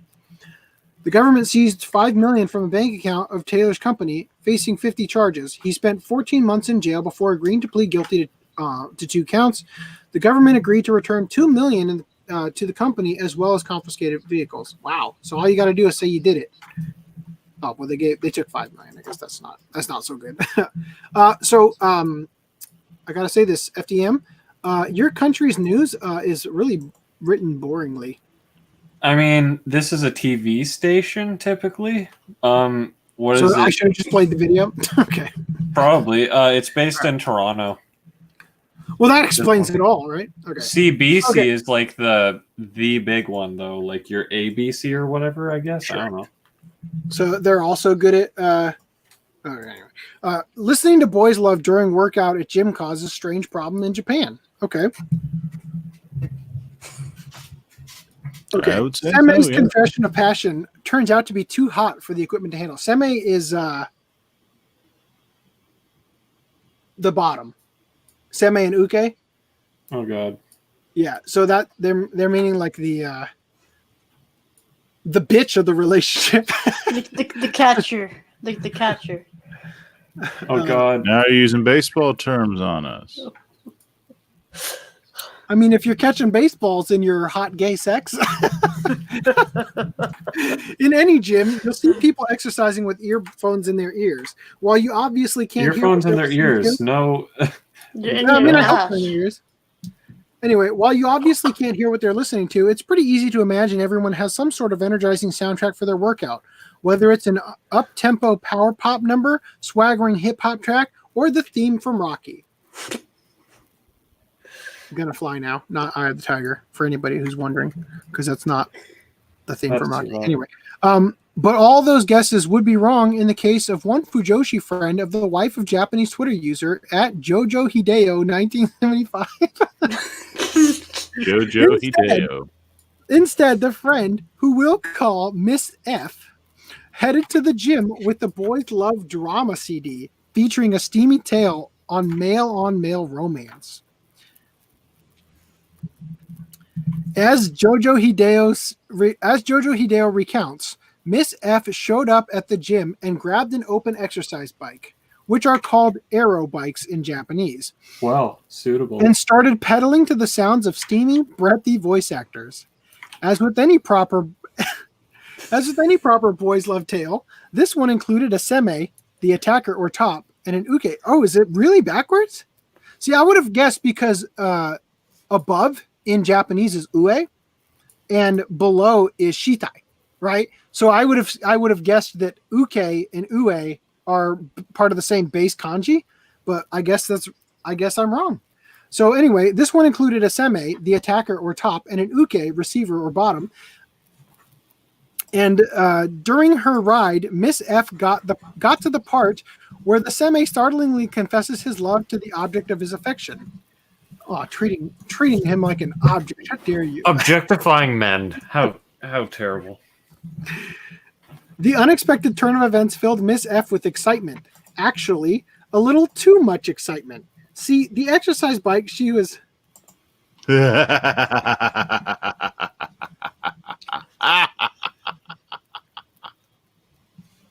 Okay. I mean, as if you had to drag it out of me. where was I? A little too much excitement. See, the exercise bike she was using had a device to measure the user's heart rate. And when combined with her already elevated rate from the workout, the extra exhilaration of the seme's declaration sent Miss F's heart rate soaring to apparently dangerous levels. A warning alarm suddenly blared out of the bike speaker, and employees quickly came rushing over to clean the seat off, rushing over to see if she needed medical assistance. Not wanting to divulge the details of the stimulating oral accompaniment for her not wanting to divulge the details of the stimulating oral accompaniment for her fitness session, I'm a little annoyed that the word oral It's pronounced spelled with an the same way. No, so when it's AURAL, it's related It's to for the your I learned that in but it college. seems like when you're saying that's in It sounds verbal. yes, because when you verbalize something, you're doing like an oral presentation.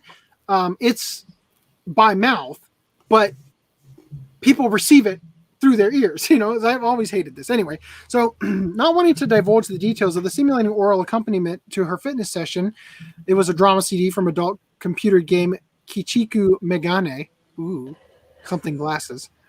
Jojo Hideo reports, Miss F acted as innocently as she could. How strange, she told the gym staff. There's no way my heart rate could have gotten that high from pedaling. I wonder if there's something wrong with the sensor. As she furiously wipes off the seat. On her next visit to the gym a few days later, an under maintenance notice had been taped to the bike, with the staff apparently still unable to find the source of what they mistakenly thought was a purely mechanical error. A tale of sweaty passion brought online comments such as, "It's like the aero bike became an aero bike." Yeah. The poor exercise bike, it did nothing wrong. The excitement from boys' love can kill you, so please exercise caution in regulating the amount Exercise caution. We should Exercise probably bike. ban boys' love consumption in gyms and hospitals for safety reasons. Provided the sound isn't leaking out so others can hear it, you can make the argument that listening to stimulating drama CD to help get your heart pumping is a clever workout trick. Just don't overdo it, though, since an exercise bike that's mistakenly treated as broken is one less piece of equipment that for others to use. And make extra sure to wipe off the seat when you're done. Yeah, seriously, I'll just be real. I don't think that this is a good strategy for anybody. I mean, I guess if you're like an exhibitionist or whatever, like you kind of like get off it, like the doing it in plain sight kind of thing. But it's pretty nasty, and you're probably gonna get like kicked out. All right. I mean, isn't that exhibitionism as a whole the thrill of getting kicked out? True, I guess. Last thing here: Japanese man imprisoned in Australia for 16 months over 1,000 counts of child porn. Now, I'm not even going to bother. How do they count it? Is it like the individual video images? files? Yeah. So it says I'll read it. It's not that long. The aftermath of an arrest that took place in November was unveiled as a Japanese man who allegedly tried to bring over 1,000 child porn images and videos into Australia was sentenced to 16 months. A court in Australia's Perth recently handed the 31-year-old Japanese man a guilty verdict after 1,091 counts of child porn videos and images present on his phone were discovered. Traveling from Tokyo to Perth back in November, the man had his luggage and electronic devices searched, initially leading to the discovery of 200 images and videos as further investigation exposed even more. A press secretary was quoted as saying, quote, it was not exposed how the airport chooses which people for inspection. And, quote, in this case, a man was selected to have the contents of his luggage and electronic devices searched, end quote. The criminal will be imprisoned in Australia for as long as 8 months, but he can be granted parole if he pays the 5,000 Australian dollar cost for the remaining 8-month duration. It's kind of funny to me, like, oh man, thousands of children have been victimized by this pervert. 16 months, and I'll just give us 5,000 Australian dollars, which is pretty much worth nothing. Well, actually, is the Australian dollar worth more than US dollar right now? I think it actually might Less. be. It's less. It's like exactly the Canadian dollar. Okay, most so of it's the like time. it's like a penny. This is like Yeah, a it's penny. a penny. Anyway, One Australian dollar is worth 66 cents. And yeah. probably So this is like the Canadian dollar is $3,000 actually higher. maybe? Anyway, the Japanese man's tourist visa was canceled upon his arrest, and he is expected to be sent back home to Japan once granted parole. Those caught either importing or exporting child pornography from Australia can be sentenced up to 10 years in prison or fined as much as 525,000 Australian dollars. Many will no doubt be curious whether or not the quote child porn in question was merely drawn artwork, considering the light sentence, as Australia has rather cucked perspective when it comes to chunks of silicone. So I don't know. We never know with Australia. They're so quick to grab anybody.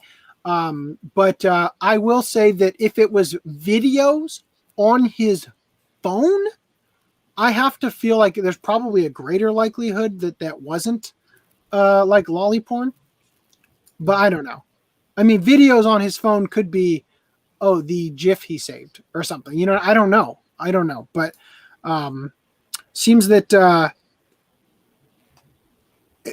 their lack of transparency on at least telling us that leads me to believe that they might actually still be, throwing the book at people for victimless crimes, which is not cool.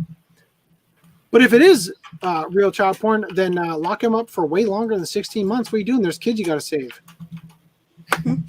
That's why we suspect it.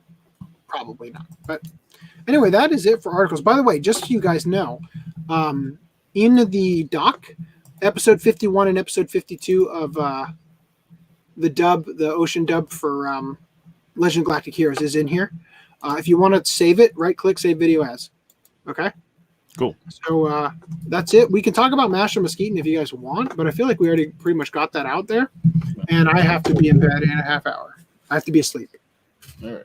That was good, but it didn't end, and that's kind of expected. I thought they kind of cucked you of the ending though, because they showed that like single shot of like this artistic rendition of he did return home. It's like, I don't care if you allude to it. Show me him returning home. I just want like that confirmation of, Muskie, you're back. That's all I want. I kind of feel like he's better off without Inaho. Well, I don't know. I've always wondered why she's always in her room. She's always themed around with clocks everywhere when she has no time, ability, or power. I think it was a metaphor for the fact that she's trying to get the O part while she's still young. Right. Okay. So like the clock is like time's Ticking. ticking. You're only getting older. The thing is, after she realized, like, it's dumb to be immortal from the oop art or whatever. It's like, okay, then just be a vampire then. If that's just do it then. I loved his like wife. It was like, I don't have to wait forever. I only have to outlive you, right? Oh yeah. That whole build up into the cat fight with all the bimbo foo you can imagine. That cat fight about, no, I'm gonna bite him or whatever, or no, what was it? Yeah, I'm gonna let my blood drop on it. I'm like, dude, if what's her name? Camilla? If she gets her blood on Mosquito and revives him, Inaho can just stab him again and then like make the pact again. Like that would be another way to continue the cat fight. So I think that I think that sort of subtextually what was binding him to Inaho in the first place was that in the opening of the show she dropped the blood into the coffin. Mm-hmm. I think that was her way of controlling him as a vampire, right? And so that's why he was bound to her. So I think that was why it was a dire need, because if he wasn't bound to her and he was instead bound to his ex-wife or wife or whatever you want to call her, that like they might just eagerly leave and not have a chance for her to kill him and live in outer space. I don't know, So I don't know. I feel like it made sense. That it was a more dire situation than you might immediately think. To let him. But also, it's kind of like a real dick move to be that fucking controlling. Like why are you in a relationship with, or even desiring to be in a relationship with someone that you have to control every aspect of him? What are you wrong for? Oh, she is young, so trying to capture that. We're going to use that excuse for Ron on our interview too. He's young. Let him go, guys. 60. That's the new 6. Okay. All right. So yeah, I just to reiterate and wrap things up, I think that I'm glad I watched it. It wasn't at all what I wanted it, or like what I expected it to be, and I was a little bit disappointed because I was kind of expecting like Mr. Mosquito, the PlayStation 2 game. Oh, yeah. I was kind of expecting something like actually mosquito themed, and I thought it was going to be quirky and funny in that way. And it was quirky and funny, but just like, I don't know, I feel like I was baited in with promise of some weird quirkiness to the vampire. I only got that promise because you mentioned he's a mosquito. What the? Otherwise, what am I supposed to take out of it? He's a vampire mosquito. That's what I'm thinking about. Anyway, all right. So are you guys, saying all vampires are mosquitoes? All mosquitoes are vampires. Ooh, Wes Niles over here. Watch out. All right. Remember, but like, subscribe, ring the bell, join our Discord. If we get Toye on here, Join one of the first questions I'm going to ask him is, how do you pronounce Jay Sean's last name? There you I want to go. get. I want to get. Lemoyne. It is Lemoyne, It's Lemoyne. Lemoyne, or something like that. Because that's even more pretentious and annoying, which is why I stopped calling him that. Because I legitimately thought that was probably how you pronounce it. I don't know, but I started calling him Lemoyne just because I felt like it sounded less pretentious. Probably how he tells everybody to pronounce it, even though that's not how you're supposed to pronounce I it. don't know, but I want to hear from the horse's mouth. But I don't think Monica's going to be on the street. Damn it, that was the meanest thing I've said about them so far. I'm so nice to these people too. Like legitimately, I couldn't hold that one back. All right. Anyway, guys, I need to go to bed. I've got work in I have So to what get are up. we watching for the next Watch Club? Thank you, Bastard. Rhys. Next podcast we are watching Bastard. Unless we do we do Ron Toye interview, which I don't know because like this overtime was supposed to end this week, but it didn't. I don't know where Bastard is. Augie's got it up on the screen. Augie's got one he can show. Yeah, but I'm just looking for mine because I gotta watch. Oh, here it is. Right Here, show mine. Yeah. Dark Schneider. Dark Anyway, Schneider. so have any of you seen it other than Augie and I? Nope. Does No. it kind of feel like it's going to be Weathering Continent again? No. I didn't watch that, so I won't know. No. I meant based on the image. Anyway, all right. Well, it's been a long time since I've seen it actually, so I don't even remember. But I just remember the slime that melts clothes or whatever. But if that doesn't entice you, I don't know what will. All right. Thank you guys for hanging out with us for the last 4.5 or so hours. And I hopefully will be back on next Thursday. One of the reasons I chose to make sure that we did this podcast, even though it's kind of difficult, was because the articles weren't that bad in terms of like it was doable, and I felt like it was worth it to crank through those so that next podcast, if we do have a big topic or Ron Toye discussion or something like that, that we don't overload the next one. Anyway, thank you guys for your continued support. Crossover Maniac, I really appreciate you and Versus C Greenline 743 with the super chats. That's No, we don't care about the other one No. that you just brought. Who's the one that you just mentioned? Versus Seed? Seed? Yeah, it's like no. Versus Seed wasn't the one who did it. It was Greenline. We don't 743. appreciate Versus Seed. I appreciate Versus Seed in different ways. Anyway, also, thank you, Jesus Christ, for stopping by. We appreciate your Thanks, Jesus. I appreciate Come on the back, blessings from your yeah. father that you gave to us. So anyway, I'm gonna go to bed. Talk to you guys later. Night. Later. Bye.